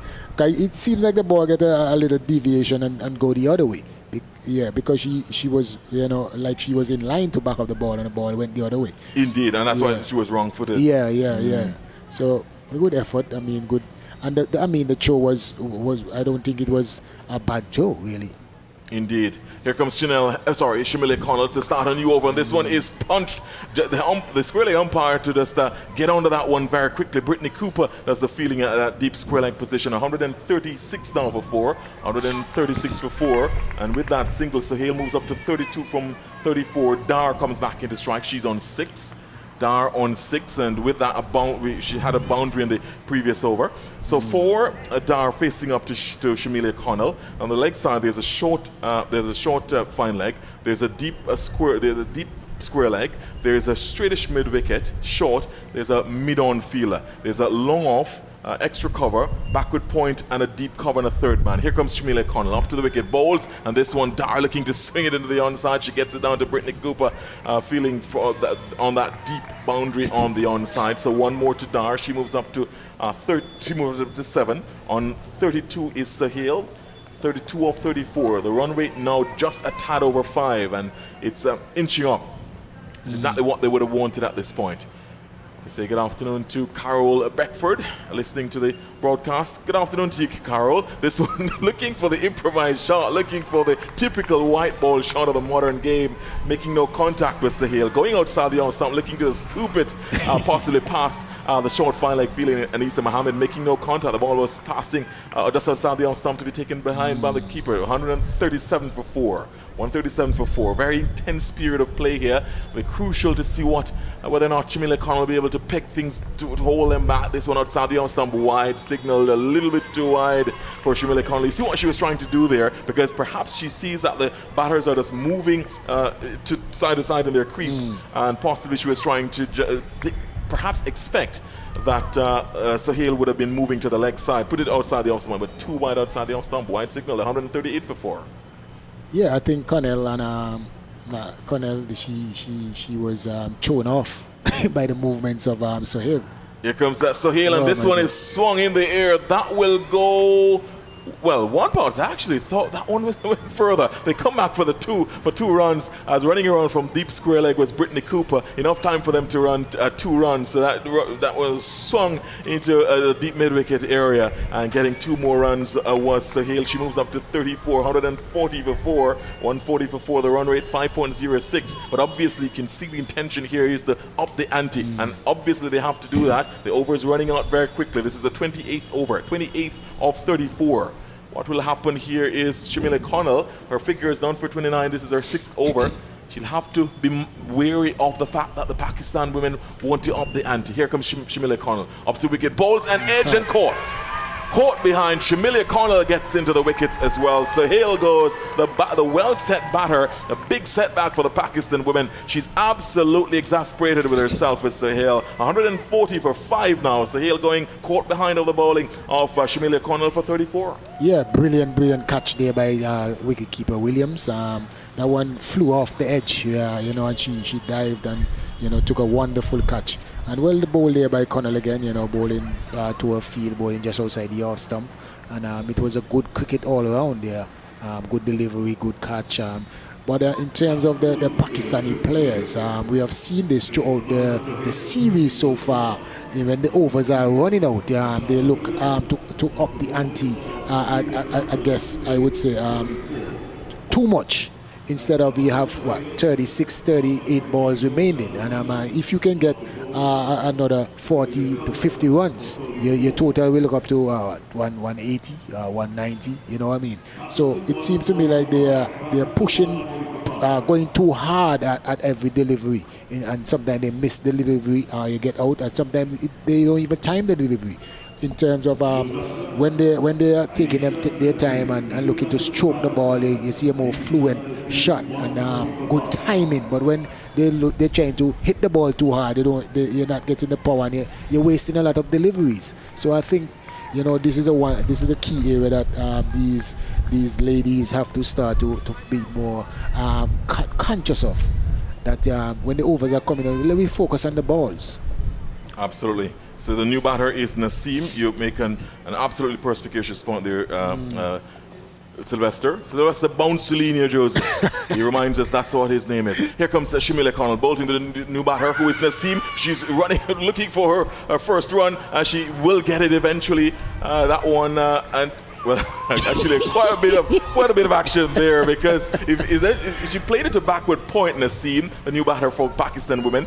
Here was Deontre Doughton, who owns that position, taking a shot at the stumps, and the ball is going into the offside, into the onside for Brittany Cooper to do the backing up, and then Brittany Cooper herself tried to run out Naseem. In the end, she wasn't able to. 28 overs gone, 141 for 5 Pakistan women. The new batter is Naseem. Let's see whether or not she'll be able to push on the Pakistanis. The run rate now 5.04. Shamila Connell a successful over 1 for 30 from her 6. Yeah, well, she's a very aggressive player. She hits the ball, with good power. It's just I think that she can take a few balls to get a feel of it. Hopefully, that she doesn't really come and try to power each and every delivery and waste a few deliveries. But it's setting up good. They have a sprinkle of spectators here. They are here. They were here since early this morning, looking for some entertainment, and they were also entertaining themselves down there. But the cricket now is very entertaining, and it's good for the spectators. Chanel Henry starts the new over bowling, and this one is just played into the offside, but alert to the danger was Chanel Henry, just running very, very quickly in her follow through to make sure that Aisha Naseem had to stay riveted to her crease. The score still remains 141 for 5.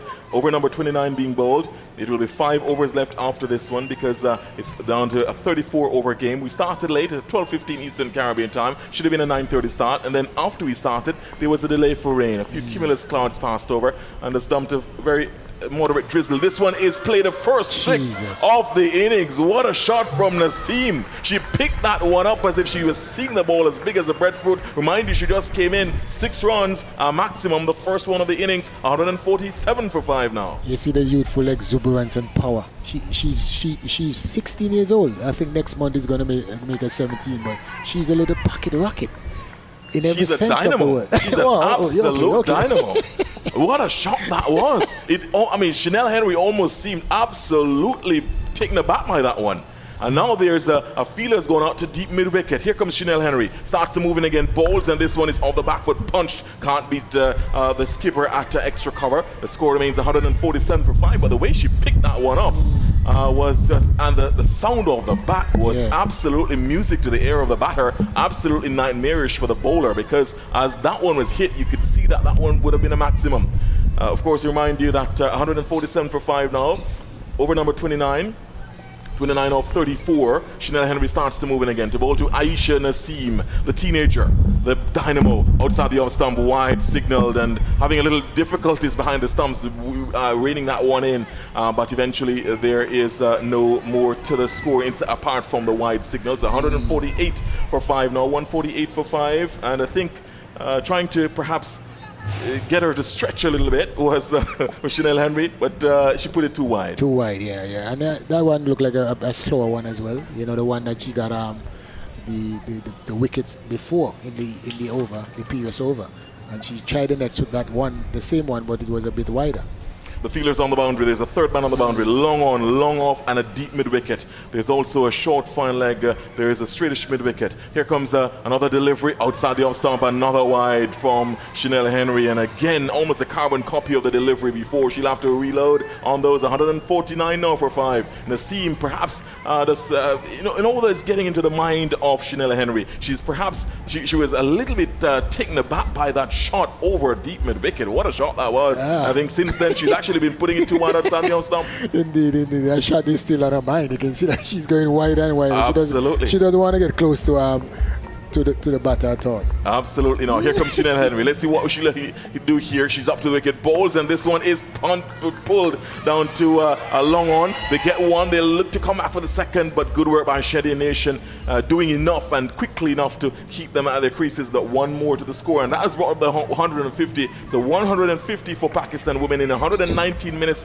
This is the 29th over, and there will be 5 overs left after this. And Naseem is certainly she's announced her intentions. She's making her intentions very, very clear that she's going to go blitzkrieg, and she's already started to. I mean, that shot. We still can't stop talking about that one. Here comes Chanel Henry. She'll be bowling now to Dar. Nida Dar on 7. Faces up on this one. He's hit in the air. There'll be a catch taken easily.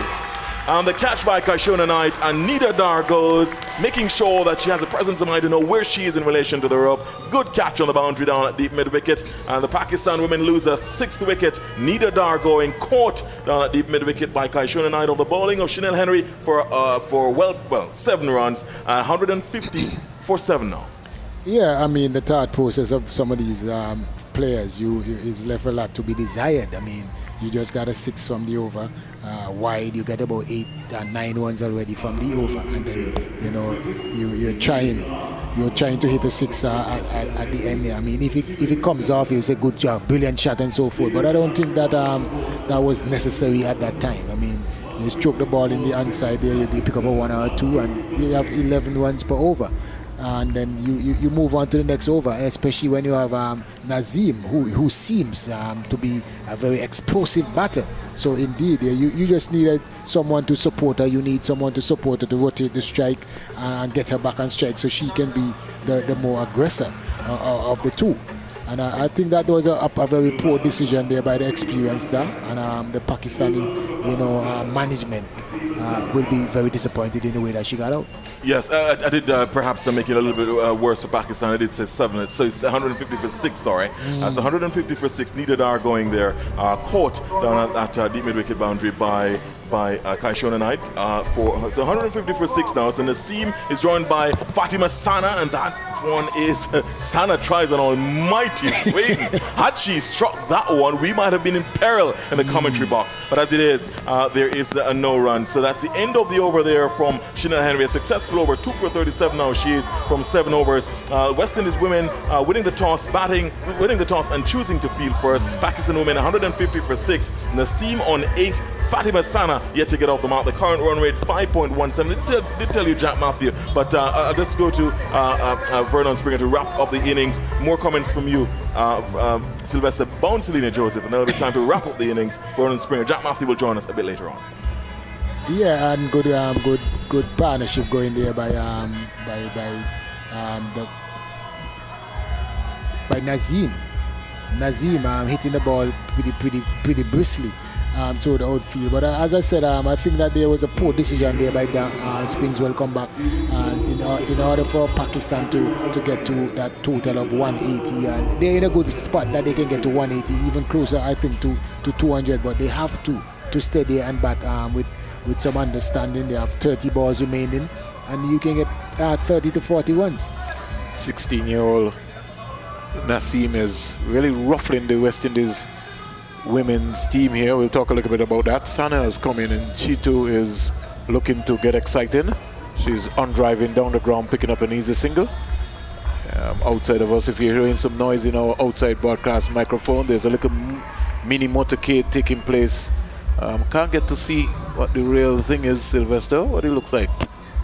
I see lots of yellow. I don't know if it's a wedding or something. It's got to be a celebration of something, but some activities taking place out over there. They have music, lots of music too, and they have a police escort, so it must be pretty interesting. 151 for 6. I see a lot of pink. I don't know if they have a breast cancer march. It certainly might be. Naseem is punching this out onto the offside, and as Sylvester said, Naseem is 16 years old. Her high score, Sylvester, is 45 in the T20 game. But for some strange reason, the West Indies seem to have got ruffled here. She's had a CG maximum here. And I thought that Henry didn't bowl her well at all. She just used her craft a little bit and maybe even bowled her a slow ball, which would have been able to make a difference. But I thought, as you said, that would have given away hand here. Here is Sano hitting this one out to Cooper. They're going to think about 2. Cooper's arms is strong and they get 2 runs quite easily. Not a bad effort to far by Rashada Williams. Sylvester in this game. She has had a nice stumping and a good low catch. So everything has been happening for her. This is her second match for the West Indies at the ODI level. Anisa Mohammed is not really spinning the ball today. She's got to really also understand the context of the game based on what's happening. The Pakistani trying to put a little pressure on her. She's coming around the wicket now to bowl to Sana. In now to bowl to Sana, and that's a better link delivery. Good comeback here by Anisa Mohammed. Neither does Sylvester. 29, 24, 28, 55 and 17 on this tour. By her standards, pretty disappointing tour. Based on the amount of games that she would have played for Pakistan, well over 81 games and counting. Here is Anisa Mohammed trying to get a leg before to Sana, but I think that one would have been pitched outside the leg stump. She's gone down on her knees, appealing to the umpire. I should have got that decision. She didn't get that one. And leg by signal. I think that maybe might have been pitched outside the line of the leg stump. Score goes up to 154 for 6. Somebody could tell me what Kadeem Phillip is doing in our boot. I was asking him if he want to have a say, but He doesn't. I don't. I thought he'd be at his fete. You know, he's got a massive fete today. Is that so? Yeah, man. I don't know. You have to tell me about it. Trust me, man. Let Kadeem tell you about it. Danger, danger. Oh, sure, not good there at all. Oh yes, I know about that fete because come on, Sylvester. Springs. You know, I live right next to the. That's what I'm saying. So I'm wondering how am I going to sleep tonight with Kadeem doing that. It's only 2 to 8. Oh, okay. I'm good. Only 2 to 8. 30 overs completed. 157 for 6. Naseem has slowed down a little bit. 9 from 7. Henry Taylor, in fact, Matthews is coming into the contest, so this is going to be a good one. Sana is 4. And I find that Naseem and Sana, they seem to want to take on Haley Matthews. They always want to target her. Well, you know how the competition goes. Haley Matthews, you know, Dog got her out in one of the games, and you can see the competitive. Sana too. Yeah, so she doesn't want. She want to get them back out. So, and they don't want to get her, and they don't want her to get them out. So, you know it is, and she's coming in at a very crucial stage at the moment because Pakistan is getting a move on. That's what I'm saying. But this motorcade is massive, Sylvester. Yeah. And counting, we've already seen over 100 cars pass here. I'm wondering if they're going to the Fete. Is it? They get escort to go to the Fete? Boy, maybe you just never know. As they were saying in Antigua, we are out. The first official party in Antigua is taking place at the Coolidge Ground. All inclusive, 300 vax. In fact, tickets were sold out, Sylvester. Wow. Sold out. $250, you know. Wow. Drinks inclusive. Well, it's been a while since the fetters have been waiting. Sano is getting a full toss and hitting this one down to long. In fact, just over in the middle area. Somebody could be in trouble here. Nation is finally hit. Somebody's finally hit the stump for the West Indies. Nation has done that. But let's hope that when the time comes that she can really hit the stump. That is the critical part. You know, you want to make sure you don't want it to hit when nothing is taking place. 158 for 7. I think this is going to be a good contest between Naseem and Haley Matthews. 158 for 6. 16 years of age, will turn 17 in August. And she is a no-nonsense player. Likes to go for the maximum. Flight to delivery. And trouble here. Danger, danger, danger. Oh! Just for a moment. The communication between Sana and Naseem. Naseem is saying, where you going? Look where the ball is gone. Just wait. I want to have a go at her. Haley Matthews just has to keep her composure. She doesn't need to try anything, Sylvester. She doesn't need to get ruffled. I reckon if Naseem get hold of one of these deliveries, it's gone. It go on the roof of this side over here. It's gone, Sylvester. You reckon? But I think she's going to get outsmart here by Haley Matthews. Matthews in now to both to Naseem. Naseem is driving beautifully down the ground, picking up a single. Haley Matthews just looking around and just saying to her, not today. You won't be able to hit me out of this ground here. This is a big ground, and I'm going to really put some overspin on these deliveries today. I think, Sylvester, you might be right. I think this might be a pink motorcade. Here is Sana splitting the mid-wicket and the wide long on down to the boundary for 4. So Sana has brought out her long handle also. Wow. Score goes up to 163 for 6. Well, you're looking at Nassim, but we have to look at Sana.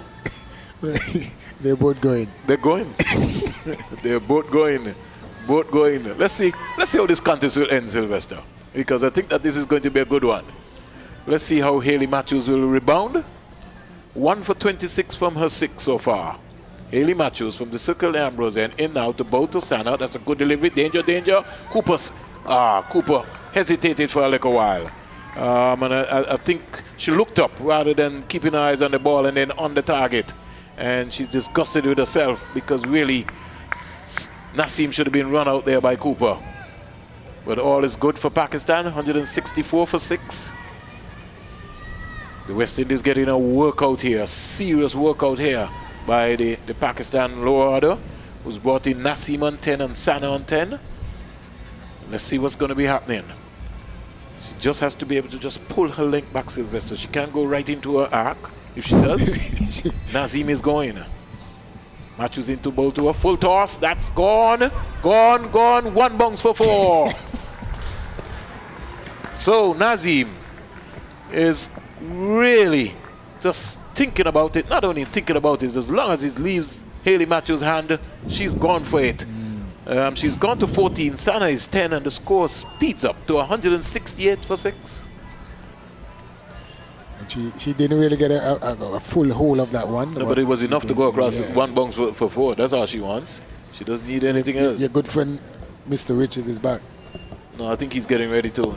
You might have to. He wants to go to the party pretty early. Oh, me? Why 168. are you saying that, Springs? Why are you saying that? 168 for 6. Just put in your leg, Mally. I know you're not ready for party yet. Early days for you. Yeah, I mean, I'm still going to watch and see how things go before you start going out. Man. Yeah, very, very important. But we have a game on our hand here, Mally. Nassim is 14. Sana is 10. And we look like we get some fireworks and some action going here. Well, Nassim, I was saying earlier, just her genuine 6-hitting ability. She's come to the party here today. Here is Sana driving down the ground. Gone for 4. The West Indies losing their way here. Is that Gajnabi? Yes, Gajnabi getting a little tested there. Really should have done a lot better with that. Got across there. Got to be able to stay on your feet and save the ball. Don't like this lot of diving business, Mali. I want to see players stay on their feet. I mean, you want to see them stay on their feet as long as they possibly can, but I think on that occasion she had to get down. Here comes Anisa Mohammed. She comes in now to bowl to Sana. Sana gets a full toss and spanks that. Who's coming around there? Cooper. Big effort there by Cooper, and they get 2 runs quite easily. Want to say good afternoon to the folks in Montserrat, Mali. Former Montserrat captain, editor, former first-class umpire Bennett Roach. He lost his daughter in the United States of America. Condolences from our team and from the Leeward Islands Cricket Board to Mr. Bennett Roach. And that's a delivery we don't see Anisa Mohammed bowl too often. Pressure. Yeah. And, pressure. I mean, it's taken Pakistan almost 5 games to really get on top of these West Indian spinners, but better late than never. 175 for 6. Nassim is on 14. She comes in to strike. Sana has gone past Nassim. She's 17. Anisa Mohammed. Let's see what's going to be happening. She's in now to bowl to Nassim. Nassim is going. No, I don't think she has enough onto this one here. Chanel Henry looks like she will take the catch. She drops it. She can't believe it. Her second drop catch of the day. Chanel Henry. And that should have been taken. Yeah, it was in the air long enough. She had time to settle under that one, but she possibly just overran it and couldn't pouch it on the way down. Windies just shooting themselves in the foot here towards the end. Nassim goes to 16. Anisa Mohammed into bowl to Nassim. Oh, that's a good delivery. It's just above her eye line. And it really was in the arc for her to go for it, but in the end she respected it. This is the first time I've seen her respect the delivery. Yeah, she's still not afraid to toss them up, Anisa Mohammed, in the death here. And Still tossing the balls up, but still having that guile to do batters through the air. Especially the overspin. Here is Anissa Mohammed going again, this time a little wider to Naseem. So she really cramped her for room. 32 overs ball. Pakistan, after inserted by the West Indies, 177 for 6. Sana is 17. Naseem is 16. And we're looking back at the replay there. Shillan Henry should have taken that one quite easily. It was in the air for eternity. And when it came down, Henry just couldn't cop it. Yeah, just a slight misjudgment there again by Henry on that catch. Just couldn't poach it. I mean, she went reverse hands. It was a bit over behind her a bit. Her technique just let her down on that occasion, I'd say, Brian. Well, we got 2 overs to go, and this is a big ask. Ghaznavi is brought back into the attack, but I guess this is experience, and so this is what you want in order to help the young players, because the Ghaznavis and the Hectors and the Henrys, those are the folks who are going to be going forward in the future, and so you have to put them in the fiery line and see how to deal with the pressure. And Ghaznavi didn't bowl bad at all. Yeah, her changes of pace. She's quite accurate as well. Her changes of pace. If she doesn't overpitch, would be quite hard to time on a wicket such as this as well. So not a bad choice by Captain Stefani Taylor. But like you were saying, young, inexperienced player playing her 6th match at this level. What better than to be in the heat of the fire, to actually gain that experience in the death at a time when things can be a bit frantic, but you have to hold your head as a player. Perfect opportunity for her to see whether she, and for us as cricket fans, whether she comes through positively or not. So good afternoon again to the folks in Montserrat. Mr. Benny with his restaurant, Basil Chambers and company, including to the television. Good delivery there by Ghaznavi, and making Sana have to think. And she tends to skip it on a little bit. Yeah, she's not an upright bowler where you can be able to stand up and really go after her. The ball tends to skid through. Quite surprised the keeper isn't actually standing up as well. I'm concerned about the keeper's left foot, Mali. In terms of where she goes. That's a stumping. Yeah, you know, her left foot goes a little bit down the middle stump area, and as I said, I don't think she wants to take the chance. I don't think she's that confident that she's going to come right up. So she's maybe going to play it safe. I think fair enough, but at this level, your keeper's got to be standing up to bowlers of this pace and not allowing the batter to leave the crease. Lots of work to do for the West Indies. That's an area I think that Courtney Walsh will be asserting himself and looking at. You could see Williams, she's not going right down even in her stance, Mali, and she was blindfolded there because she was moving.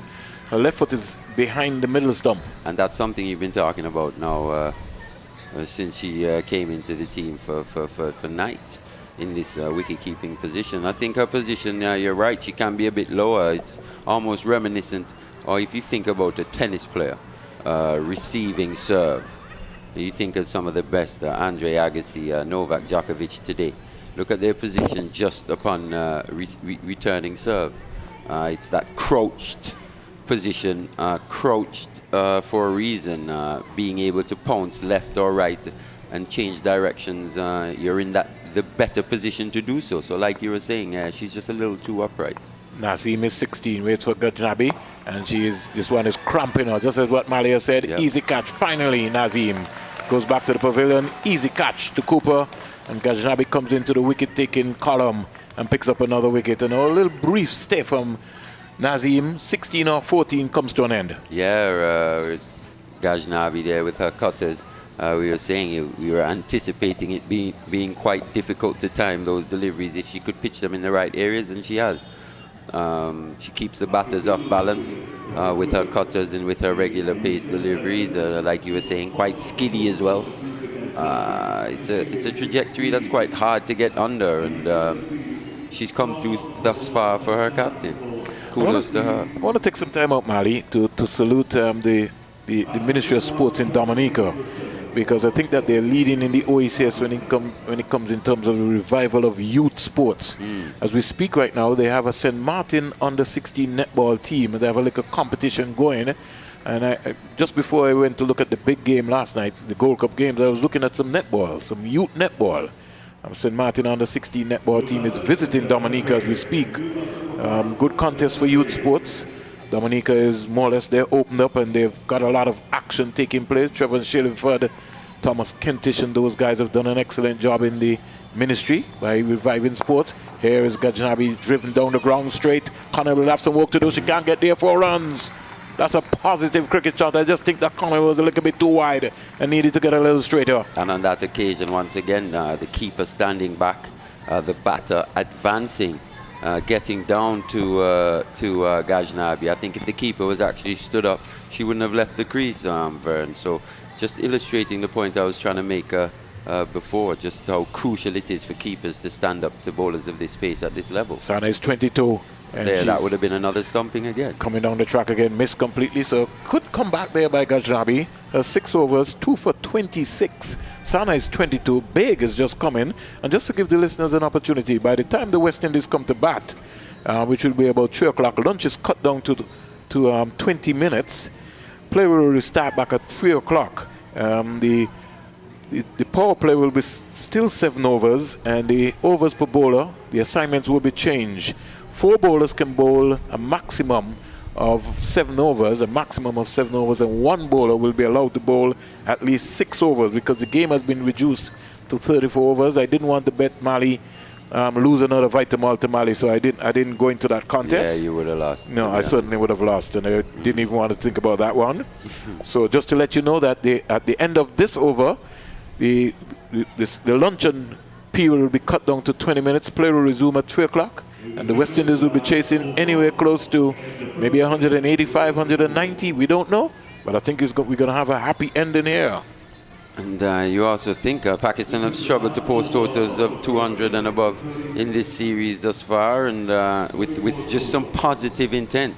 I mean, because of the revised match conditions, they've really posted a competitive total today, with still yet an over to go. Anisa Mohammed into bowl to Diana Big. Diana Big is hitting straight. When she gets there, she'll only get 1 run as it goes down to the long off fielder. And Anisa Mohammed will be very contented with that one. Big is 1. It now brings the exuberant Sana, Fatima Sana. And she maybe wants to get up to 200, so psychologically she can maybe put some pressure on the West Indies team. Anisa Mohammed will have other ideas. She's down the wicket, and when she gets here, hits this one out to the mid-wicket fielder. Good protection there. Brittany Cooper coming around nicely. She might maybe be needed sometime later today. And that's my point. The revised match conditions have almost forced the Pakistan batters to be proactive against these West Indian spinners.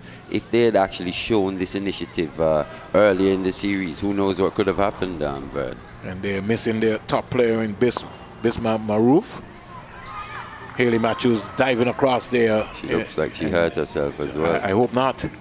They really can't afford her injury because she's going to be needed here. She has to come up with a big one here today. She's going to be leading the West Indies batters in the reply and the run chase. I think she maybe just kind of just jarred the shoulder a little bit, but she's okay. Anisa Mohammed has bowled well so far here. She comes in out to bowl to Sana, quicker, faster. And that was a good delivery out to Cooper. She get 1 run. So there have been 4 singles so far, so this has been really experience at its highest. Yeah, very good stuff. The veteran, the wily veteran in Anisa Mohammed. Probably wouldn't have been my choice to bowl at the death, but she's coming through. And she's enjoying this one. Here is Big hitting this one down to Henry. Finally, Henry takes a catch. 3rd time lucky for Chanel. Finally, Chanel Henry takes a catch. And she just relieved that, yes, I finally got this one. Yeah, her technique let her down on the previous one. This one she judged perfectly, and pouched an easy catch down at long on. Wicket to Anisa Mohammed. So Mohammed picks up another wicket, 2 for 35. We expected to have 1 more delivery. Pakistan 186 for 8, and I can't help but saluting what Mali has just said. the run chase or the reduced overs has forced Pakistan to get proactive. Plus, they would have won the 4th game. So all of a sudden, they feel that they can take on the West Indies. Yeah, that's it for sure. Winning is a habit. Anisa Mohammed is in out the ball to That's a Sando. good shot. Sando driving inside out, down to the boundary for 4. And Mohammed will be very upset with herself there, bowling that flighty delivery to Sano. Gave it a little bit of air. Sano got to the pitch of it and hit that one inside out hole, over cover, down to the boundary for 4. The West Indies will need 191 for victory. That is going to be a good one. The current run rate is 5.59. Is gettable for the West Indies. Yeah, and the first time in this series where we've seen the Pakistan batting run rate actually increase as the innings progressed here today. But I think, like I said earlier, that had a lot to do with the revised match conditions, and they had no other choice but to be proactive against the Windies bowlers here today, and it's come out in their favour. 190 for 8. Just imagine if this was actually a 50-over game. Yes, the 8 wickets would have been an issue, but to score at that rate of 34 overs, kudos to them. And Windies, they will take some batting from the Windies team here today. Well, we got 2 century makers so far already, Mali, and so they will back themselves. Dutton has not yet come to the party. She will have to turn up some point in time, and maybe today could be her day. It just depends on what sort of approach in terms of what her mindset would be. There will be that scoreboard pressure today. Yes. Vern, that's been different throughout the series as well. Pakistan haven't really been able to with those low totals, really apply any pressure on the Windies batters. But today, from ball 1, there will be that pressure, that scoreboard pressure out there. Springs. So 29 extras, Mali, 20 wides. Let me repeat, Mali. 29 extras, 20 wides. The most by the West Indies team, not good at all. Pakistan in the end reaching 190 for 8. It was supposed to be a 36-over game. 2 overs were taken off. Extras 29, 20 wides. I don't think Courtney Walsh and Corey Collymore would be enjoying that. Muniba Ali, she was stumped. Rashada Williams bowled Mohammed for 39. Sidra Amin was bowled Gajnabi for 13. Javera Khan, her poor form continues. Caught Anisa Mohammed bowled Haley Matthews for 1. Amira Sohail, she was caught Williams, the wicketkeeper, bowled Connell, excellent catch, low catch for 34. Kainat Imtiaz was caught Cooper, bowled Henry for 21. Nida Da caught Kachana Knight, bowled Henry for 16. Aisha Nazim caught Brittany Cooper, bowled Gajnabi for 16. Fatima Sana not out, 28 with some 4 boundaries. Diana Bey caught Chanel Henry, bowled Anisa Mohammed for 2. And Nashua Sunday, she didn't face any deliveries at all. She was not out not. 29 extras, 20 wides, 5 leg byes, and 4 byes. The wickets, won the opening partnership very easily of 1 for 41. That was the loss of Amin. Javera Khan, 2 for 46. And then 3 for 95, Muniba Ali. Then we had Imtiaz, 4 for 129. Sohail, 5 for 140. 6 for 150, Nida Da. 7 for 178, Nasim. And Diana Beg, 8 for 186. Bowling figures for the West Indies. Shamila Connell, 6 overs, no maidens, 30 runs, 1 wicket, 8 wides. Then we had Chanel Henry. Chanel Henry would have also had 7 overs, no maidens, 37 runs, 2 wickets. Jabika Gajnabi, 6 overs, no maidens, 26 runs, 2 wickets with 2 wides. Chanel Henry had 5 wides, Mali. Haley Matthews, 6 overs, 1 maiden, 31 runs, 1 wicket, no wides, so that's a good thing. Stephanie Taylor, 3 overs, no maidens, 18 runs, no wicket. And Anisa Mohammed, 6 not, 39-2. 6 overs, no maidens, 39 runs, 2 wickets. Your thoughts on the bowling performance of the West Indies today, Mali? Well, in terms of the extras, that happens when a team is applying pressure to the bowlers. That positive intent that Pakistan showed here today, it had an effect on the Windies bowlers, and at times they just faltered and bowled a bit two sides, too many balls down the leg side, some sloppiness at times in the field, but overall I would say they didn't do too badly, especially Shabika Gajnabi coming into the team today under quite a bit of pressure and coming through.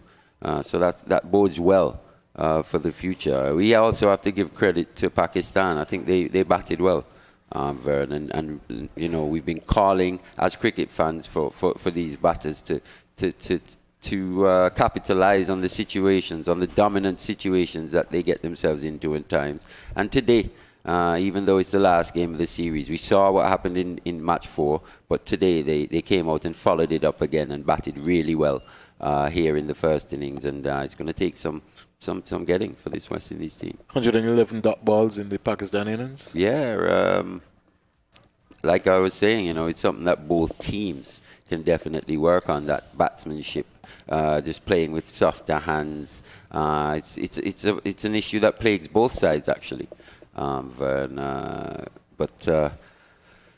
Well, last game of the series. Let's see how the Windies do in this chase. But you were talking about the dot balls, and we've been talking about them all series, to be honest. But last game of the series, like I said previously, Windies need to go out and be positive, look to hit gaps, and play with soft hands at times, bring the fielders in, and then hit the balls over the fielders when they get a bit too close. It just has to be judicious stuff all around.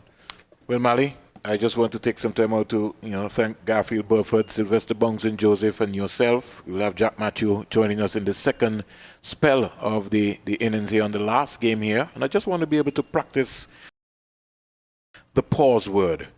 You know what I mean? Pause before judging. Pause before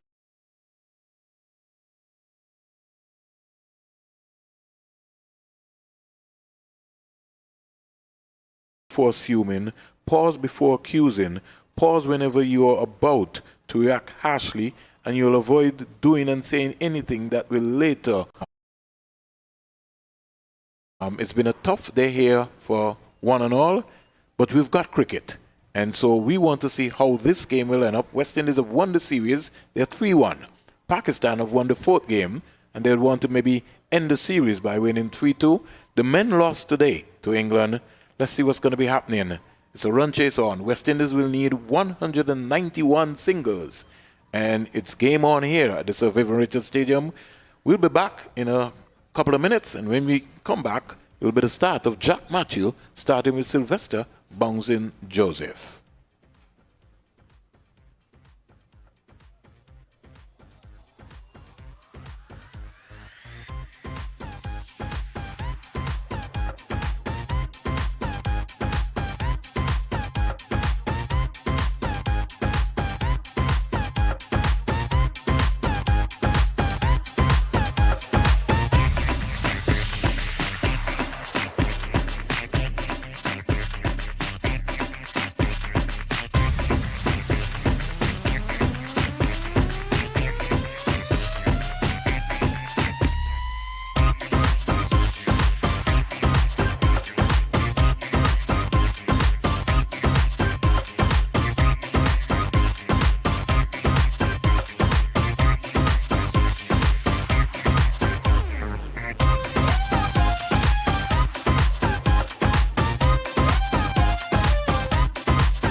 this fifth and final CG Insurance One International between the West Indies women and Pakistan here at the Sir Vivian Richards Stadium. Pakistan having made 190 for 8 of their reduced number of 34 overs. The West Indies will need 191 to win and to complete a 4-1 series triumph. But Pakistan, with this sort of score, would really be fancying their chances. They would be on a high as well after winning the last game of the series.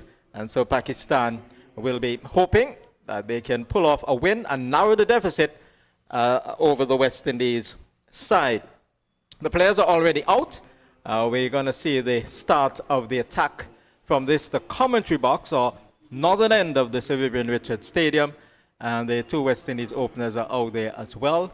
I see Deandra Dottin, and she's out there with, is that Hayley Matthews? Hayley Matthews. So the two Barbadians will look to launch the attack for the West Indies. And they have had a consultation with the umpire at square leg. The square leg umpire, there being Verdane Smith. And he's having a chat with the Pakistani captain as well. So not sure what the discussion is about, but it is certainly quite a prolonged discussion. The other umpire Jonathan Blades, is moving from this end, and he's very much part of the discussion. Seems to be on his phone or some sort of communicating device. And so there is a discussion. Now, the two umpires have met, and we have a delay with respect to the start of the West Indies pursuit. They need 191 to win of 34 overs on a bright and sunny afternoon here at the Sir Vivian Richards Stadium. Alongside me is Marley Richards, son of the illustrious Sir Vivian Richards. Good afternoon to you, Marley. Good afternoon, Jack. Good afternoon to the listeners, wherever they may be. Yeah, we've got an interesting run chase here this afternoon. Windies would definitely be looking to start positively, not take too many unnecessary risks, but still score at quite a decent rate, whereas Pakistan will be looking to make early inroads, as we see Amin looking to take the ball from the Security Ambrose end. So the Pakistan team, they will begin with spin, and it will be Amin who will bowl left-arm spin. She'll go around the wicket to the right-handed Hayley Matthews, and Matthews for this delivery is just playing at it, missing the ball, and he went down the leg side, beat the wicket-keeper as well, and the signal of wide comes from umpire Jonathan Blades, and so they scampered a wide as well. So they got 2 from that. The West Indies 2 from the wicket, chasing 191 to win. That one, opening delivery from the left-arm spinner Amin, and immediately strained down the leg side. There were several wides as well during the West Indies bowling effort. 20, I think. Yes, 20 wides they delivered in that 190 for 8 by Pakistan. And we've seen Amin early with the new ball in the previous games as well, at times just drifting into the pads and down that leg side of the right-handed batters and been put away. So on that first one, lucky to get away with that one as well. This is driven into the offside hard to extra cover by the usually audacious and very attacking Deandra Dottin, immediately putting back to ball. By her standards, it has been a wretched run so far in both the T20 series and the One International series, which is winding down. Here she driving, and it goes back to the bowler, Amin, the left-arm spinner. So sometimes she needs to curb that inclination to go hard at the delivery. So soon as well. Yes, into her innings, she has to exercise sometimes a bit of patience. She's coming nicely onto the front foot. She drives purposefully into the offside. Looks for a run, but she has to go back into a crease because although the ball rebounded from the mid-off fielder, it didn't go far enough for the batters to cross, and she was quite wisely advised by the non-striker, Hayley Matthews, to go back, and she heeded the advice. So the right-handed Dottin comes forward and strokes it down to long on. Good-looking stroke. Just coming forward and easing the ball down to big at that long on position. And so the first run off the bat goes to Deandra Dottin. She's on 1. Matthews yet to score. The West Indies 3 for no wicket. In the opening over, they need 191 of 34. So here is Amin bowling left arm around the wicket, and Matthews is diligently forward, just coming nicely onto the front foot and playing with with ease and stroking it into the onside. Just honing in though on that middle and leg line. Matthews will have to get that bat out in front of that pad. She comes forward and just tucks it into the onside, goes up to the straightish mid-wicket position. The overs come to an end. The West Indies a sedate start to that run chase. They're 3 for no wicket, with Matthews yet to score and Dottin on 1. The first over bowled by the left-arm spinner Amin. Amin, yeah, well bowled by Amin. She'll be happy with that. We've seen in a couple previous games the batters really, especially Hayley Matthews, look to get after her with that new ball, but on that occasion, just getting out of the over with only the 3 runs. Well bowled. So it will be Deandra Dottin who will face the second over. Will be bowled from the far end. There's Andy Roberts' end. So Andy Roberts, the first Antiguan to represent the West Indies. Did so in 1974, long before Marley was born. He did so at Kensington Oval in Barbados, a test match in which Lawrence Rowe made a triple century against England. He made 302 in that test match at Kensington. And the West Indies were really fired up for that particular series. And Andy Roberts has gone on in leaps and bounds, as they would say. Finished with 202 test wickets. Here is the second over. It's bowled by Baig from the far end. And the first delivery is tucked away towards mid-wicket, goes straight to the fielder, and Dottin cannot score. And the special thing about that record of Andy Roberts is those over 200 wickets came in just about 40 odd test matches. I think 47 test matches. 47 test matches, yeah, fantastic record. Just imagine if he could have played 100 or even 80, 90 tests, just how many wickets possibly he would have gotten. Yeah. And he was the first West Indian fast bowler to 200 test wickets. Yeah. He clips that of Wes Hall, who I think finished with 192. So they're watching as Baig runs in, right arm over the wicket, into bowl to Dottin, and Dottin is back and clips it towards the forward square leg area. The mid-wicket gives chase. They'll come back for the second quite comfortably. The left-handed return comes under bounds to Baig, right over the stumps. So Dottin adds to her score. She's on 3, and the West Indies are 5 for no wicket. 2 balls gone in the second over. A little surprised that Fatima Sana Khan hasn't taken the new ball here, Jack, considering in the previous game, player of the match, got 4 wickets as well. Swings the ball, good variety, good skills. Just a bit surprised to see her not take the new ball with early wickets being incumbent for them. Baig has it, and she's in, and Dottin is whipping it down to the backward square leg position.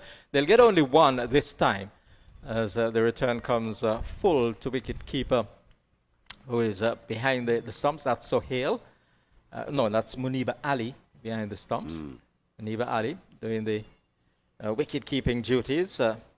Nawaz had a fair bit of work to do in the T20s, and Muniba Ali behind the stumps there made 39 early on in that Pakistan score of 190 for 8. She's gotten a start in every match thus far, just hasn't really gone on. Yeah. Here is Baig, and it's defensively played by Matthews. It's coming quietly onto the front, but she hasn't shown any aggressive intent so far.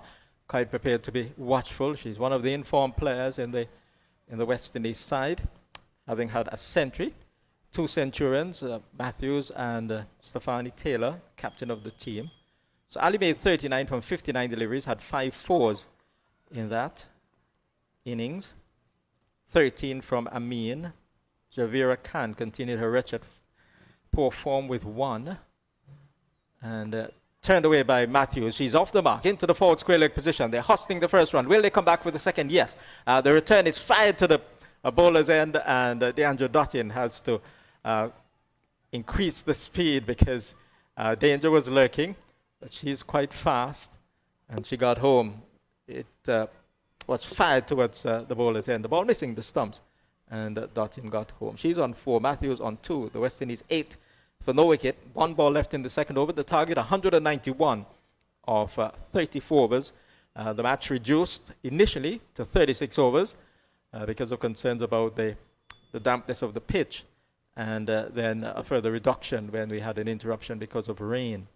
Here is Javira. Here is Baig on her way once more, and it's nudged away down to the backward point position. They just contemplate a run, but it was never on. The fielder closing in very, very quickly from the backward point position. 2 overs have been completed, 8 for no wicket. The West Indies, a relatively quiet start by them. They need 191 to win this match and complete a 4-1 triumph in the CG Insurance One International Series against Pakistan women. And as good as Baig's been throughout this series and in these games here at the Sir Vivian Richards Stadium as well, I still think Pakistan are missing a trick by having her ball from the Sandy Roberts end. Her start delivery to the right-handers being that ball that just outside the off stump, just coming into the right-handers. And Fatima Sanakan being having the ability to swing the ball both ways. I think she could use this breeze here from the Sir Curtly Ambrose end and to be a little more effective because, like we said earlier, they need to take early wickets. Amin is in, and Deandra Dottin is pushing the ball into the onside. She's not running freely, having to stretch for that second run, perhaps just having a little bit of a twinge. And so she's stretching that hamstring now. And that's not good news. I mean, she's left the field a couple of times today as well. I'm not sure if she twinged that hamstring earlier while she was at backward point. So she's on 6 with that couple. Over 2,800 runs in one international outside the line of the off stump. She doesn't offer.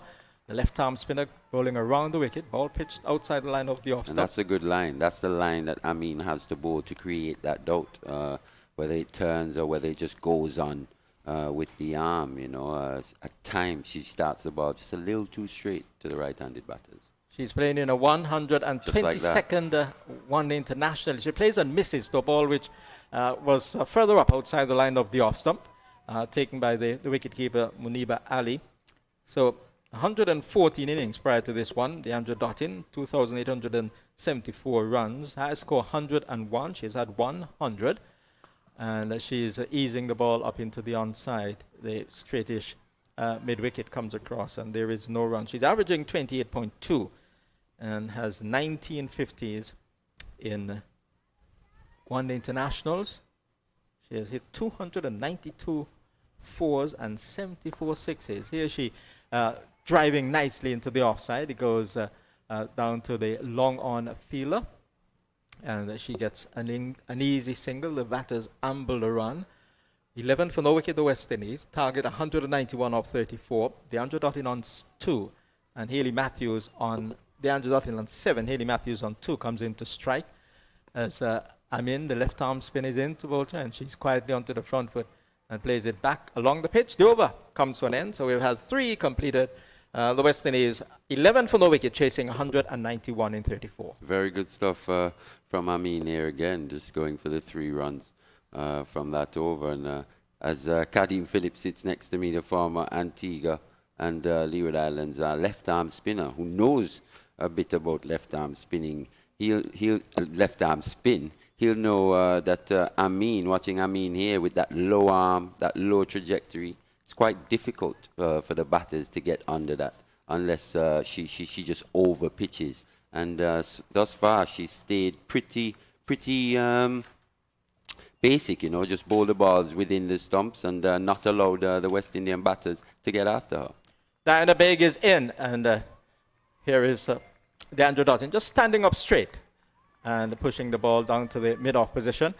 Pakistani players, they're bubbling. They sense that they have a score here they can defend. So there's an air of exuberance about the Pakistanis. The West Indies will need a good start in pursuit of this particular target. I mean, Pakistan are looking pretty confident here, Jack. They're exuding pretty positive body language. Definitely, Windies looking just a little sluggish at this point in time. Big, nothing sluggish about her. She races in, tucked towards the mid-wicket area. Dottin looking to perhaps get a single in the forward square leg area. Not quite getting around that delivery. And he went straight to the fielder at mid-wicket. Big in her 31st one international. She has picked up so far some 34 wickets. Her best figure is 4 for 30. An economy rate which is reasonable, 4.6 naught. She has had 2 4-wicket hauls. She comes in straight approach, and Dottin pulls the bottom hand away as she just angles the bat and allows the ball to hit the face of that angled bat, and the ball went into the offside, suggesting there that there was a little bit of a extra bounce from the right-arm fast bowler. But she's been pretty accurate here to Dottin. One shot that Dottin has played pretty well in this series, though she hasn't made as many as she would have liked, is that on drive. You can think of a few occasions where she's gotten out and really played that on drive to perfection. But big on this occasion, just keeping it on that off-stump line. She's into Dottin, and Dottin will get a run as she eases the ball down to the long-on position, going back and just jerking the bottom hand. And Hayley Matthews, her Barbadian teammate, responds. So the West Indies are now 12 for no wicket. We're in over number 4. And no real extravagant movement with this new ball from Baig thus far. Required run rate has now crept up to 6, but Windies with the 10 wickets in hand, Dotting and Matthews at the crease, they wouldn't be too worried at this point in time. And some very good hitters Still as to well. Still to come and out there. This ball is defensively played out towards the mid-off area. The extra cover comes around to do the fielding. But Deandra Dottin would not be satisfied with her run so far. In the preceding 4 matches, she had a total of just 41 runs, a high score of 19, and a paltry average by her standards of 20.5 naught. You just want to see the urgency in the running between the wickets and in the rotation of strike, though. If you're not scoring boundaries, you definitely want to be keeping the score ticking over. Big into Dottin, and correction. It's Hayley Matthews, and she pushes the ball into the onside, and he goes to the mid-wicket fielder. She can't score. So she's kept on 2. She has had some 8 deliveries so far. So predominantly, Dottin has been the one facing the deliveries, most of the deliveries so far. She has had 8 from 16. So as a date start by the West Indies, looking here to try and settle and then launch into the Pakistani bowling. And I believe Deandra Dottin must be batting on the instructions as well, not to just have a go just because you're Deandra Dottin, For sure. but to play balls on merit. And I think there has been a word of caution in the ears of Deandra Dottin. We'll see if that caution will be effective to the very end. Let's wait and see. She's on strike at the moment, and here is Amin, and she pulls at this ball, misses. A ball deflects from the pad of the wicket keeper. The return comes in, and Matthews is out. Belated decision, and Matthews is absolutely flabbergasted by that. She's not happy. She has been adjudged run out. The finger of the umpire at square leg, Verdon Smith, going up, indicating that Hayley Matthews was short of a ground. So the West Indies losing their first wicket. Matthews has been run out for 2, and the West Indies needing 191 from 34 overs. They're 12 for 1 in the 5th. Well, from our vantage point here, it looked like she got home, Jack, but the umpire's obviously got a better, is in a better position than us to judge that. But from our vantage point, it looked like she got home at least relatively comfortably. And she was really surprised. Yeah, she's apoplectic with that decision, to be honest. You can tell by the reaction of a batter at times, and on that occasion she was very surprised to be given out. It was, like you said, a belated decision. He had a long, hard look, and that finger came up very late. Yeah. And obviously he was going from memory. Yeah. Because there was no television. There was no television replay. There was no television I guess replay. he was playing it back in his mind. Yes, he was. And then he made the decision. Yep. Much to the astonishment of Hayley Matthews, who dejectedly went off. But that's the tail of the tape, they say. But you have to abide by the decision. Yeah, you want to see that. You wanted to see that edge, that urgency, from ball 1. Looking to run hard, turn 1s into 2s, and just looked like the Windies just came out just a little lackadaisical, in my opinion. So Brittany Cooper's coming at number 3. She allows the first Again. ball to go outside the line of the off stump. Amin, left arm spinner, concentrating just outside the line of the off stump to the new batter. And Brittany Cooper settles over her bat now. And Amin, no slip in place. The ringer fielders on the offside and on the leg side as well. Clipped away down to the short fine leg position by Cooper. She can't score, the ball traveling quickly. And the fielder in that position was anticipating well also. The Pakistanis, they're on their toes. They realize they have a chance to finish the series on a high and to narrow the deficit to 3-2. Ball which is up to the right-handed Cooper. She's onto the front foot. The arms of the wicketkeeper, Muniba Ali, went up immediately. Yeah, just honing in on that middle and leg stump there. I mean, starting the ball just on off stump and just honing in on the pads of Ashley Cooper there. Cooper is... Brittany Cooper, sorry. Right. Cooper is back and she's beaten outside the line of the off stump. You made that telling observation in the last match that she's very weak on the back foot. Yeah, especially to the spinners. She doesn't pick the length as quickly. We see that she actually likes, she's more comfortable on that front foot. Yes, and that was evident right there. Beaten outside the line of the off stump when she went back. She's looking to go forward down the ball, squeezes away down to the fine leg position. The short fine leg giving chase will pull it back meters inside the boundary at deep fine leg, and they will come back for a second run. Yeah, she'll have to stay cognizant of the fact that Amin's still bowling with a pretty hard new ball here, and that ball will slide on at times. She just has to be more positive in her footwork. So Cooper Sharper, you know. facing the last Nice. ball, and she drives down to the mid-on position. Nice looking shot, fluent stroke, coming onto the front foot and playing with a great degree of fluency and confidence. But it went straight to that fielder there at that mid-on position, and she was there to feel quite comfortably, and that fielder being Sohail, or Maima Sohail. Now the top scorer in this series, Maima Sohail, she came into this match with 157, but she eclipsed Hayley Matthews. Matthews' tally of 166, and Maima Sohail got into the 30s, so she's now the top run scorer. Did I say wicket taker? No, you said run scorer. Oh, run scorer. Yeah, you're right. Run scorer in the series so far. So it will be Amin, and this is driven into the offside, or is it Baig? Baig, correction. Baig, who is continuing from the far end. But Amin, 3 overs for the 9 runs. Pakistan will be really happy. She'll be really happy with what she's done so far. We've seen in previous games, Windies batters look to get after her, put her under immense pressure. But here today, she's been allowed to bowl, and she's just settled into her spell really nicely. So here is Baig at the top of her mark. She runs in from the Sandy Roberts end, on her way, goes past umpire Smith, and Dottin is defending. But just suggesting there that there was that extra bounce. And so she was square on at the point of defending that and just pulling the bottom hand away in executing that defensive prod. And what we've seen from Baig, she gets movement off the pitch. You know, she's more of a seamer of the ball than a swinger.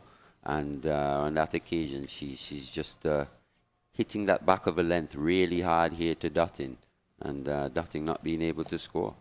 Generally very accurate. She's in her 3rd over, 6 runs conceded, and Dottin is back and punches the ball down to the long on position for a single.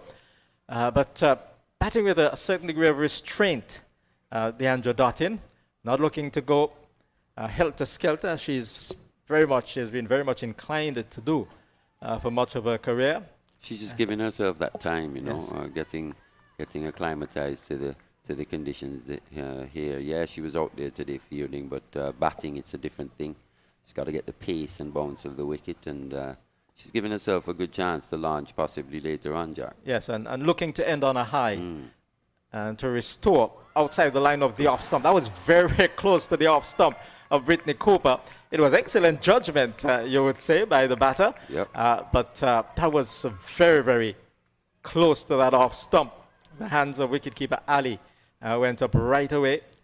That had a little bit of movement inward to the in towards the right-hander. That's her stock delivery, big on that occasion. Brittany Cooper just making a late decision in terms of whether to play or not, but managed to survive. Playing in a 48th one international, Cooper, 510 runs, high score 55. She's turning the ball away, down to the backward square position. We'll get only one. The fielder comes in and sends the return alongside the stumps to Muniba Ali. And one more to the West Indies cause. The West Indies women are now 17 for 1. 1 ball left in over number 6. The target 191. So they're very much below the asking rate at the moment. But in this game of cricket, it can change very, very quickly, especially with the likes of Deandra Dottin and Stefani Taylor in this West Indies side. Dottin is on strike to Big, and she goes back and cuts it away. But it's well fielded. Ball going on the bounce to the fielder at that backward point position. Well, point position, and she made a very, very good save. So the West Indies at the end of over number 6. They're 17 for 1. Dottin on 9 and Cooper on 3. The wicket to fall was that of Hayley Matthews. She was run out. And I'd say Brittany Cooper has had a positive effect on this on this series. If you think about the innings she played up at the CCG, coming in late when there was a bit of pressure, and the composure and poise that she showed. She's also shown some versatility in terms of her batting positions. We've seen her bat at 3. We've also seen her bat a bit lower down, middle to lower order. She's showing good versatility. She's had a very positive impact on this series, not only with the bat, but in the field as well. She's been very athletic, taken some good catches, and saved some runs out in the field. Kudos to her. Yeah, she'll be on strike here. Good all-round cricketer, actually. Yeah. So we're watching a Big as she goes into bowl to Cooper, and Cooper is wrapped on the pad, loud appeal. The umpire says not out. The Pakistanis were very, very confident. The umpire suggesting there that he would have gone down the leg side, and that really not sure if he got her on the back judgment. leg as well. Possibly got her on that back leg. That was close. Yes, it would have been close. But suggesting that... That's what we're saying about Amin just honing in on that middle and leg stump, and the batters have to get that bat in front of that front pad. None for 9 over number 4. And this is down the leg side, swept at by Cooper. Doesn't make contact. The signal of wide comes from umpire Jonathan Blades. One more to the West Indies cause, 18 for 1. At the start of the 7th over of the innings, the target 191 in 34. On a sunlit afternoon here at the Sir Vivian Richards Stadium, Amin is in, and Cooper is forward. She'll get a run here. The ball just trickles away into the forward square leg position, the mid-wicket having to come around to do the fielding. So Cooper is on to 3, and the West Indies are now 18 for 1. Every now and again, though, she just starts it a bit too straight, but here today, the Windies batters haven't been able to make her pay. So Amin continues, and here is Deandra Dottin coming nicely onto the front foot and strokes it with a certain degree of poise into the offside, goes up to the mid-off position.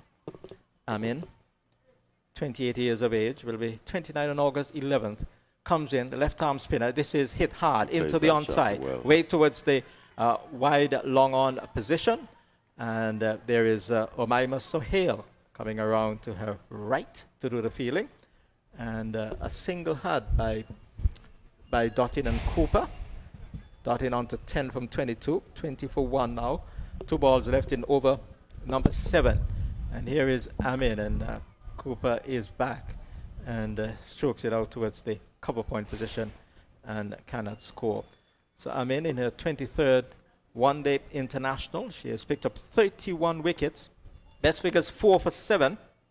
Economy rate of 3.68. So this is very much in keeping with what she has grown accustomed to. This economy rate that she has been able to exhibit and produce during this series. She has now bowled 4 overs for 12 runs. And the West Indies at the end of over number 7. It's 20 for 1. Dottin on 10 and Cooper on 4. Well, the Windies batters actually played neither better in the previous game. But I think they've missed the trick slightly by not applying more pressure to Amin here early and look to get above this strike rate, this required run rate, as it's now creeping up to 6.5 runs and over. 9 wickets in hand. Like I said earlier, with the batters to come and the batters at the crease, actually, especially with Deandra Dottin and her power hitting ability. But I think they've just missed the trick slightly in terms of the intensity that they've come out with here in the first 7 overs, Jack. And they will have to try and make amends later on if they're going to win this match. As Fatima, it looks like Sana Khan from that end. No, it's Baig again, sorry. Yes, Baig will continue. So Pakistan made a good run when they batted. They made 190 for 8. Baig, right arm over the wicket, medium fast, and this is pulled away by Dottin into the square leg region. They've crossed for 1. They'll come back for the second, but Dottin is not running freely, and they come back for the second run. So Dottin, with that couple, goes on to 12, and the West Indies are 22 for 1 at the start of the 8th over of the innings. So for Pakistan, Muniba Ali top scored with 39. Amin got 13. Khan made 1.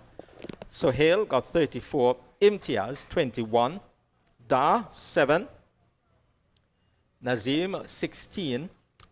And Fatima Sana was unbeaten on 28.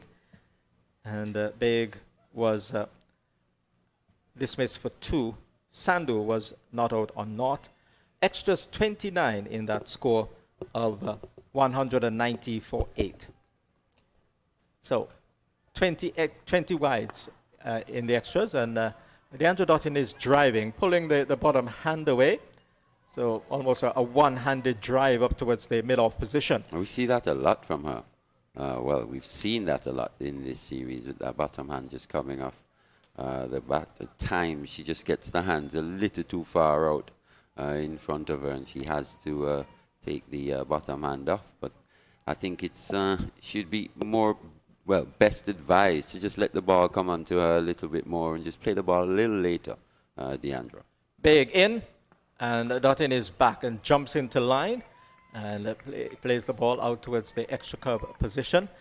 Cramped for room. Baig has been quite economical. That's just almost a back of a length delivery, not close enough for the batsman to drive and not short enough for her to pull. So Dottin, in trying to give herself room, just could not do much more than just tap the ball into the offside towards the extra cover position. As Baig runs from this Andy Robertson, as the sun comes back into bowl to the right-hander, and Dottin is getting this off the thick outside edge, runs down to the short third-man position. And that looks to be Amin in that position. She was there to remind Dottin that she would have been in a lot of danger had she attempted that run. 22 for 1, 2 balls left in over number 8. Just a little cutter there from Baig. It looked like she just run her fingers around down the side of that last delivery to Dottin. Just slightly more pitched up on that occasion, but Dottin was just good enough to not reach out too far.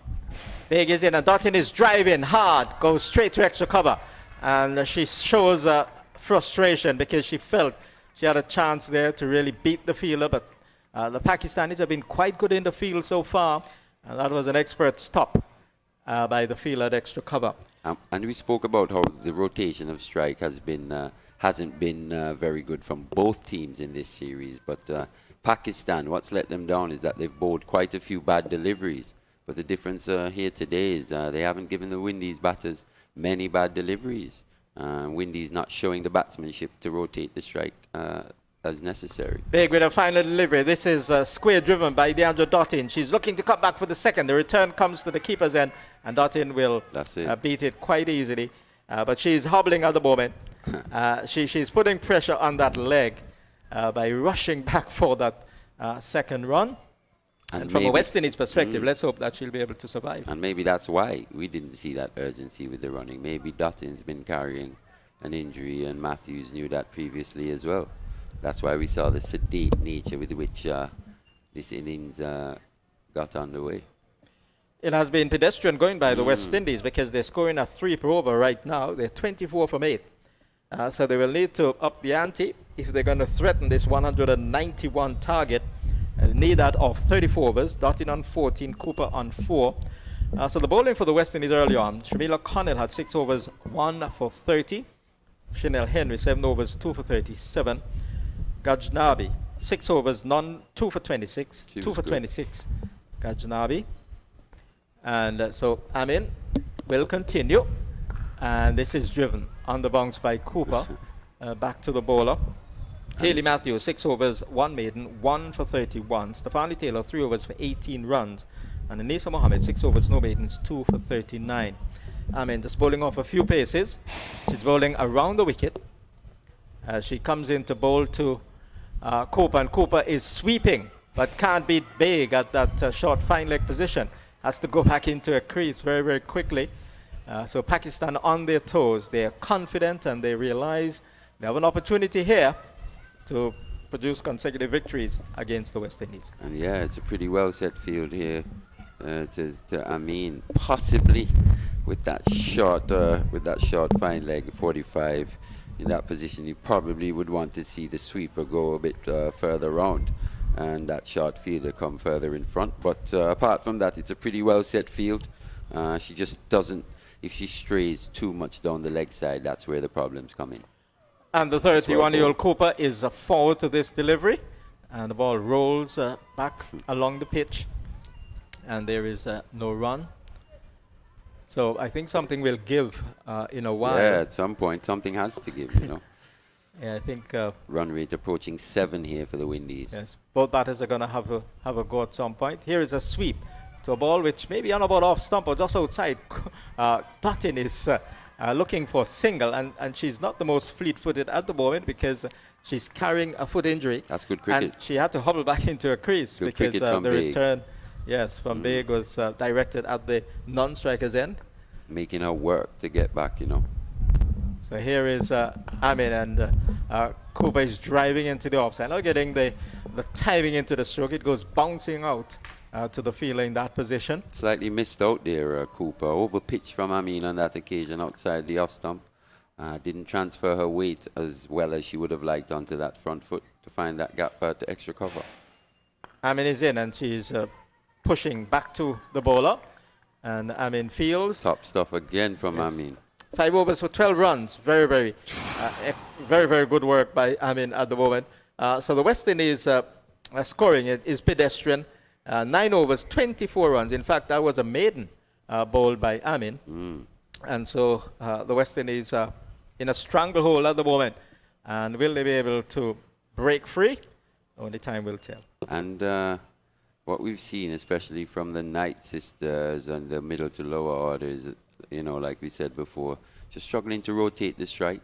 And now, with the game set up the way it is, I think they'd have no other choice if they get the opportunity later on here today, but to come out and to be aggressive, really proactive from ball one, and really look to get this run rate going. Well, at the moment, Deandra Dottin is getting some assistance. We knew that would have been coming because increasingly she was showing evidence of that inhibition out in the middle, not being able to move with the alacrity that we know that Deandra Dottin can move with. So she has been impeded by that foot injury. The physiotherapist has come out to provide us as much support as he can. And so he has finished his work. She's back on her feet and looking to resume the fight for the West Indies here in this final CG Insurance One International at the Sir Vivian Richards Stadium. We have a breeze with us, just stretching out the flags on the eastern side of the venue. The Tegan Barbuda flag is there, the Pakistani flag and the West Indies Cricket Board flag, all fluttering in the afternoon breeze. And the conditions here very, very good for cricket. And the Pakistanis are absorbing the situation. Yeah, and her lack of mobility will have an effect on Brittany Cooper as well. Make no mistake about that. She's a player that likes to knock the ball around, plays her little sweeps, her little ramps, looks to turn ones into twos. She's going to have to possibly be a bit more aggressive with Dottin as well, struggling to run. Well, Dar has been introduced, replacing the bowler in Baig, Diana Baig from that far end. So the off-spinner is into the attack, 24 for 1. What do you make of not using runners for injured players in cricket these days. We'll comment after this ball from Dar, her first delivery to Dottin, and Dottin is forward, and it pops from a fairly good length, and Dottin was there surprised by that extra bounce. And no run resulted, the ball falling into the offside. No runners for injured players. Yeah, make no mistake, players are very clever as well, Jack. Dar is in, and Dottin is back and cracks it down to the extra cover position, goes straight to the fielder, not been able to find the gap. So far, she hasn't been able to find the placement to execute in that fashion. So she has shown frustration as well. She's on the defensive on this occasion as she just taps the ball on the onside of the pitch. I think perhaps she was lining herself up to hit it through the forward square leg area. Maybe looking to hit it hard, but not been able. So we have had no run from the last 9 deliveries. This ball is outside line of the offside. It gets through the offside this time, and that's 4 runs to Deandra Dottin. The placement was there. She went back, and she gave herself room, and she hit it hard between extra cover and cover, and the ball sped away for 4 runs. So the deadlock has been broken. 28 for 1. 9.4 was gone. Dottin on 18 from 32. Cooper 4 from 18. Yeah, finally finding a gap there, Deandra Dottin. We're talking about her lack of mobility. On that occasion, just finding the power and the placement, and picking up 4 good-looking runs through that extra cover region. A disparity here. Current run rate 2.9 north. The required rate 6.82. So the West Indies have a lot to do in terms of catching up. Dottin is driving. She'll get a run here because the long off fielder has to scamper in, and so they amble the run. So Dottin goes on to 19. And the West Indies 29 for 1. 1 ball left in over number 10. The target 191 of 34. So we could have a good finish, or Pakistan could continue to really have a neck hole on the West Indies batting and win comfortably. Who knows?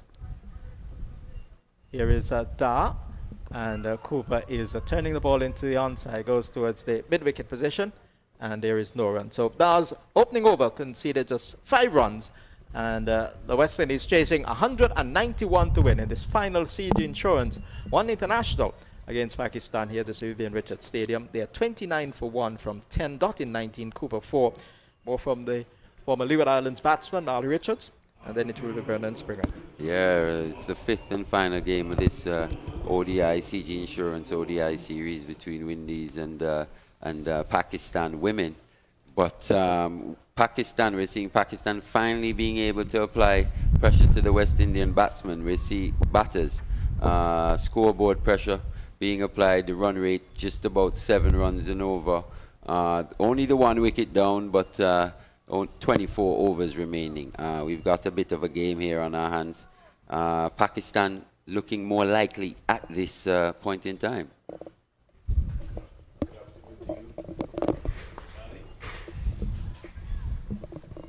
Good afternoon to you, Mali. Thanks very much. 10 overs bowled, 29 for 1 as I welcome Sylvester Joseph into the hot seat. Sylvester, the Pakistan power play of their 7 overs, 33 without loss, and as we speak, West Indies at the end of over number 10, they're 30 for 1. Yeah, good afternoon again, Springs, and to the viewers all over. The disparity is not too far apart there, Springs, in terms of the runs rate. Keeping some pressure on the West Indies women's team. I think Dottin would have to bat the entire 34 overs, with the revised target being 193. West Indies would need 194 to win, and this is under the Duckworth-Lewis method. 31 for 1. Dottin is 20 from 34, but she can explode. She looks a little hampered with a little slight injury that she has. She's driving down the ground and picking up an easy single. She's looking for 2 there, but certainly not on. Cooper will have to get onto her bike very quickly. More or less, Sylvester bowling in a little round sort of lateral action. So it's pretty hard in terms of her to be able to get under her. And you got to be so crafty because it's really not above your eye line. Good positive off drive up to the ground there by Cooper. Cooper just getting a little frustrated. For that one, Sylvester, I've been looking to maybe just check it and maybe just look to get a single to rotate the strike to get the rhythm going. Because if you're going to get there and just stroke it down the middle, then you'd better if you here again. Cooper just lost her shape there, looking to go for a big drive, tugged it more or less down to long on, getting a single in the end. Score goes up to 33-1. Cooper is 6. He now brings DeAndre Dottin, who's on 21 of 35 deliveries. I don't know for a long time that I've seen Dottin struggle like this. Her scores so far have been 19, 13 not out, 9 and 14. And by her standards, she'll be very disappointed because she set high standards in the field, bowling and batting. And she'd really want to be able to get a good score here for her team, see her team across the line. Cousin to Otis Gibson, and here Dottin goes. One bounce into the deep backward square leg boundary for 4. Offline delivery by Amin, pulling that one down. And Dottin picking up the length on the line very quickly, dispatch that for a boundary for the West Indies. 11 overs bowled, West Indies are 37-1. Yeah, brilliant shot there by Dottin. We all know that if Dottin, I heard you said about if she has to bat all 34 overs. Let me tell you, if Dottin batting is not going to reach so far. We all know that's how explosive she is, and she just need to get in the stride. I think she's still feeling out her. She picked up a little injury just a few overs ago, and she's still trying to get that mobility, back. She's looking a little bit more fluent, so hopefully that the injury is not too serious, because I believe that she need to get a good score on her belt, get her confidence going. As you see, Taylor got 100, and Matthews got her 100, and Dottin is going to want to get her name up there as well. 2 boundaries in her 25 so far. Cooper having a flash at a delivery from Dar, peeling off and running down to the third man boundary. I think they're trusted they should be able to come back for 3. Dottin is coming back quite comfortably, so they got a good 3 runs, but Cooper sort of lost her shape there. She really didn't get to the pitch of the ball, and as she got to the pitch of that ball, she could have been able to hit that ball inside out like Sohail, down to the boundary for 4, but she got 3 runs, flirtatious runs. Takes the score up to 40-1. She goes to 9, now brings Dottin into strike. And the required run rate is 6.74. As we speak, the West Indies are scoring at 3.58. Dar would know that if she can just pick the wicket up of Dottin, she could maybe put some pressure on the West Indies women batters. Dottin is back, sort of pulled away, but she was able to just spank that out onto the offside to the sweeper. And they've been able to get 1 run. I think Sylvester, based on the pace that went out there, and it looks like it was Amin was the one who's sweeping. West Indies are going to have to be, I know Dottin is a little injured, but put a little urgency in their running to start to turn 1s into 2s. Dar comes in to bowl to Cooper. Cooper is, more or less you could say, opening the face of the bat. He's gone past the keeper, running away down to the third man boundary, hits the rope now, 4 runs. When you run that hard, Sylvester, and you don't get to the ball, you feel so frustrated, and in there, chased all the way from the short flying leg area, but couldn't stop that along with Sohail. And West Indies getting a much required boundary, score going up to 45-1. A partnership needed, a big partnership too. Yes, indeed. I like to see Cooper even in this frame of mind. I believe she's a better batter, looking to be more attacking. Not reckless, but being attacking. When she's just there trying to block and block and block, she doesn't look like herself. She looks more into it for the past 2 deliveries. She looks like with a bit more intent, and I think she's a better batter when she does that. 45-1. Cooper is 13. She comes quietly. Just want to see her be more positive. You get to the pitch of those balls. You have the Pakistan wall on the offside. The mid-off is up. And then you have 3 other fielders inside the 30-yard circle. A little bit risky. And maybe they should have been thinking about Dottin's end, Sylvester, but Cooper sneaked out a single, goes up to 14, score goes up to 46-1, because Dottin was late in getting off there. Yeah, and I thought that the fielder in the captain can she threw at the wrong end. There is no way she was going to run out Cooper. Cooper is one of the fastest between the wickets, in the West Indies batting lineup, and with some sort of ailment there to Cooper, to Dottin. I thought you would have thrown the ball to that end. Here was Dottin just more or less just stroking that one quietly up to mid-off. Over number 12 completed. West Indies are 46 for 1, 46 for 1. Da's first 2 overs has cost 14 runs. Dottin is 26 from 38. Cooper is 14 from 26. And West Indies need a partnership, and a big, big, big partnership if they're going to be able to get anywhere close to this total. Yeah, the difference, I think, well, the past over or two, you see it a bit more fluid in terms of they're getting a few boundaries, and the strike is rotating a bit more. So it's beginning to look up to for the West Indies batting team. These two, we know that they run very good between the wickets, and Dottin, she's very destructive. I think they complement each other in a positive way. So if they can, continue in this way, and I know it will get better. 46 for 1. Start of over number 13. And just to let you know that in this segment, at least 4 Pakistan bowlers can bowl 7 overs, and 1 can be able to bowl 6. Amin comes in out to bowl to Cooper. Cooper is sweeping. We'll get a couple of runs here. No, she changes her mind, as she has to think about her teammate in Dottin. So Not only that, she has to think about Big. Big is one of the best fielders on the Pakistani team, and she was quickly onto that one and release swiftly to the keeper's end. So I think that would be a 1.25. Cooper 15, Dottin 26. Comes back into strike. DeAndre Dottin. Dottin, before this game, would have played 121 matches with 2,874 runs. High score of 104 not out. Average of 28.17. Doesn't talk about her quality. 1950s to match that.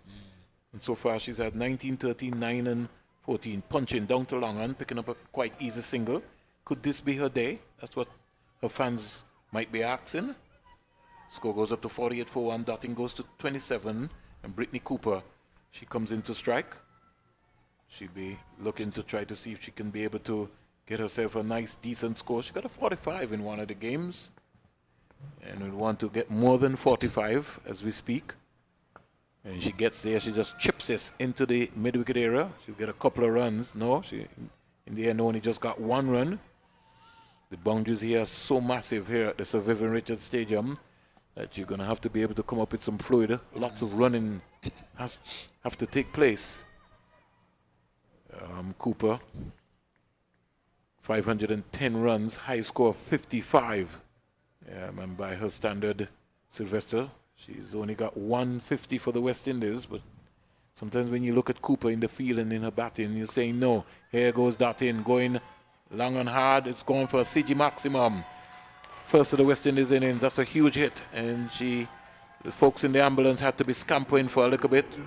50 up for the West Indies, or 50 minutes, and Dottin deciding to open up her arms and extend her arms, really got the long angle out there. And she's gone up to 33, and the score goes up to 55 for 1. Dottin deciding that she would have had enough of Amin. She's seen enough of Amin, and she decided to just pull that one out. 510 runs, Sylvester, for Brittany Cooper before this innings. High score of 55, not out. Amin into bowl to Dottin. Dottin driving down the ground, picking up an easy single. To long off. Getting a quite comfortable single. So Dottin is on the march here. She goes up to 34. Brings Cooper on strike, who's on 16 from 28. Amins is into a 7th over, not for 30 so far. Cooper, the 31-year-old from Trinidad and Tobago, will turn 32 in August. Left arm spinner, a little lateral movement here from Amin. Good positive shot by Cooper. She marched into that. Could have got a little bit more out of that, Sylvester. Yeah, she was a little model of concentration there, but got to be thinking about getting runs right now. The required run rate is going up to 6.57. You don't want to get up to 7. West Indies are scoring a 4.31, so it's still in range, because once you have Dottin, it's still possible. You've got Kashana Knight, who's scored a maiden first-class half-century. Captain Stephanie Taylor, you got Shady Nation. So still quite a number of players in the hut still. Yeah, I mean, it's going well. It's important that they continue. I like the look of Dutton. She looks like she's getting into her stride. She looks like almost like she really wants a big score. I like the way that she's batting. Because at first, you get a notion when you hear about Dutton, that DeAndre Dutton, that she's like more of a hard hitter, like a slugger. But when you really sit down and watch her, you know, she plays very good cricket shots. And when the ball is in a slot, you know, she executes to her strength. So she looks really good, and hopefully that she can continue for her sake also, and the West Indies sake. Neither Da starting her third over. 2 overs, no maidens, 14 runs, no wickets. Started the third over. Dutton coming quietly forward. Diana Baig, 4 overs, no maidens, 12 runs, no wickets. And Anam Amin, 7 overs, 1 maiden, 30 runs, no wicket. Dutton is driving, looking for a single, certainly not on. And Javera Khan, the captain, coming around nicely there. And can't get any runs. Dutton is 34. And like Sylvester says, if you don't think Dutton will bat all 34 overs, I wanted to bat right through the team. She has to be able to take the team over the hump. A little tangle there, but they got a quite easy single, so he can't stop that single. What I'm saying is not that I know. She if she's there, you're not gonna bat no 30. You want to see her bat 34 overs, but I tell you, if she continues to bat, this game is gonna done in about 28, 29 overs. Umpires for today, Jonathan Blades and Verdon Smith, with the standby umpire being Danish Ramdani. The match referee, Ryan King, former West Indies fast bowler from Guyana. It's nice to see folks still back into the fold of cricket. Adrian Griffith is also one of the top match referees, officials around the world. So Richie Richardson, elevation to that level also. So it's an area which former players can think about getting into. Cooper is on driving down the ground and getting a quite easy single. Rotating of strike has not been too bad here at all. And Dottin, who is on 35, comes back into strike. The spectators have turned out in their numbers here at the Sir Vivian Richards Stadium. We've got an entire crew who are enjoying themselves. And like I said, Elaine and her mother, they're always here. They've also brought some fans with them also. Here is Dottin driving again. Up to long off. Long off, yes. Getting another easy single. So they're working it over in singles. 59 for 1. Dutton goes to 36. Cooper comes back into strike. Folks in Trinidad and Tobago, they'll be glued to their Flow TV because they would want the West Indies victory. So too will be the men's senior team who will be supporting the women team. Is Cooper getting a little fancy there? It would be advised to really slap that hard square for 4 rather than a dab, because Da didn't have any pace on it to be able to steer it down to third man. Da sort of slowed down her action. We haven't seen Fatima Sana yet, Sylvester. 59 for 1, 14 overs completed. Yeah, and you're quite right in that. Well, there you go. You have Fatima Sana, like you saw her in a vision. She's coming out now. You're operating like you're the captain for Pakistan. It's going to be a little tricky situation with them because because of the revised target and the rotation of bowlers, Javera Khan has a work cut out for her in terms of how many bowlers she's going to bowl and how she's going to go about her changes for her bowlers today. So that is going to be also very critical. She's experienced. She knows what is required. I guess, having watched the game for the whole day and see the nature of the pitch, she can make the assessment, because I've even noticed now that they bowl more spinners so far. The last ball from the previous over, you were right in saying that Cooper, I think her shot selection was way off. She should have tried to place the Pakistani wall in the offside, because there is no one on the deep extra cover boundary, and if she beat, she got it through, that would be a sure 4 instead of trying to dab, and the pace wasn't there really for that shot. Pakistan, over the years, they've just been like a fast bowling factory. Here comes Sana, is in now to bowl to Dottin, who's on driving down the ground for a lovely single and good positive shot. Team spirit, I can't overemphasize, has been great between these two teams. Pakistan, and the West Indies, 2 powerhouses in world cricket. And you continue to see the Pakistan Cricket Board and the Pakistan government making a run to be able to bring back international cricket. Imran Khan, the Prime Minister, former Indian Pakistan captain, is leading the charge on that. Dot delivery there by Sana. Score remains on 60 for 1. 60 for 1. What you take on the previous game, the game before the last one, which was Monday, when Cooper, she batted at number 3 and got a good score. And then the next game now, she demoted her? Demoted her. And then in the last game, you have Kashana Knight. Yeah, Kashana.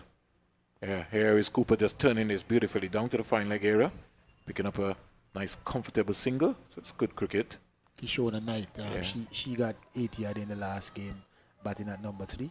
And then now we have a change again. What do you think of the thoughts going on to the management team? I still feel, and what your observation has been right, Sylvester, but they look like there's some niggles inside the team. Oh. And so that's maybe why you may be having the changes going around.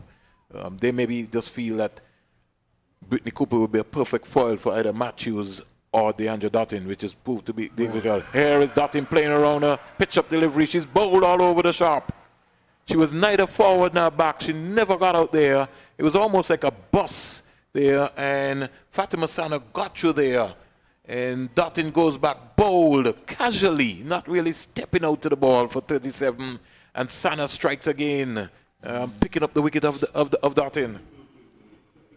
Yeah, very well bowled delivery. Pitch on a good length. I think that she reached a little bit for that ball. We've seen that on the review now. She reach and try to play around. You see, play around that ball instead of hitting it straight. And well bowled again there by Fatima Sana. She continues her good work for the Pakistani team, putting the ball in the good areas, good line, good length, and just allow the batter to make the mistake. And unfortunately for West Indies team, Dottin goes back. A wicket they certainly needed not to lose, because this was the informed batter. It now brings the West Indies captain, who's been in very good nick so far this series. Got a 49 in the last game, and she'll be looking to improve on that 49. But she'll want to be able to register a victory against Pakistan here and to keep her captaincy record looking good. She's a knot as she comes in, and in the first over, Fatima Sana strikes for Pakistan. Yeah, and it's important that Pakistan keep themselves in the game by picking up wickets, try to deny any big partnerships as much as possible. But the energy from the Pakistani team throughout the series so far, and I keep on saying, when you're on tour and you're not winning, it brings a bit of the morale is low. Yeah. But these Pakistani ladies, they keep on fighting. They won the last game, and you see a different energy. You have me looking back to say if they had won earlier in the series, probably it would be a better series. It might have been a closer series. Yeah. But so far, they certainly look good. Taylor will face her first delivery down the onside. The umpire will signal a wide. Fatima Sana getting a little worked up there, a little pump there. And sort of overstride, and that went down the onside. 62 for 2. That's what's happening right here. Cooper is on 18. Taylor is not. We're now seeing the approach of Cooper. Just got to let the folks know that the CPL will be starting in St. Kitts and Nevis on August 26. Finals on the 15th at Warner Park. Cooper just looking to back up there. Taylor just looking to stay one out into the offside. Can't score. She's a knot. 33 matches will be played at the Warner Park Cricket Stadium, the Hero Caribbean Premier League. When are you going down, Springs? Sometime soon. See what's happening with that, see how that will go, but quite a lot of work to get done still, because we have to get prepared for the West Indies Women Championship in Guyana, so there's going to be a lot of work that might be my main focus. Pitched up Taylor, drive in, didn't get right out there, but good sound coming off of the bat there, outside broadcast microphone. 15 overs completed, 62 for 2. Taylor is not. They've lost the wicket of DeAndre Dottin, bowled by Sana in her first over. And Sana once again and big. They just seem to have the number for DeAndre Dottin. Yeah, and for that for this series, her confidence has been, you can say, very low because of she has not gotten off to a good total. Getting runs behind her name give you confidence in the field. You see that she's very aggressive. She looks herself, but as a batter, and you're not getting the type of scores that you would help you. It kind of put a dampen upon your confidence as well, and you can see that in her batting. But this phase is very important. The captain, I think she has to, stay there. She has to play herself in and get in and take the responsibility. A lot is going to rest on, a lot is rest on her shoulder now if the West Indies is going to win this game. Let's see what the approach will be. Dar will start. And she comes in now to bowl to Cooper. Cooper driving beautifully. Looking for a single, certainly not on. She's got to scurry back into a crease. And Sylvester, if Cooper is going to get to those deliveries, she can be able to hit those. If she can't find the gap, she's got to be able to hit that inside out over cover. Once she gets past the 25-yard circle, if she gets to the pitch of the ball, I think she's confident enough that she could be able to get that boundary there. She's standing up straight and punching it. And the Pakistan wall inside the 25-yard circle continues to put tremendous pressure on the West Indies batters. 62 for 2. Cooper, she has to be patient and keep going. She can't afford to get out now and let two new batters, at the crease. Dar into bowl to Cooper when she gets there. Really should have done a lot better with that. You want to be able to turn that into a full toss. It was in the air long enough. You get there, you got to be able to even get a single. Hit that down to long on or long off once you get there. She's getting out the broom there, sweeping this one here. The fielder from deep backward square is coming around there. Cooper is going to come back for 2 runs. And 2 runs quite easily. That's good running there. Good cricket. I like when Cooper turns and put her head down. When she turns and put her head down, she's going to sprint to that. heading for the finish line. But it's important that she stays there because, as I say, she's a very positive runner between the wicket, and the team needs someone who can push the other batter to for those extra runs. And she's going in confidence, Cooper. She gets there. She must have heard us inside out and down to the long off fielder. But I think she got there and then just sort of kind of checked the shot really, because the line by Dar has been very, very, very, very crafty in terms of how she's been bowling. Her backspin has been also very important in the use of the crease in terms of her skill. Neither Dar. West Indies will need 129 off 109 balls. As Sylvester said, West Indies not out of this game yet. They're still within the game. Taylor will face her 3rd delivery. Her first from Neither Dar. She's not. Cooper has gone to 21. So it's game awareness here now for the West Indies. Dar in now to bowl to Taylor. Taylor comes quietly forward. And over number 16 is completed. The West Indies are 65 for 2 here at the Sir Vivian Richards Stadium. This is match number 5 of the CG Insurance International West Indies versus Pakistan Women's Series. With the West Indies leading 3-1, and we'll be looking to go 4-1. Pakistan, in the meantime, will be looking to go back-to-back victories by ending the tour on a high note. Yeah, and it will be very good for their morale, their team, to see that they come and they've been down for the whole series, but if you can, fight back in the end, that shows a lot of character, and I guess, will even give them more strength for the next series and go back home refresh. I don't know when they're going to play again, but, that will help them, their team spirit and so forth going forward. Fatima Sana bungs away now to bowl to Cooper. Pitched up, and Cooper is playing an awful shot. That shot certainly was not on. She's a better driver of the ball, but she's looking to go into the mid-wicket area.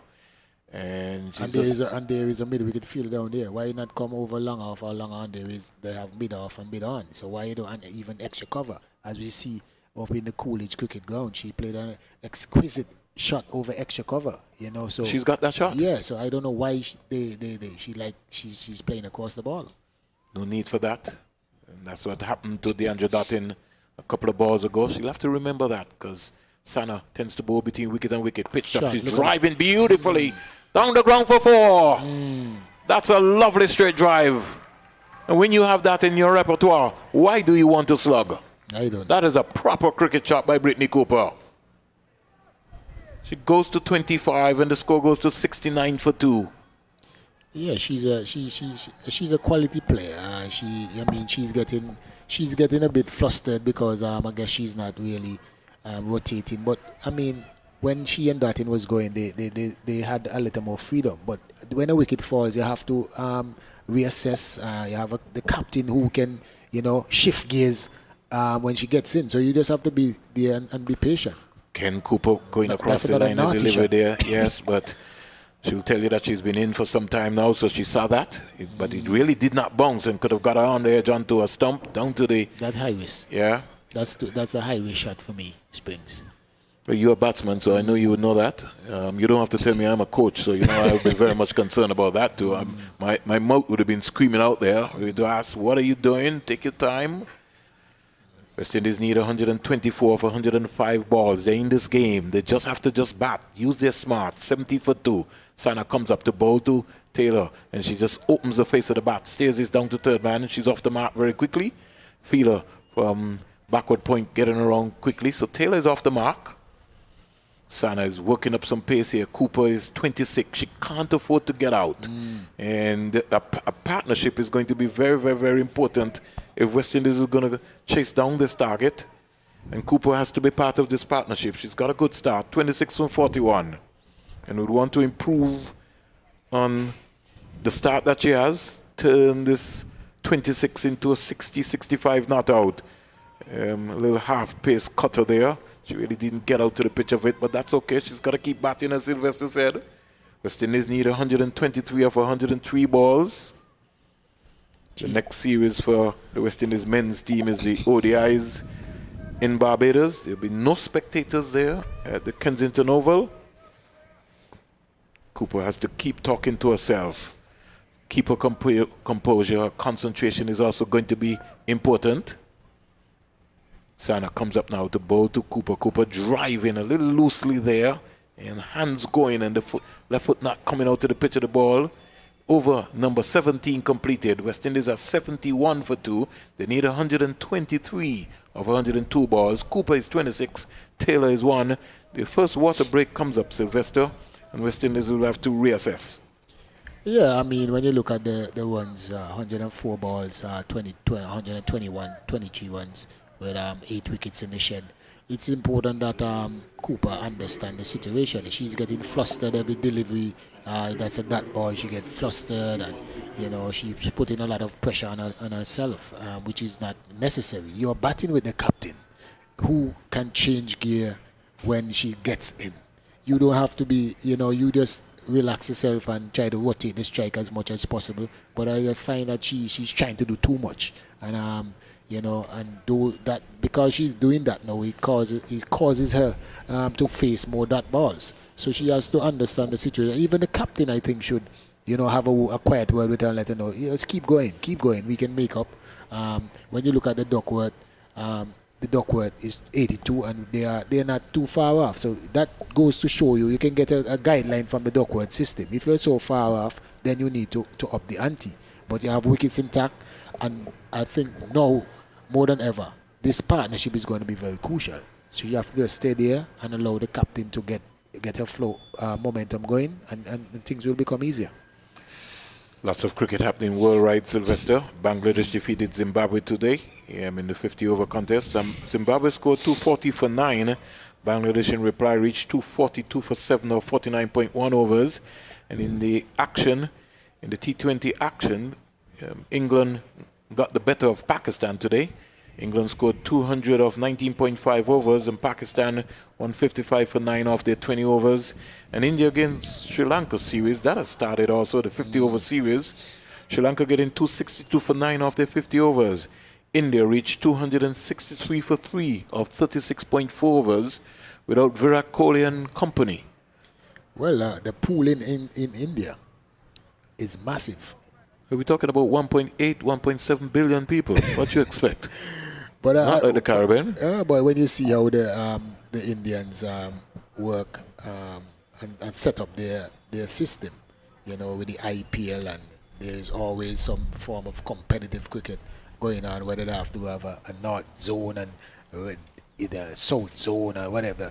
All these top players, they keep on playing cricket, and they have some very, very good young cricketers. I heard the commentators talking this morning, and they were saying that India can have 3 quality international teams, and playing against each other, and anyone can win. Well, it's amazing that you were talking about that, Sylvester, because we got the schedule here for the men's BCCI domestic schedule, which is starting soon. So they have, like you rightly said, men's senior tournament, men's under 23, men's under 19, men's under 16, women's senior, women's under 23, women's under 19. And these are competitions which, will kick off, and you have your various segments in terms of what's happening. So, and you're talking about teams in the men's senior competition, Sylvester, 38 team, women's senior 37, women's under 23 36, women's under 19 36. So you're right in terms of what you're talking about, the amount of cricket. We're back with the action. Here is Taylor on driving down the ground for a nice flighty delivery by Nida Da, and Taylor quickly goes up to 2. It now brings Cooper into strike. She's on 26 from 43. And the West Indies resuming after the water break. Da into a 5th over, not for 21. Taylor is 2, Cooper is 26. West Indies need 122 off 101 balls. Neither Da, one of the most experienced bowlers for the West Indies. Here's Cooper having a go at this one and just splitting the gap between the mid-wicket and the long on down to the boundary for 4. So Cooper has decided that, listen, I'm going to take this to Da. Good positive shot. And she just has to be able to keep going, keep batting, as Sylvester said. It's game awareness. She goes to 30. You like that shot, Sylvester? Yeah, she has. I mean, that's not high risk. That's low risk. Yeah, you have to pick the gap. You get to the pitch of the delivery, and you hit it where the gap is. And that is, you have to take. You have to play positive cricket, but I mean, you don't have to take high risk shots. And you don't have to get reckless. Yeah. You could be aggressive and still be conservative. That's what Sylvester coach wants to see. Here is Cooper looking to lose her shape a little bit. She's thinking about coming back for 2, but already early o'clock Taylor said no. Just take it easy. You keep batting. You don't need to give away your hand. You've done all of the hard work. West Indies need 117 runs off 99 balls. So that is going to be a very important period of play. Got to keep batting. Neither Da. She's been expensive. You don't want to give her any wickets at all. Here comes Da. She comes in now to bowl to Taylor. Taylor is back. That hustle onto her. And before she could think about it, it was true to the keeper. So that was a little quicker, faster delivery there from Da. A little lateral spin on that one. And she used the crease nicely. She's a little cunning bowler. And she's thinking about it. She comes in now to bowl to Taylor. And Taylor is back and looking to go square. Can't bisect the backward point. She knows that. She was more or less pulling away rather than leaning into it. Had she maybe just got into it, she might have been able to just find the gap. But the most important thing is that the West Indies captain is still there. Cooper is on 31. Taylor is 2. Waits for Nida Da. Not for 26 so far. She's into her 5th over. She comes in now to bowl to Taylor. Taylor is driving, and she's upset with herself that she didn't really put that one away, didn't find a gap. 18 overs bowled, and the score is 77 for 2. The West Indies, Taylor still talking to herself, saying, I should have been able to find a gap, I didn't. But the most important thing is she's still there. Yeah, and I mean, she got the last 3 deliveries, she hit all to she was one beat when she got beaten by 1, and then the next 2 she hit them to backward point. After the first 3 deliveries, they got 6 runs spring. So, she could have played at least one of those deliveries a bit soft with softer hands, and rotate the strikes some more. It's important that these 3 and 4 dot balls, back to back, that will give a lot of frustration. So they have to think about it, especially when you get a boundary early in the over. Sana will start the 19th over here at the Sir Vivian Richards Stadium. The revised target under the Duckworth-Lewis method would mean that the West Indies will need 194 to get over the line. Cooper started well so far. Good positive shot there. She just stroked that up to Diana Big. The West Indies' current run rate is 4.24. Required run rate sneaking up now to 7.39. So they're going to still need to pick up some singles, which are going to be very important, even though they don't get the boundaries. Yes. Have to be able to now begin to turn ones into twos. You don't want to leave it too late. And that's going to be critical. Cooper is 31 from 46. Pitched up. Cooper is having a go. 6. That's gone. Maximum 6 runs. A CG maximum right there. Dar over pitching and Cooper getting out the long angle and hitting that in a wide mid-wicket area for a CG insurance maximum. And that's a big shot. That's a top shot. She goes to 37 and the score goes up to 83 for 2. And her eyes lit up once that was pitched into that area. Yeah, and the pitch is, the pitch is very good. If you apply yourself, and pick your areas, your scoring areas, to defend these runs is going to be difficult. It's just that they have to, in order for Pakistan to win, I think they have to bowl out the West Indies team, and they have a chance to bat. Cooper playing a naughty shot again, and she's a much better player than that. She can drive that ball, get to the pitch of that ball and drive that ball on the offside. The length wasn't right for that shot there, and the bounce, she has to take that into consideration. Play started late here at the Sir Vivian Richards Stadium, so she has to trust the process by playing ball by ball. You can't just think like, okay, well, I just played a pull shot, so it's going to be another pull shot again. And she's a good driver of the ball, and she has to keep concentrating. West Indies need 111 off 93. Pitched up, full toss. And that sort of dipped onto her there. Slow ball. Yeah, Sana trying something there from the back of the hand right there. And she clipped that out to the mid-wicket fielder. You realize how lost she had to get on it because it dipped onto her. So the score goes up to 84 for 2. Cooper goes to 38. When you get a boundary in the over, especially early spins, you should look to rotate the strike. That shot that she played right after she struck the 6, was uncalled for. You can rotate the strike, get a single at 7 from 2 balls swings. You have to, think about it some more. Game smarts. Taylor driving through cover. Diana Baig will have some running to do. Think she'll have enough legs to pull it back, and if they want, they can get 3. Cooper needs to. No, she's not pressing the West Indies captains, so they've been able to get 2. That's 9. That's 9 from the over already, Springs. Yes, 108 off 91 deliveries. So scoreboard pressure ticking on here. 86 for 2. This is going to be a good game, and the West Indies just have to use their smarts. Rotation of the strike is going to be important, and Sylvester keeps talking about it all the time. If you get a boundary, then you're ahead of the game. It means that the bowler is under pressure. Sana is under pressure so far. 1 for 18. Taylor beating all ends up. Need to get those feet moving. She just got a little tickle onto that. She'll slide down to third man for 4. Over number 19 completed. West Indies are 86 for 2. They need 108 of 90 deliveries. Brittany Cooper is on 38. Stephanie Taylor, the West Indies captain, is on 4. And Sana's 3 so far has scored 1 for 18. The wicket of Deandra Dottin. Pakistan, Javera Khan, maybe not placed under any pressure yet, but the pressure situation will be mounting. Yeah, and it's really boiling down to looking like we're going to have a very good finish. Especially, I think, if these two, continue maybe for the next 4 or 5 overs, keep doing what they're doing. They've been successful in getting an early boundary. It's just for them now to keep rotating the strike and pushing the fielders a bit more. But they just have to stay focused, especially Cooper. Cooper is a key because she's one that can sweep at will and get some scores. So this partnership, they got to stay focused and understand that is look at ball situation instead of overs. I think that has been one of the fault throughout the whole series from both teams. You have the scoreboard. It's not like back then Springs where you have to be calculating in your head when you have the manual scoreboard. Where now we have everything is on the scoreboard in front of you. Yeah. 38 from 49. Cooper 3 boundaries, 1-6. Her strike rate has certainly improved, Sylvester. 77.55. So if she can just stay within that range, she needs to. The West Indies need 108 runs. If she gets another 50 out of that, that's going to be quite commendable. But she has to see the West Indies over the line. Sando comes in out of bowl to Cooper. Cooper is down the track, and when she gets there, hits this down to long on, picking up the 39th run. At the end of this over will be the voice of Jack Matthew.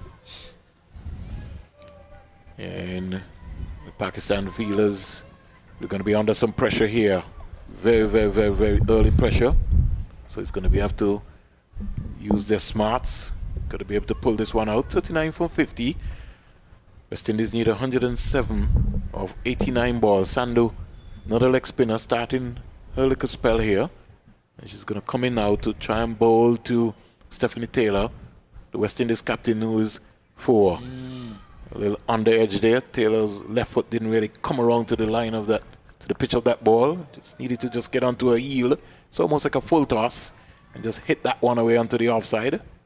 Between the umpire and the stumps, Sandu. She comes in now to bowl to Taylor. Taylor is driving down the ground and picking up an easy single. Rotation of the strike is going to be very important. They don't want that to get too far. 106 of 87 balls. Cooper is 39. She has to keep batting. That's going to be very, very, very important. Brittany Cooper. Sandu is a little tricky bowler, so he's got to be able to be mindful. They've got protection on both sides, on the leg side and also on the off side. She comes in now to bowl to Cooper. Cooper is driving again down the ground, picking up a single. So down to Dar, who just lobs the ball back up to Sandu. Cooper goes to 40 from 51. She's got 1/2 century at the ODI level for the West Indies. And we want to get more than a half century today. Taylor is 5. She's in strike now. She's back and pulling away there. She just needs to stand up straight and spank that Taylor in front of her. It's got enough room. 89 for 2 into over number 20. All the folks who have been listening to coverage here, we thank you very much for joining us on Flow and the West Indies YouTube channel and ABS. Here's Cooper. Cooper Taylor spanking that down the ground. They were thinking about 2, but they changed their mind in the end. A little hesitation. So over number 20 comes to an end. West Indies need 104 of 84 balls. Cooper is on 40. Taylor is on 6. More comments from you, Sylvester. And then, in fact, sorry, Mali Richards. Cooper, Sylvester stepped out very quickly. Mali has jumped into the cold seat. The cold seat here today. Yeah. More comments from you, Mali Richards, and then you'll be the voice of Jack Matthew. This game's setting up nicely here. Vern, Windies just hitting back. Cooper in particular leading the charge, and I think we'll have a pretty good finish here.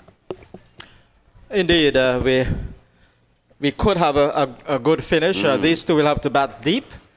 At the moment, it's 90 for 2, and 20 overs gone. So we're watching as Sanda continues, and it's whipped away down to the backward square position by Brittany, by the captain, Stephanie Taylor. She gets a run for it, and she's on to 7 with that single, and the West Indies are 91 for 2. The target, 191. They need 103 now from 83 deliveries. So it's going to take some hitting, but the West Indies, I think they have the resources to get up to that. So we could be in for some dramatic moments later on. Yeah, the 8 wickets in hand, just keeping Windies in the game at this point, Jack. Sana, right arm fast medium, and That's she's gone. swinging at this ball. Loud appeal. Umpire says not out, but that must have been very, very close. Wow. The Pakistanis, some are showing really their displeasure over that decision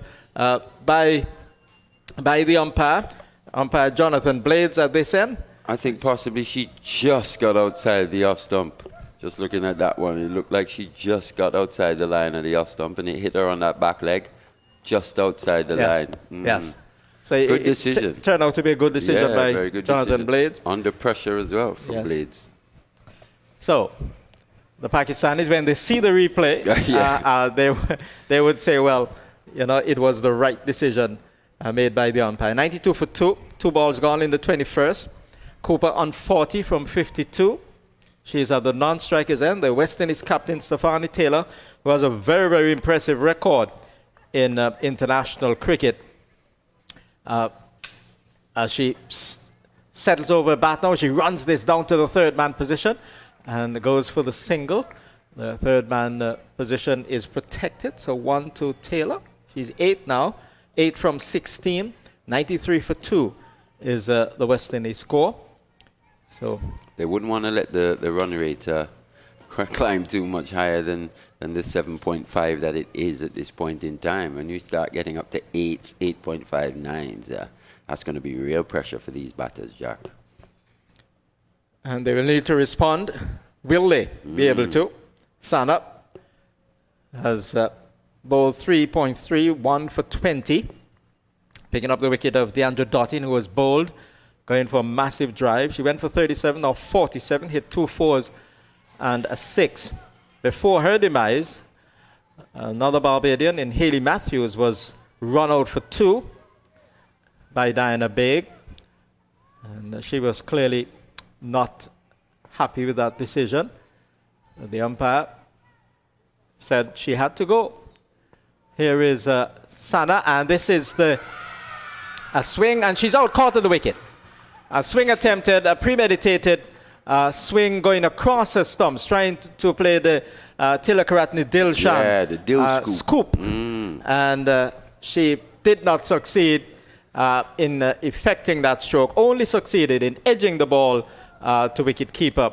And the wicket-keeper, Muniba Ali, took the catch gleefully. The Pakistanis, they're happy because Cooper has been dismissed, caught by Ali off the bowling of Sana for 40 made of 53 deliveries. And the West Indies are 93 for 3. They need to get up to 191 to win the match. Yeah, and that's a shot that's become part and parcel of cricket today, Jack. I think what let her down, she that delivery from Fatima Khan, just drifting down the leg side. She had the right delivery in which to play that shot. I think her execution just let her down on that occasion, Jack. Especially with the fine leg being up in the circle. The spaces were there. She just didn't execute on that occasion. It's a big wicket for the Windies to lose because it's a set. Brittany Cooper, who was going along nicely, looked like she could take this game away from Pakistan. Yes, her 40 came from 52 deliveries, hit 3 4s and 1 6, and a respectable strike rate of 76. She was just building, though, yes, looking to take it to the Pakistan batters. Yes, after a very, very quiet start. Yes. Pedestrian she was, but then she blossomed, and really she needed to bat a bit longer. Yep. But then she was drawn into what I consider to be an indiscretion because it was not necessary at the moment. It was always risky. And I don't know how many times she practiced that, but that's a stroke you really have to practice. A lot. And I would imagine that Dilshan did it repeatedly to be able to perfect that sort of stroke. Going across outside the line of the off stump and playing with almost a horizontal bat over fine leg. It's not an easy shot to execute. And the key to that shot, is just to keep your eyes on that delivery as long as possible. So Kishona Knight has come in, and she's looking to get off the mark right away, but doesn't because the ball pushed to the cover position, finds a fielder, and so she has to dart back into her crease. So the West Indies losing Hayley Matthews for 2, Deandra Dottin for 37, and the last batter dismissed was the very exciting looking, at least for a large part of the match, Brittany Cooper for 40. Went in this over. Ball is driven on the bounce, straight to the fielder at extra cover. Kishona Knight coming out. Playing that one, but not quite getting the timing nor the placement in that stroke. The over has come to an end. A successful one bowled by Sana. She has bowled 4 overs and has picked up 2 for 20. The West Indies, they need 191 to win. Their current run rate 4.43. The requirement now 7.77. And Sana Khan picking up that wicket that Pakistan so desperately required on that occasion. She's shown throughout this series as well. Even though she's not been as economical at times, she's still shown that ability to pick wickets up. And you've seen that competitive nature that she's shown earlier in the over, not getting that decision, that LBW decision, and coming back later on. And you could tell by her celebration just how competitive she is and just how much she wants to put in performances for her team. Fair play to Fatima Sana Khan. I've been very impressed with her throughout this series. Yes, 10th one international, picking up 9 wickets before this, so she is now taking 11. Driven into the offside and through the offside, the sweeper at cover comes in. Stefani Taylor playing the square drive, but only a single for her effort. And she's on to 9 from 17 deliveries. So hasn't really fired in the Stephanie Taylor style, has played and missed on a couple of occasions outside the line of that off stump. And 100 now needed from 77 deliveries, and Taylor will have to play a significant part if the West Indies are going to win this match this afternoon. 94 for 3. This is over number 22 in progress. Sandhu operating from the far end, and she will bowl to the left-handed Kishona Knight, who is coming forward and strokes it into the onside, just clipping the ball towards the wideish mid-on fielder. No chance for her to score. So Sandhu, 23 years of age, in her 38th one international, has picked up 49 wickets, so one shy of that 50 mark. Her best figure is 4 for 26.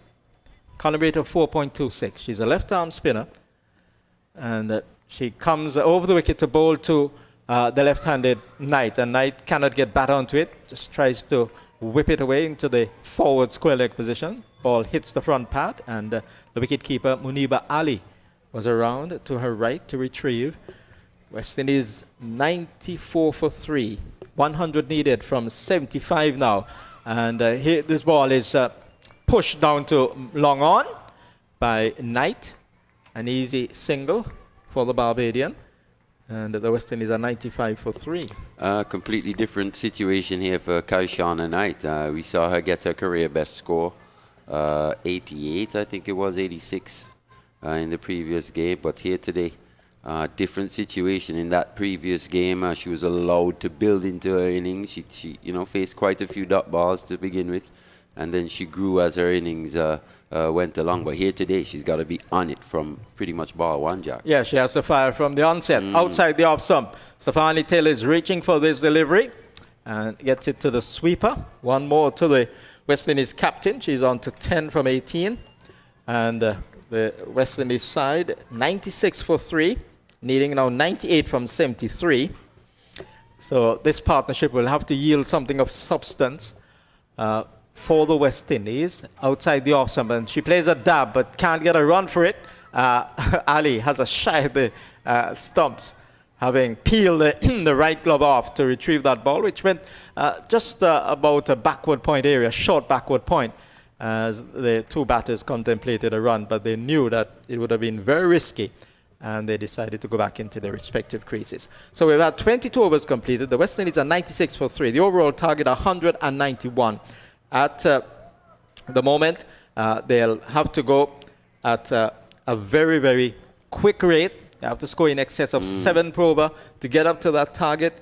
And at this time, it's going to be a very, very difficult situation for the West Indies. But we're talking about a good old game of cricket. And that's the beauty of cricket, actually. What's required varies from game to game. Conditions vary as well. And like I was saying, Kaishana Knight, same ODI format, completely different situation for her here today.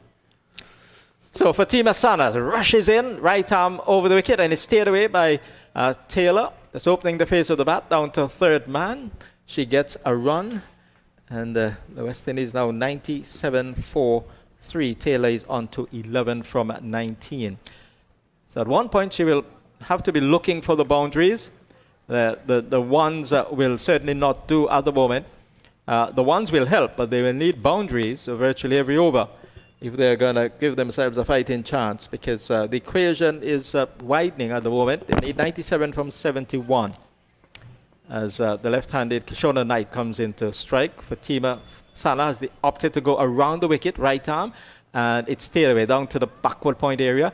Knight makes some strides out of a crease, has to rush back because the fielder in that backward point position was energetically onto the ball and had the return into wicketkeeper Ali in a flash.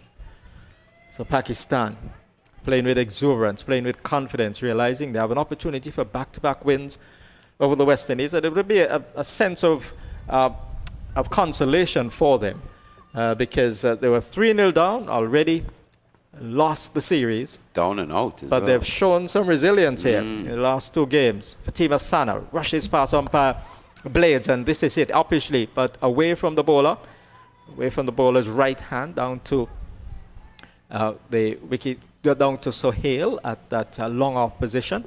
And West Indies are now 98 for 3, Knight on 2, Taylor on 11, back you, on strike. And you would have thought, it's been a pretty long tour.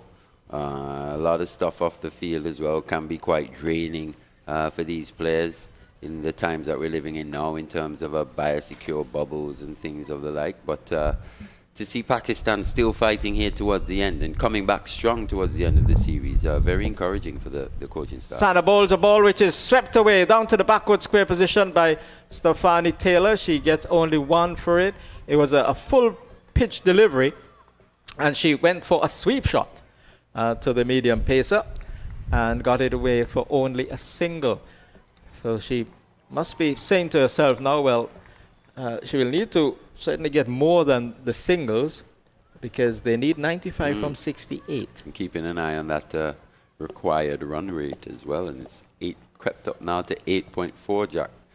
Right, so it keeps increasing. Keeps climbing. Taylor is on 12, Knight on strike on 2, faces Fatima San and swings it away nicely down to backward square for 4. Wonderful timing, placement good as well. The ball angled into the left hand and she played it with that inward movement because the fast medium bowler or medium pacer opted to go around the wicket, and so she used that angle very, very well, timed it beautifully, and it went past the fielder inside the 30-yard circle at backward square for 4 runs. And that's what's been so good about Pakistan today in the field and with the ball. They haven't bowled as many bad deliveries as we've seen in the previous games, but on that occasion, Sana Khan just pulling down that slower delivery, poorly lined onto the hip of Kishana Knight, just pulled away behind, fine leg for 4. Sana is in, a good delivery, turned away towards the mid-wicket position. Stefani Taylor is struggling. The return doesn't hit the stumps. Had it hit, perhaps she would have been just short. Yep. Because she was really struggling. A little bit of hesitation at the start there as to whether they should go for the single. They eventually waited for it, and Stefani Taylor a little bit laborious in getting to the far end, but she got home successfully. The West Indies 104 for 3. Taylor on 7, Taylor on 12, Kishona Knight on 7, and they need 90 from 66 deliveries. Sana having completed a 5th over, 2 for 28. And the still having the 7 wickets in hand. Pakistan. West Indies still have the 7 wickets in hand. That's the saving grace in this situation. But Kishana Knight will definitely have to look to press on here, both her and Captain Stefani Taylor. And will they be able to press on? Will they be able to press that accelerator and produce something special for the West Indies?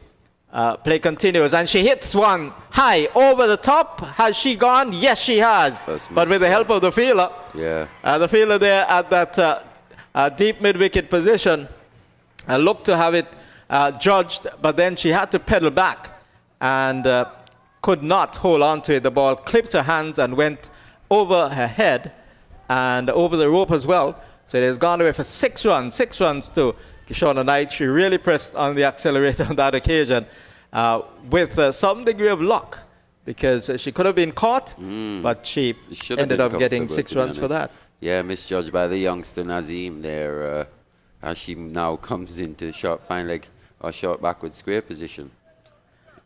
Swapping her positions there, Nazim. Just misjudging that one, parrying it for 6. Sandhu is in, and Knight is back and cuts it down to the backward point area. Can't beat the fielder. She remains on 13. That 6 pushed her past Taylor. Taylor, 12 from 20. Kishona Knight, 13 from 12. What a difference a 6 makes. Yes. So the left-handed Knight faces Sandhu, the left-arm spinner. She goes back and punches the ball off the back foot down to the long-on fielder. And they canter the run. The West Indies 111 for 3 now, 83 from 63 deliveries. Kishona on to 14. Stefani Taylor with this phenomenal record in international cricket, playing in a 130th one international, averaging 45. High score of 171. She has 600s and 36 half centuries. And she's driving into the offside, mistimes it.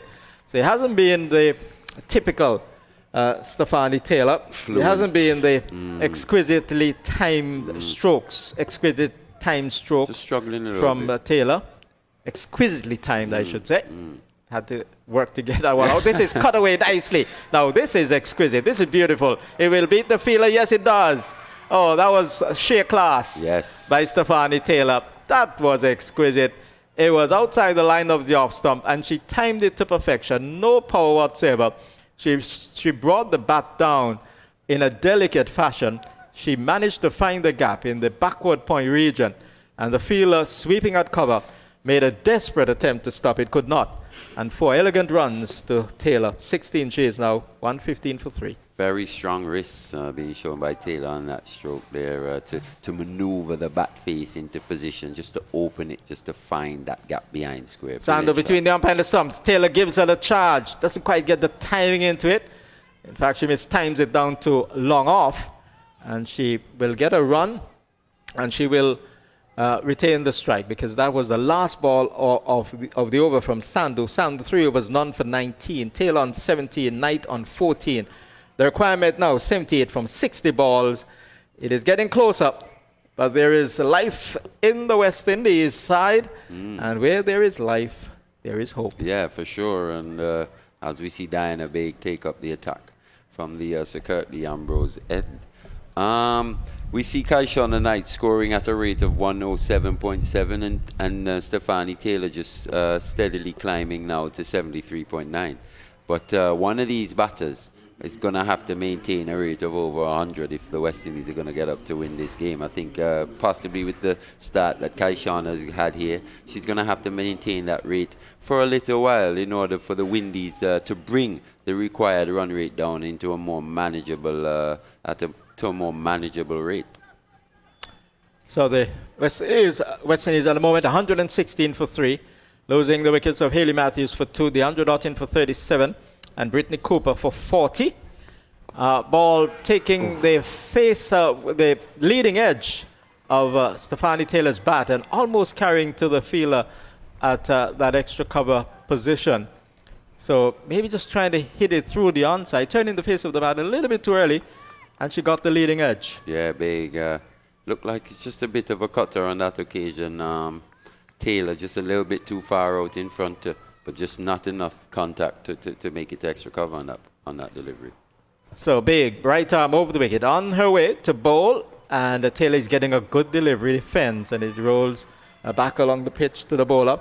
And I think she has been brought back ostensively to try and check the run scoring and to further stifle the West Indies. There were a couple of hefty blows, certainly one by Kishona Knight with a 6. And so she has been brought back here to not only stifle the West Indies batting effort, but also take wickets as well. She's been very, very accurate. Goes in, and Taylor is forward and works the ball away towards the straightish mid-wicket position, and she can't score. And what has affected the West Indies' performance adversely as well is that it has been a typical Taylor performance. She has been able to time the ball as well as she normally does. She has 17 from 26, so it's a strike rate that she would not be proud of and should not be proud of. Still pretty manageable though from here. 78 runs, 57 balls, Jack. Big is in. She gives herself room and slashes it, and it goes away down to third man. It will go away for 4. Lucky. So bringing a bit of adventure to the situation. Stephanie Taylor realizing that Big cannot be handled in the orthodox fashion. So she tried an unorthodox stroke. What would be considered to be unorthodox 20, 30, 40 years ago is very much part of the very much part of the orthodox scene in terms of batting, especially in limited overs cricket. So she gave herself room, showed the bowler all her stumps, and played with a horizontal bat. He hit the outside edge of the bat and went wide of the wicketkeeper down to find third man for 4. 120 for 3. Tail on to 21 from 27. 74 needed from 56. She's taken on the pad. Loud appeal. Umpire says out. And that looked to be adjacent from here. She went across her stumps and she tried to work the ball into the onside. She missed it. And that one looked to have gone and would have gone on to hit the stump. So Big strikes. Yes. I think that would have hit between middle and leg. So a big blow struck by a Big She has had the wicket of the West Indies captain, Stephanie Taylor. She has been LBW for 21 from 28. And the West Indies slipping to 120 for 4. They need 74 from 55. And that is a huge setback for the Caribbean side. Yeah, just what the doctor ordered for the Pakistan team here. Bay coming back on from this Kirtley Ambrose end. An end which I think suits her bowling and picks up the big wicket of Stephanie Taylor. We know Stephanie Taylor is the class act of this batting lineup at this point in time anyway. And to remove her in this situation, very big wicket for Pakistan. And they'll be looking for more here as we see Shadeen Nation coming to the crease. Windies still got 74 runs to win this game. And how many overs gone? Just the one ball left in this big over. Shadeen Nation, she can hit the ball a fair distance, and she will need to exhibit that level of hitting if the West Indies are going to have a chance here in partnership with Kishona Knight, and the others to come would have to contribute significantly as well, I would imagine, unless these two can do the job on their own. So Big will have other ideas as she bowls to the new batter, and she has a chance of a run out. Umpire says not out. It would have been very, very tight. The ball was hit firmly up towards the mid-off position. Kishona Knight and the Shadeen Nation decided to have a go, have a quick single, and so off they went. A little bit of hesitation on the part of Kishona Knight at the start, but Shadeen Nation was very, very prepared to go for that run, and it would have been a very, very tight. Yes, she just managed to get in. At this the top end of the Sir Vivian Richards Stadium, the northern end of the ground. So the over has come to an end. 1 for 17 from 5, Big.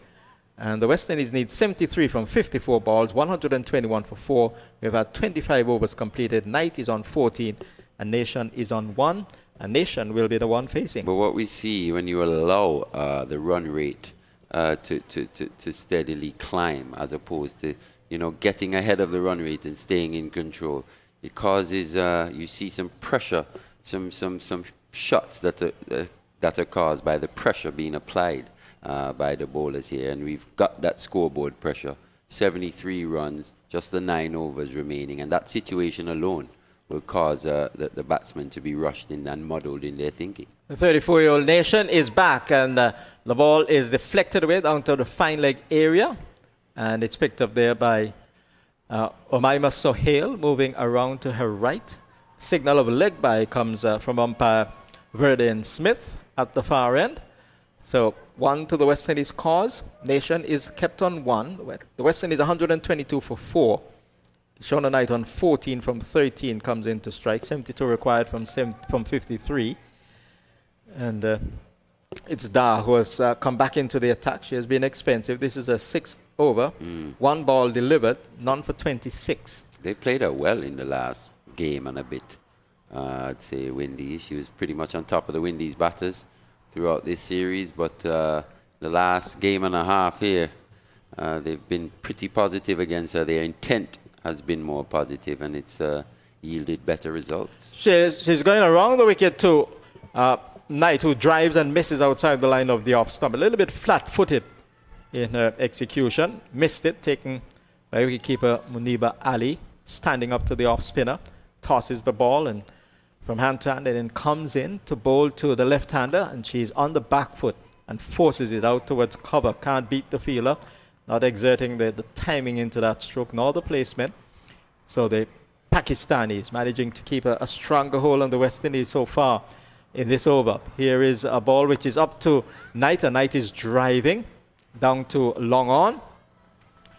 So the runs coming in singles when they do come. So the West Indies will have a move on here if they're really going to have a chance. 71 needed from 50, Knight on 15. She's been going relatively well in terms of a strike rate. 16 deliveries she has faced. Nation was just come in, 1 from 2. In a 42nd one international, high score 43, average of 16. And Here is Nation going back and turns it into the onside. They go for a run. The mid-wicket, straightish mid-wicket fielder having to come around very, very quickly to retrieve into that area in the 30-yard circle. 124 for 4 now, 70 needed from 49. We're seeing the effect of what one good over thus far, what that can do to this run rate as it's climbing up now to 9 with those 5 deliveries from Needham. They're into Knight, and Knight cannot get it away. Cramped there, looking to go on the back foot and force the ball, not being able to get the room to execute the stroke effectively, and so it went up towards the cover field. Over number 26 has come to an end. The West Indies need 124 for 4. They need 124 for 4 at the moment from after 26 overs. They need about 130. They need to bat at the start of it 34 overs. I'm getting a bit twisted here. 34 overs and to get 191 runs. At the moment, the equation is 70 from 48. 70 from 48 is going to take some getting, but the West Indies could be saying to themselves with some really big overs along the way, they would be able to get up to that target. But at the moment, Pakistan very much in the driver's seat. Yeah, I mean, and they possibly need a big over in the next over or two here, Jack, just to bring things under control. You know, we've seen Shadi Nation, when the pressure is applied as well, she sometimes tends to lose her shape and not stay as solid and as grounded as she should and hit as straight as we think she can. So definitely, like you say, Pakistan in the driving seat at this point in time. Clipped away past the diving fielder inside the 30-yard circle. They come back for the second. They return to the bowler's end wide of the stumps. And so they get the second energetically. And so the West Indies 126 for 4. They'll be looking to double up. They'll be certainly looking to get as many runs as possible through that means, trying to turn ones into twos and that sort of thing, plus the boundaries if they're going to really have hope here. 68 needed from 47. A lovely on-drive by Shadi Nation down to Big at that long-on position. And 127 now for 4. 67 from 46. Sandhu in the course of a 4th over, none for 22. As the left-handed Knight comes into strike, it has brought about changes in the field. Fielders on the boundary, on the leg side for Nation, having to come into the 30-yard circle. On the offside with the left-hander going to the far end, the southern end of the ground.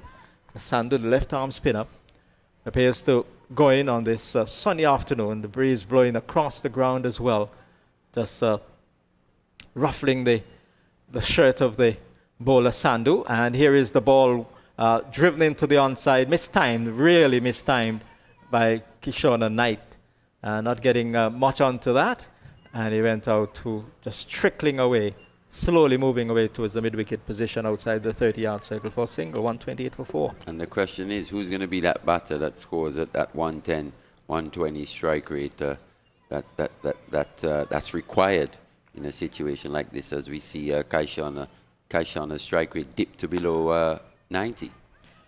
Chance, well, the fielder there had not been able to hold on to it, but he was hit away to her right. She had to scurry across to make the save. The two batters were very committed to that single, and had it been a clean take by the fielder, perhaps one of them would have been in trouble. But the ball deflected away, and so they got home quite comfortably. 65 needed from 44. Sandhu continues her 4th over, and this is down the leg side, called wide by umpire Jonathan Blades.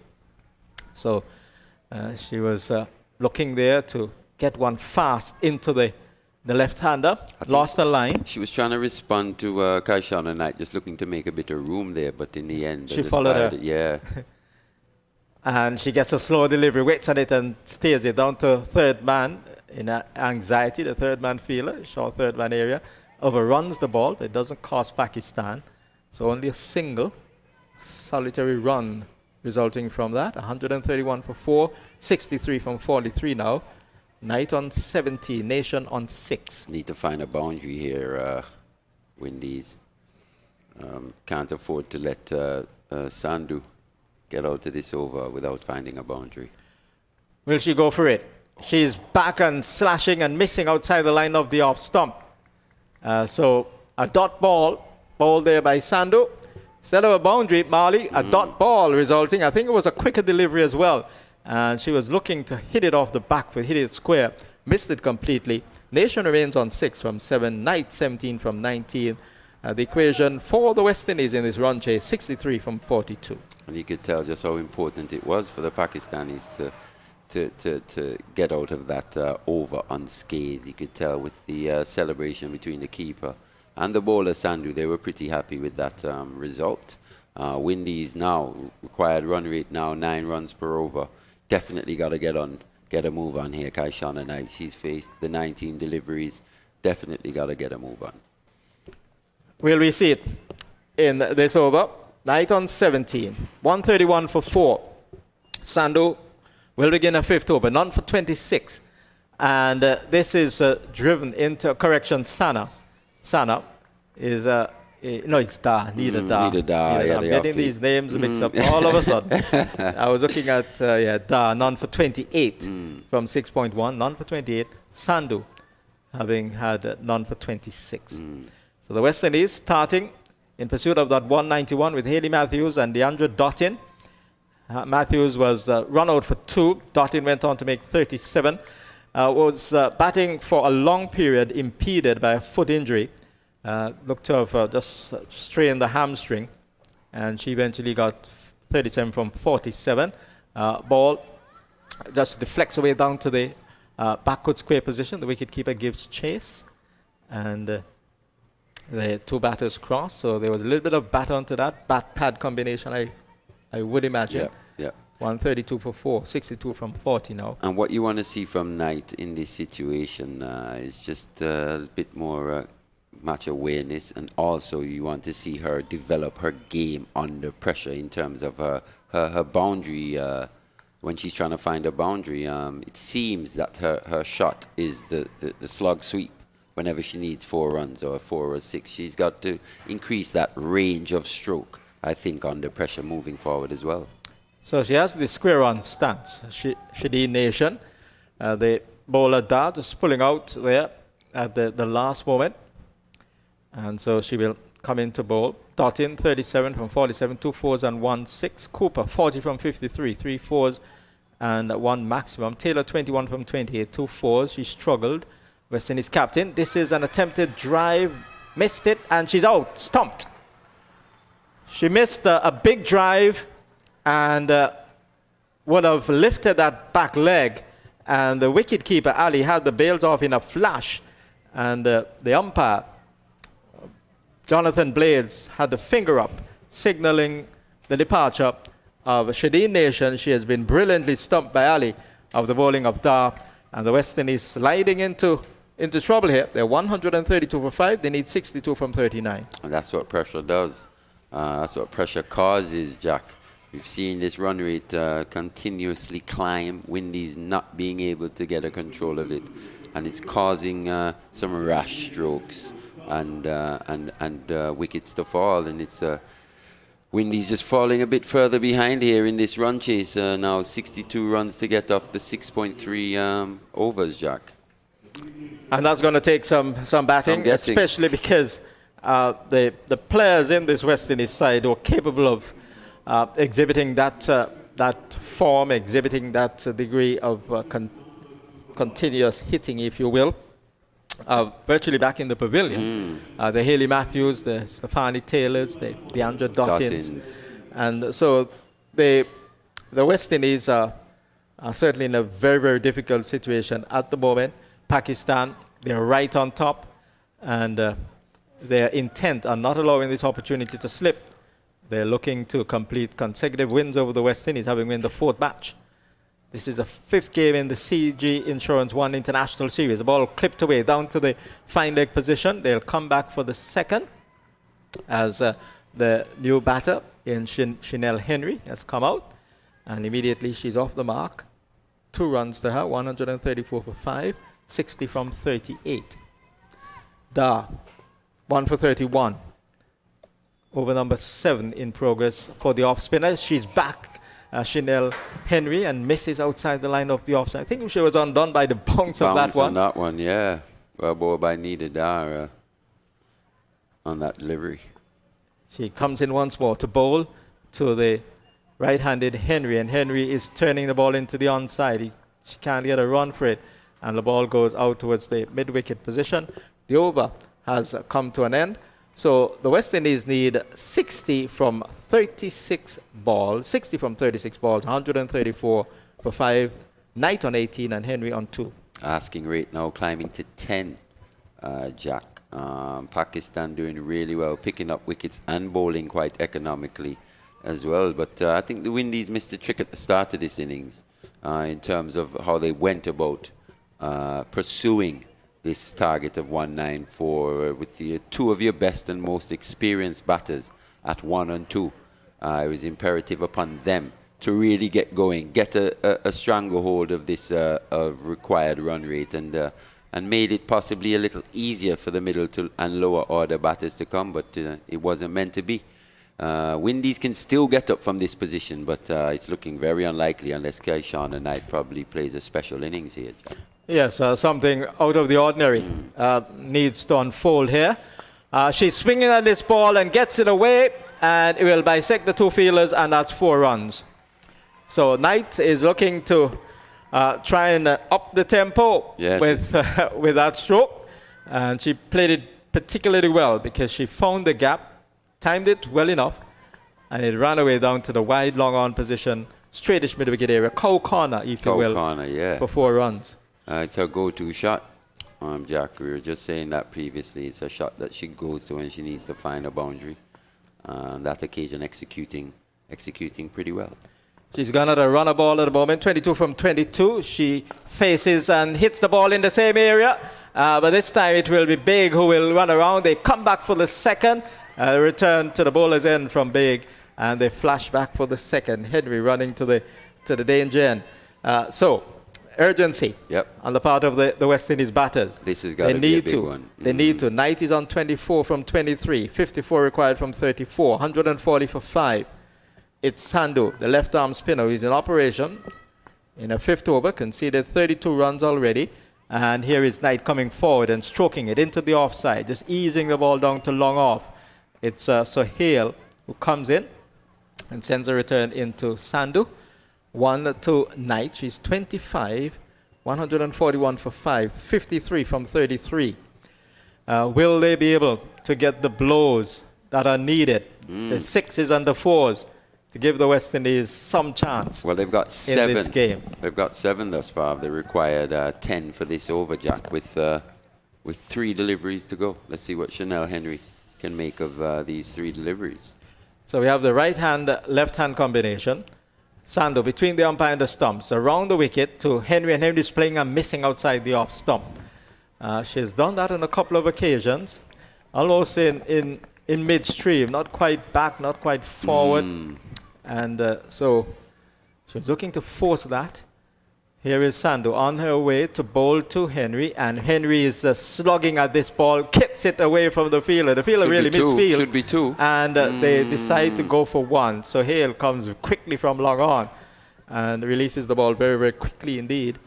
And only 1 had, but there was a chance for 2. Possibly, yeah, with that parry by Skipper Khan there at extra cover. Maybe she wants the strike. I think probably that was the option she used, Kishona Knight. So she's on 25 from 24, and perhaps she's the better one to be on strike. 52 needed from 31, and she's driving at this ball. The keeper doesn't take, and they manage to scamper what may well be a bye. We're going to signal yes. The signal comes from the umpire, Jonathan Blades. So a bye off the last ball of that over, bowled by Sandhu. And the West Indies need 51 now from 30, 51 from 30. Shauna Knight is on 25, Henry on 3, 143 for 5. We'll have more from Ali Richards. And to take it to the finish, it will be Brendan Springer. And that last shot there by Kaishona Knight was a perfect illustration of where I think her game can improve in terms of her range of stroke, especially under pressure. We've spoken about her going to that slug sweep over mid-wicket or cow corner area.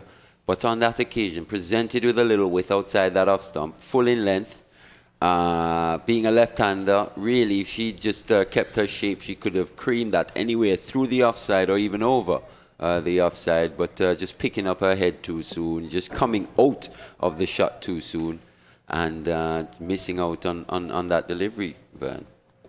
143 for 5. West Indies missed a major trick at the start of the first power play where they didn't even get past 25 runs as compared to Pakistan, who were 33 without loss of 7 overs. And when you're chasing, have to support your point strongly, Mali. If you are two of your best batters in DeAndre Dartin and Haley Matthews, somebody has to decide that, listen, for these first 7 overs, that we're going hard. It could have been 50 without loss. They need 51 now off the final 30 balls. It would have eased the pressure as well on the more inexperienced middle and lower orders. Very disappointed in the way Brittany Cooper got out. That shot certainly was not on. It could have been considered a wide. Here's Kishona Knight just whipping this into the leg side area, picking up a single, but they need more than singles now. And where the game awareness has not taken place, Mali, is Sandhu has been allowed to just come and just bowl. And nobody has said, listen, we're going to target you. And I mean, I remember making that point earlier as well. Amin as well was allowed to bowl with that new ball, like you say, in that power play, with only the 2 fielders allowed back on the boundary. She was allowed to bowl, and she bowled brilliantly. Don't get me wrong, but no pressure was really being applied back onto her by the pretty experienced Windies batters. I think every time the West Indies go to play, they have to consider the game as a final. That is going to be very important, especially in these games when you don't get to play a lot of cricket. You have a team 3-0 up, and they come back and win the last 2 games. It's almost as if like nothing really happened.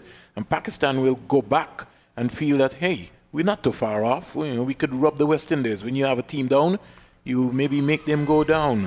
Here's a slice here from Chanel Henry down to the third-man fielder, getting a quick single. And you know what is amazing, Mali? Pakistan has been able to bowl entirely all day to the West Indian batters without a sweeper on the offside. Yeah, well, we've seen a lot of that throughout this series. You coined the term the Great Wall of Pakistan, especially on the offside, because I think the Pakistan players know, apart from a Stephanie Taylor or even Haley Matthews, no other batter can really hurt them through that offside.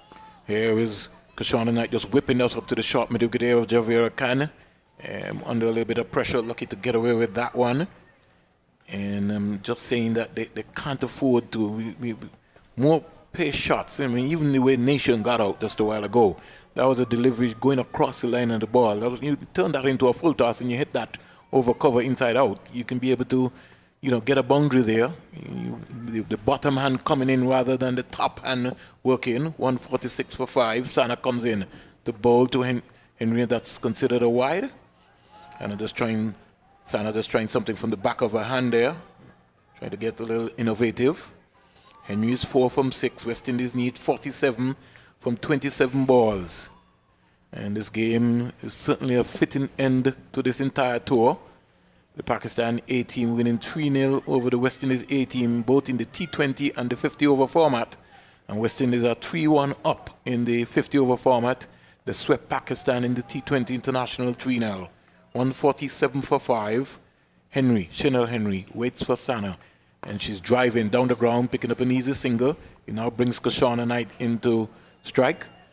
And your head moves, Mali, when you have to try to see if you could be thinking about heading the ball into the mid-wicket area.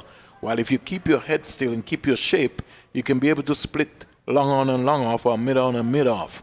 And I find sometimes every now and again, Kishona Knight, the exertion of energy to have to go into that mid-wicket area is taking away a little art from her batting. Yeah, it's that range of stroke that we're talking about, It can definitely improve, especially through that offside region. Down the onside, wide delivery, again by Sana. Sana just losing her shape and don't want to bowl into the area of Kashana Knight because she just feels that Kashana Knight is going to look to hoist her over into the mid-wicket area. But I think she could be more or less be guided by that, maybe by just pulling the length back because Kashana Knight was going to go anyhow. And even at times, possibly even bringing up that long on into the circle and pushing back that extra cover on the boundary and bowling a little wider outside off stump. She's around the wicket to Kashana Knight, and again there's Kashana Knight going again for that big heave over onto that side, and just needs to just keep her composure and just look up the V and hit the ball. She's strong enough where she can be able to clear that. In fact, it's amazing, Mali, before I came on, she was trying to hit she hit a boundary, but on with the breeze going from east to west here at Sir Vivian Richards Stadium, and still was able to hit it. So it shows you the power of a Kashana Knight. Yeah, and Sana Khan just getting away with bowling the wrong line to the lefty, in my opinion, with that boundary a little shorter or easier to clear down to the west. Sana into bowl to Chanel Henry. Chanel Henry is driving down the ground. Let's want to hurt Pakistan. They can afford to give away singles. What they don't want to do is give away boundaries. I mean, yeah, with the aid of the wind, to help you down to the west side of this Sir Vivian Richards ground. Sana Khan has been mainly bowling, trying to cramp Kishana for room. I think Kishana hasn't really made her pay, considering the relative ease in which that boundary on the west side can be found, as opposed to up on the east side. At this stage, Pakistan were 157 for 6, so it only just shows you how poorly the West Indies would have maybe bowled in their last couple of overs, because they had Pakistan on the ropes, but for some particular reason they just lost their way on the back end, and now they're paying for it seriously here. Yeah, but it shows you what's also possible in this situation. Will Pakistan bowl quite as badly as possibly the Windies in their innings? We're not sure, but it's definitely still possible here. Chanel Henry has to really get a big over, or at least started here from Sandhu. They need 43 of 24 balls. This is not the Coolidge Cricket Ground, the home of Cricket West Indies.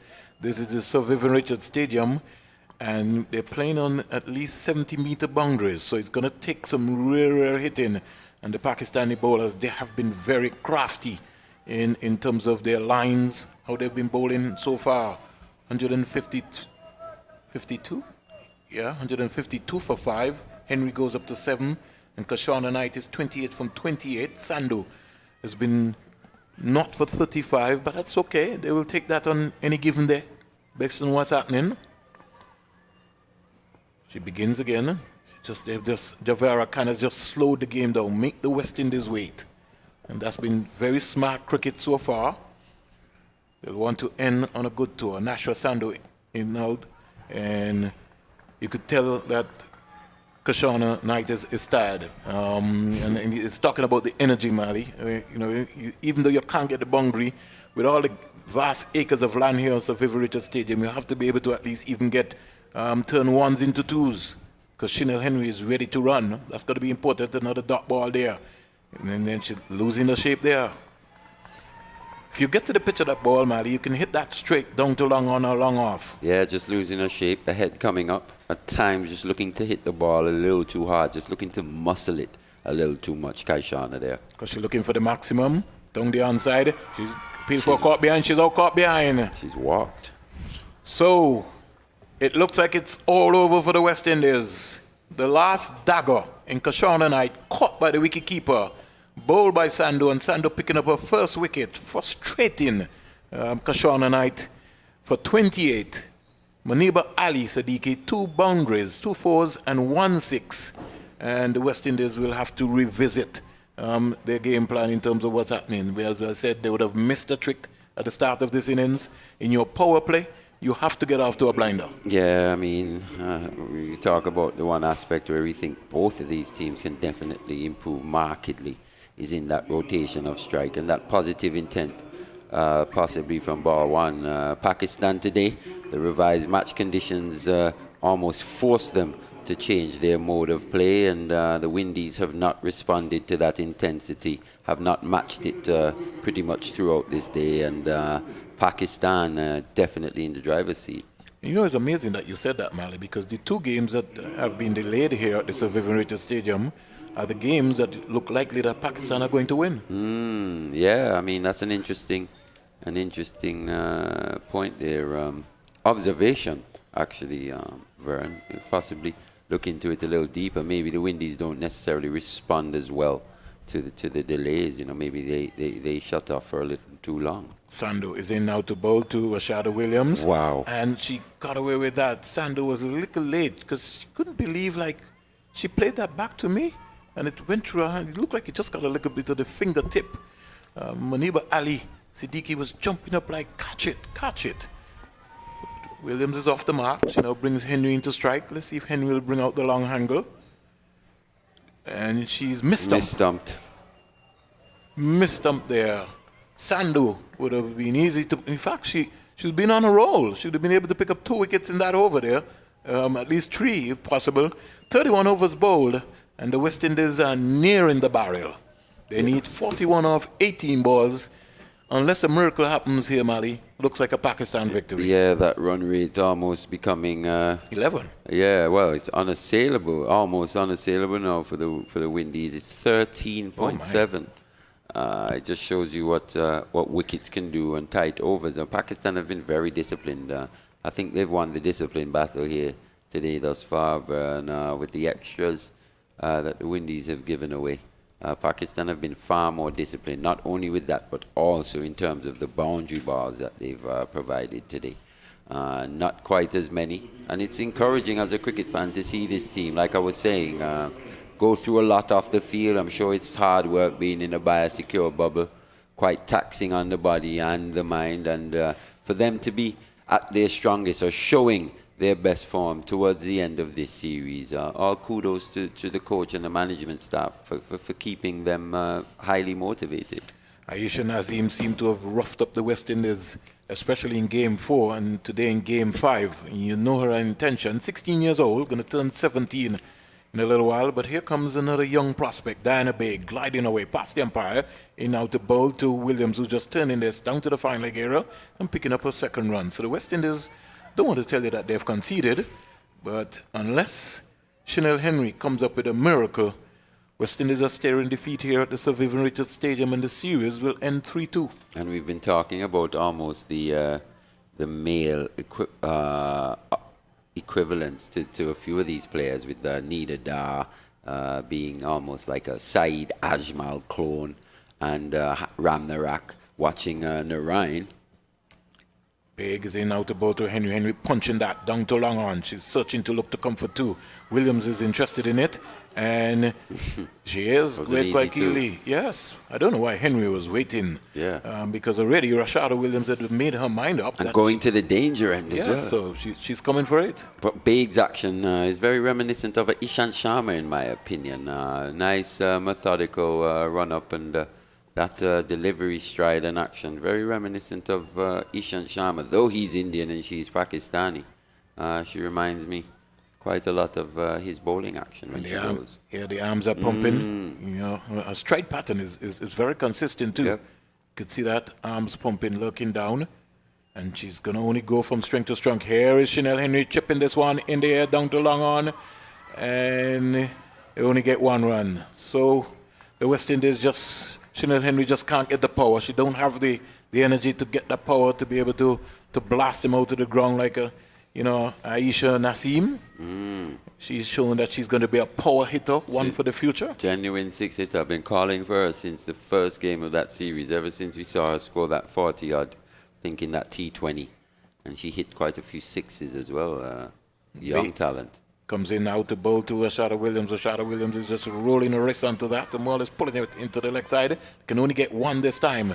And the feeling of the Pakistan team throughout this entire series, win, lose or draw, has been excellent. Yeah, young, exciting talent. Aisha Nazim, you talk about her fielding. Her fielding's pretty good. She's very quick across the ground, but her catching at times and her decision-making in terms of judging a few of those high balls on the boundary, I think she can definitely improve that aspect. 36 off 14 balls. Henry's in strike. Waits for Diana Baig. Into bowl to her, and she's driving down the ground powerfully. Good contact. Good contact, but no elevation, and she only got 1 run. But it did sound good coming off of the bat from our outside broadcast microphone. We're winding down here. 159 for 6. West Indies need 35 from 13 balls. Baig is into her 6th over. 1 for 23 so far.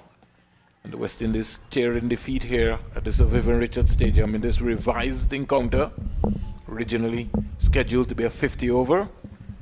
Wide delivery, but umpire, he took a long time, but he had a good look and then just decided that, yeah, this one was wide. And so Rashada Williams will have an opportunity to maybe face up to another delivery from Diana Baig. West Indies need 34 from 13 balls, 34 from 13. And we want to salute all of the listeners who've tuned in via Flow, via the West Indies YouTube channel to support West Indies cricket. Rashada Williams just clipping this one down to long on. We'll get a couple of runs here quite easily. This won't hurt Pakistan, and Baig is very upset with herself there. Just thought that she could have done better. She didn't want to bowl any wide. She seems to be a perfectionist, so that's good. 162 for 6, 32 overs bowled here. West Indies need 32 off 12 balls. Yeah, this game just slipping away from the Windies women here. Like you say, not how you want to end the series. You want to end your series on a high. Though you've won it, you want to show incremental improvements from game to game, and you want to, and possibly with future series not too far away down the line, you want to go into those series with a bit of confidence. I think Pakistan will possibly be taking that into their next series, whereas the Windies would just a few more pauses for concern. Well, the West Indies going forward will certainly have to start working on their strengths and their weaknesses. That is going to be very important. And one of the weaknesses which we have picked up so far is the rotation of strike. Game understanding and game awareness is also going to be also critical. I mean, when we look to the partnership between Cooper and Taylor, Cooper needed to just bank in herself that, listen, I'm going to get a nice, decent 70 today. And the platform was set. She got to 40, and the delivery that she got out to, that was really a nothing shot. Yeah, I mean, just her execution letting her down on that occasion. Like you say, but you've got to recognize these situations, and you're this in-set batter looking to take it to this Pakistan team. And looking back on this game, that was a crucial period of this match. High score of the game at that point in time, Mali. Here is Henry. Little big heave over the short third man fielder, running down to the third man boundary. The Pakistan, they're chasing for every single word, and they're making sure that even that something looks like it's going for a boundary, they're throwing their bodies on the line here. And this victory will mean a whole lot to Pakistan. The men lost, but the women are on their way to winning. Yeah, definitely. Like we were saying in the box seat, 15.8 runs now required for these Windies batters. And Windies definitely staring down the barrel here. Well run 3 there from that delivery. Asana comes in out the bowl to Williams. Williams is slugging this one out to the mid-wicket fielder. Excellent catch! That's brilliant by Diana Baig. What an athlete. She timed it to perfection and came in and took it inches off of the ground. Game over. Pakistan really just, I don't want to say that Tanti Merle is on her way, but trust me, she's got to be somewhere close by. Yeah, fantastic catch. We spoke about the athleticism in the field from these Pakistan fielders, and on that occasion, diving forward, fantastic catch. She's been brilliant in extra cover, and now deep down there on the boundary, Diana Baig showing great athleticism throughout this series. 165 for 7. Williams goes for 5. And West Indies need 29 from 10 balls. 29 from 10 balls. It now brings Chanel Henry into strike. Ghaznabi is new batter. Is the new batter. Will she have a chance to face a couple of deliveries, or will Henry, in fact, Henry take all of the strike? We'll find out. Henry is bowled! She's on a hat trick. And Sana is on a hat trick. A big heave by Chanel Henry and Pakistan. They're all over the West Indies here at the Sir Vivian Richards Stadium.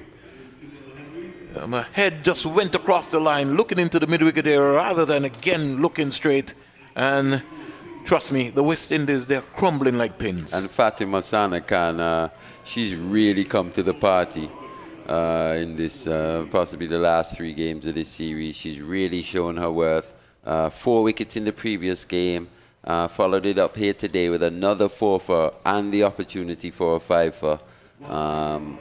Congratulations to her so far. 4 for 30 in the last game. Yeah, and 4 for 39 and here she today. got 4 for 39. So Yeah. within 2 games, she's got 8 wickets. 8 wickets, and her competitive nature, you know, it's really jumped out to me. Hat-trick ball, Mali. Hat-trick ball, Anisa Mohammed facing up to the hat-trick. I think that she will be able to. I don't think Anisa Mohammed will allow her to get that hat-trick. She won't want to go down in the record book. Sana into both Mohammed. Mohammed. Nearly chopped it on. Oh, nearly chopped it on there, Mali. And she's working up some pace there, Sana. Cool, calm, collective. Nothing seems to ruffle Anisa Mohammed. Nah, she's got a cool head on her shoulders. Like you said, very experienced. Even when she gets a wicket, Yeah. there's the emotions, she just controls them. Very reminiscent of Sunil Narayan as well. You can never tell what's going on in his head, whether he's doing well or things aren't going so well, you know. Bit of a poker face from Anisa Mohammed. Can never really tell her emotions and how she's feeling. Fatima Sana, 6.4 overs, no maidens, 4 for 39. Pitched up, and here is... It's going to be a 5-for. Yeah. Yes, wicket for Sana. A career best. What is happening here? Fatima Sana has picked up a career best of 5 for 39 here at the Sir Vivian Richards Stadium against the West Indies. Pakistan have begun to celebrate, and I said to you, the West Indies are crumbling here. 165 for 8. Wow, it's happening fast. Both batsmen. Mohammed goes back for naught. Yeah, Sana picking up her 5th wicket there, 5 for 39, outdoing herself from the previous game, and still got another opportunity to get yet another, an even better 6-for. Thoroughly deserved by Sana Khan. She's really put her hand up for her team, Pakistan, in the last couple of games and reaped the rewards, picking up what, nine wickets, like you say, in the previous in the last 2 games. So out comes Shamila Connell having a little word or two with Gajnabi. And strange about it, Connell is not coming out with any helmet. Yeah, we've seen quite a few of the Windies batters not wear a helmet. Well, the kind of pace that Sana is bowling at. And you know she's not scared to stick him up the nose, so... I wouldn't be taking that chance. That chance. I like it, you know. She's very competitive. Here goes Sana. Past Jonathan Blades, the umpire, is in now to bowl to Gajnabi. And Gajnabi, that rushed her. Even before she was thinking about the shot. That was good pace there. So what a spell by the young lady. 7 overs, no maidens, 39 runs, 5 wickets. And she has to be in contention, I think, for at least her name will be recognized for the player of the series, picking up the 5-wicket haul. I know we got 2 century makers in the West Indies, Captain Taylor and Haley Matthews, but this has been an outstanding performance, bowling performance by Fatima Sana. She bowled with real pace and hostility. At the very least, possibly her second consecutive player of the match award, you know, coming to the party today, 5 for 39, just a 5.6 runs per over. And to finish this strong, you know, Pakistan have actually won at a canter here. And the 29 runs to win off the 1 over. It's going to take some serious hitting from Shamila Khan. We have seen stranger things happen, but I think Pakistan are going to win this game at an absolute canter. Who's starting? Is it Baig? Yep. Diana Baig will bowl the final over. She's going to bowl to Shamila Connell, and she's not afraid to add some pace on it. And Connell was swinging. Connell missed, the keeper missed, and down to the boundary for 4 balls. Connell got an edge to that. She did? Yeah. Oh, well, that was that. That's what took it away from the keeper. Let's watch again, Mali. I thought it looked like it brushed her shoulder to me. Yeah, well, it hit something. It hit something. She missed. Well, the umpire. And the umpire signaled he 4 signaled runs. 4 runs. Yeah. So that had some lightning pace on it. But I don't like that Connell is not wearing a helmet. Oh, she's putting it on now. She's called for it. Yeah, but if we look back at that, that had some gas on it. And I think to Diana Big, you're a little disrespectful. Yeah, and How dare you? And this is what we're seeing. And That's a Connell little has been the different. aggressive fast bowler to the Pakistani batters. So Beg was not afraid to temper her and let her know in terms of what's going to be happening. I think she's going to get the next one. And this is what's different from women's cricket now as opposed to in the past. You know, as these girls get stronger, as they get fitter, we're going to see bowlers bowl even quicker. And Diana Baig on that occasion, not scared. We said that about Fatima Sana Khan, but Diana Baig as well, not scared to whack the ball in halfway down. 169 for 9. Connell is 4. Gajnabi is not. Diana Baig, arms pumping, moving away, comes in out to bowl to Connell. I know she was going to go at her again. Connell took her eyes off of that one. She was swatting, looking to swat it. Pakistan not taking any chances at all. Victory is in sight, and they're not going to give this one away. Yeah. It's almost like a Herculean task now, but we have to first make sure that they get these 4 deliveries first, legitimate deliveries, because anything can happen, as Mali said. We've seen stranger things. So wait and see what's going to be happening. If there'll be a strange one here, this evening here at Sir Vivian Richards Stadium. Here is Connell pulling this one out to the mid-wicket fielder. Is she thinking about 2? No. Gajnabi will get a chance to face Big. I think she'll have to be on her alert and get herself organized. On her P's and Q's. Yeah, she has to press that alert button. Baig still coming very hard, still coming at the Windies batters pretty strongly here, whacking the ball in halfway down and just causing them a bit of discomfort. She goes from the Betway side now, gliding in from Pakistan. Diana Baig, look out for the name. Slow ball to Gajnabi, driving down the ground, getting an easy single. It's a good positive shot by the young lady. And in the meantime, the score quietly goes up to 171 for 9 with 2 deliveries to go. 23 balls off 2. It's highly improbable. Nothing can't be happening now, Mali. I wouldn't even think about betting a sugar cake. I would lose everything, my house, everything. Everything. I mean, that would be a pretty poor judgment on my part. Ill-advised. 171 for 9. Connell is in strike, waits for Bay, comes into bowl to a short ball, she's swinging. And meantime, miss. So I think Javera Khan will call everybody, or should be calling everybody into the circle. Is she thinking about that? No. Nah. She's just being conservative, and she's leaving everybody out. She wants to get across the line first. I mean, required rate is 138. I'm not sure how that's even possible. How the maths will work out. Yeah. Well, let's wait and see what's going to be happening. Big 1 for 32 so far. Expected to have the final delivery. West Indies 171 for 9. Big in now to bowl to Connell. Connell bowled! Game over! Pakistan victory! Series ends 3-2. And just how Pakistan would have wanted to end it as well, to bowl out this West Indian team for below their score. And Diana Baig reaping that reward with that wicket taken now. What is that? A second wicket? 2 for 32? 2 for 32. Yeah. 4 for 7. Good return for the... 7 overs, no maidens, 32 runs, 2 wickets. 2 wickets. Good return for the fast bowler. What a sight. And the highlights are going to be exciting tonight, put together here by these folks here. And Pakistan have defeated the West Indies by 23 runs in this 50 over game here. And what a game, what a series. Series ending 3-2 for the West Indies. But I think that the Pakistan team, they will be going back home feeling well and knowing in terms of what's happening. Their main player, Bisma Maroof, by the time she joins this lineup, Pakistan is somebody that you're going to have to keep your eyes on. The West Indies will be gearing up. Their next, hopefully, international women's tour will be South Africa coming to the Caribbean. They've got to be able to get some work done. And then we got the regionals coming up in Guyana in September. But not before the CPL. It will be after the CPL, which will start in St. Kitts and Nevis. These girls, I think, will get a break. And then they'll be most likely coming back in camp to get themselves organized.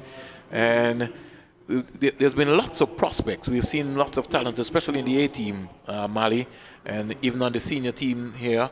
A lot of people are going to have to start to question their spots as to whether they are capable of staying in the West Indies senior team. Well, at least, like we were saying, that talent pool is expanding, and it needs to get even bigger, for the West Indies to really go up this ladder and to stay a real force at this level. But at this point in time, good start, we haven't had a home tour for the women for a little while, and to have these ODIs and T20s here in Antigua, it's been great to see as a lover of cricket, and I'm sure it's been very beneficial for both sets of players. Well, the opportunity and the stage is set. I think at the end of this tour, there'll be evaluation taken by some of the West Indian women cricketers, both the A team and the senior team. They'll go back to the drawing board. They will know where they are and will know that there's a required amount of work that has to be done in order to be able to produce an excellent team. And under the new head coach, Courtney Walsh, and his coaching staff, Sylvester Joseph is hopping out and getting himself out of the place. One of the things which I think that they're going to have to be able to focus on, Mali, is focusing on the progress, on the process required for the discipline. Too many times I thought that the West Indies lost their way in certain areas, especially even in the final 4 overs today, final 4 or 5 overs. One time, Pakistan were 151 for 6 and was able to still muster and get some runs. So it means that we fell apart in that area. The running between the wickets is something that they're going to certainly have to improve on. They didn't feel well at all in Game 4. It was a better spirited performance in the field today. But overall, I think they have a lot of work to do. Deandra Dutton, the positioning of her, the management team will have to work out. Is Deandra Dutton also going to open in 50 overs as she opening in the T20? Where is she going to bat in this team? Is she going to bat at number 3? Is she going to bat at number 5? Which is going to be the best thing for her. And is she going to also at some point in the future bowl as well? Is she going to return to being a genuine all-rounder for the Windies? These questions are still up in the air. Yeah, so there's lots of work. And when we look at the track in the final analysis, Mali, I thought it played pretty well. It did. And even this morning after the excess moisture in the pitch, that's the last time you're going to hear that from me for a while. It still had a bit of pace and a bit of carry, which was still pretty encouraging. It's a Mali, good cricket wicket here. Give me a little break there. We just have to break some breaking news for you because, Kenny Nibbs has got the latest on the scene. From our fraternity here in Antigua and Barbuda, we just found out the news that Winston Soso, the Rolls Royce of Calypso, has died. That's a shocking one here for us. There's also another one, Kenny, that passed away also. I think I saw someone last week, one of the Calypsonians. So this one is a real touching one. And I guess God is maybe bringing home all of his angels. That's a good way to look at it. Yeah, well, I certainly have to look at it in the positive light in terms of what's happening. But folks, Pakistan have won by 22 runs over the West Indies in their final 5th International ODI CG Insurance Women's Series. This has been an excellent series. Lots of things for the West Indies coaching staff to sort of look at. And if we're looking to be able to build a team, then it means that we have to be able to look at the 4 C's in terms of the peak performance: composure, concentration, confidence, and commitment. And if we look, can we tick those boxes today, Mali? I think throughout the series, I think different times we've shown aspects, and at the end of the day, aspects of all 3. And I think at the end of the day, the Windies still did win 3 games out of the 5 and won this series. So not to be too downhearted by what we've seen in the last 2 games, though.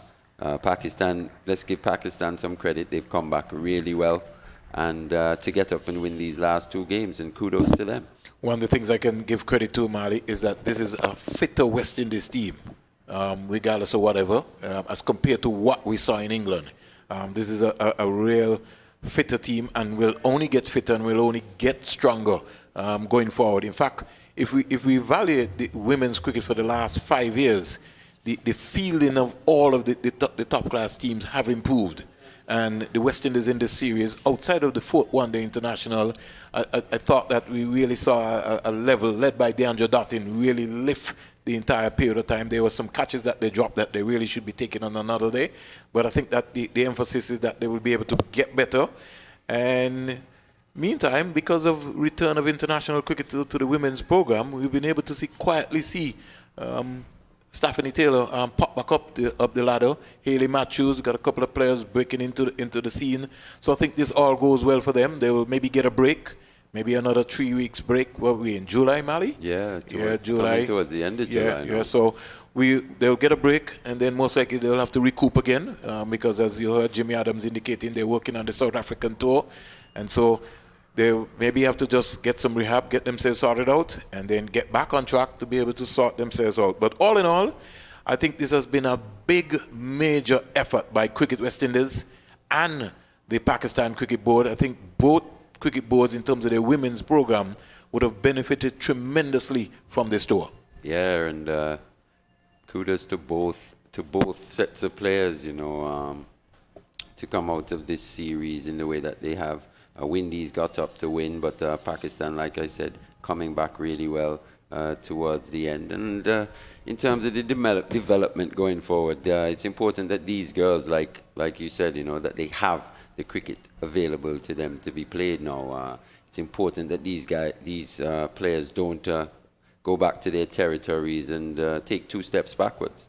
You've got to continue working, got to continue training, even though you're not in that camp by a secure bubble kind of setting. You've got to also be a professional and create one's own environment, That's also incumbent upon them. It's not incumbent upon this Cricket West Indies to do absolutely everything.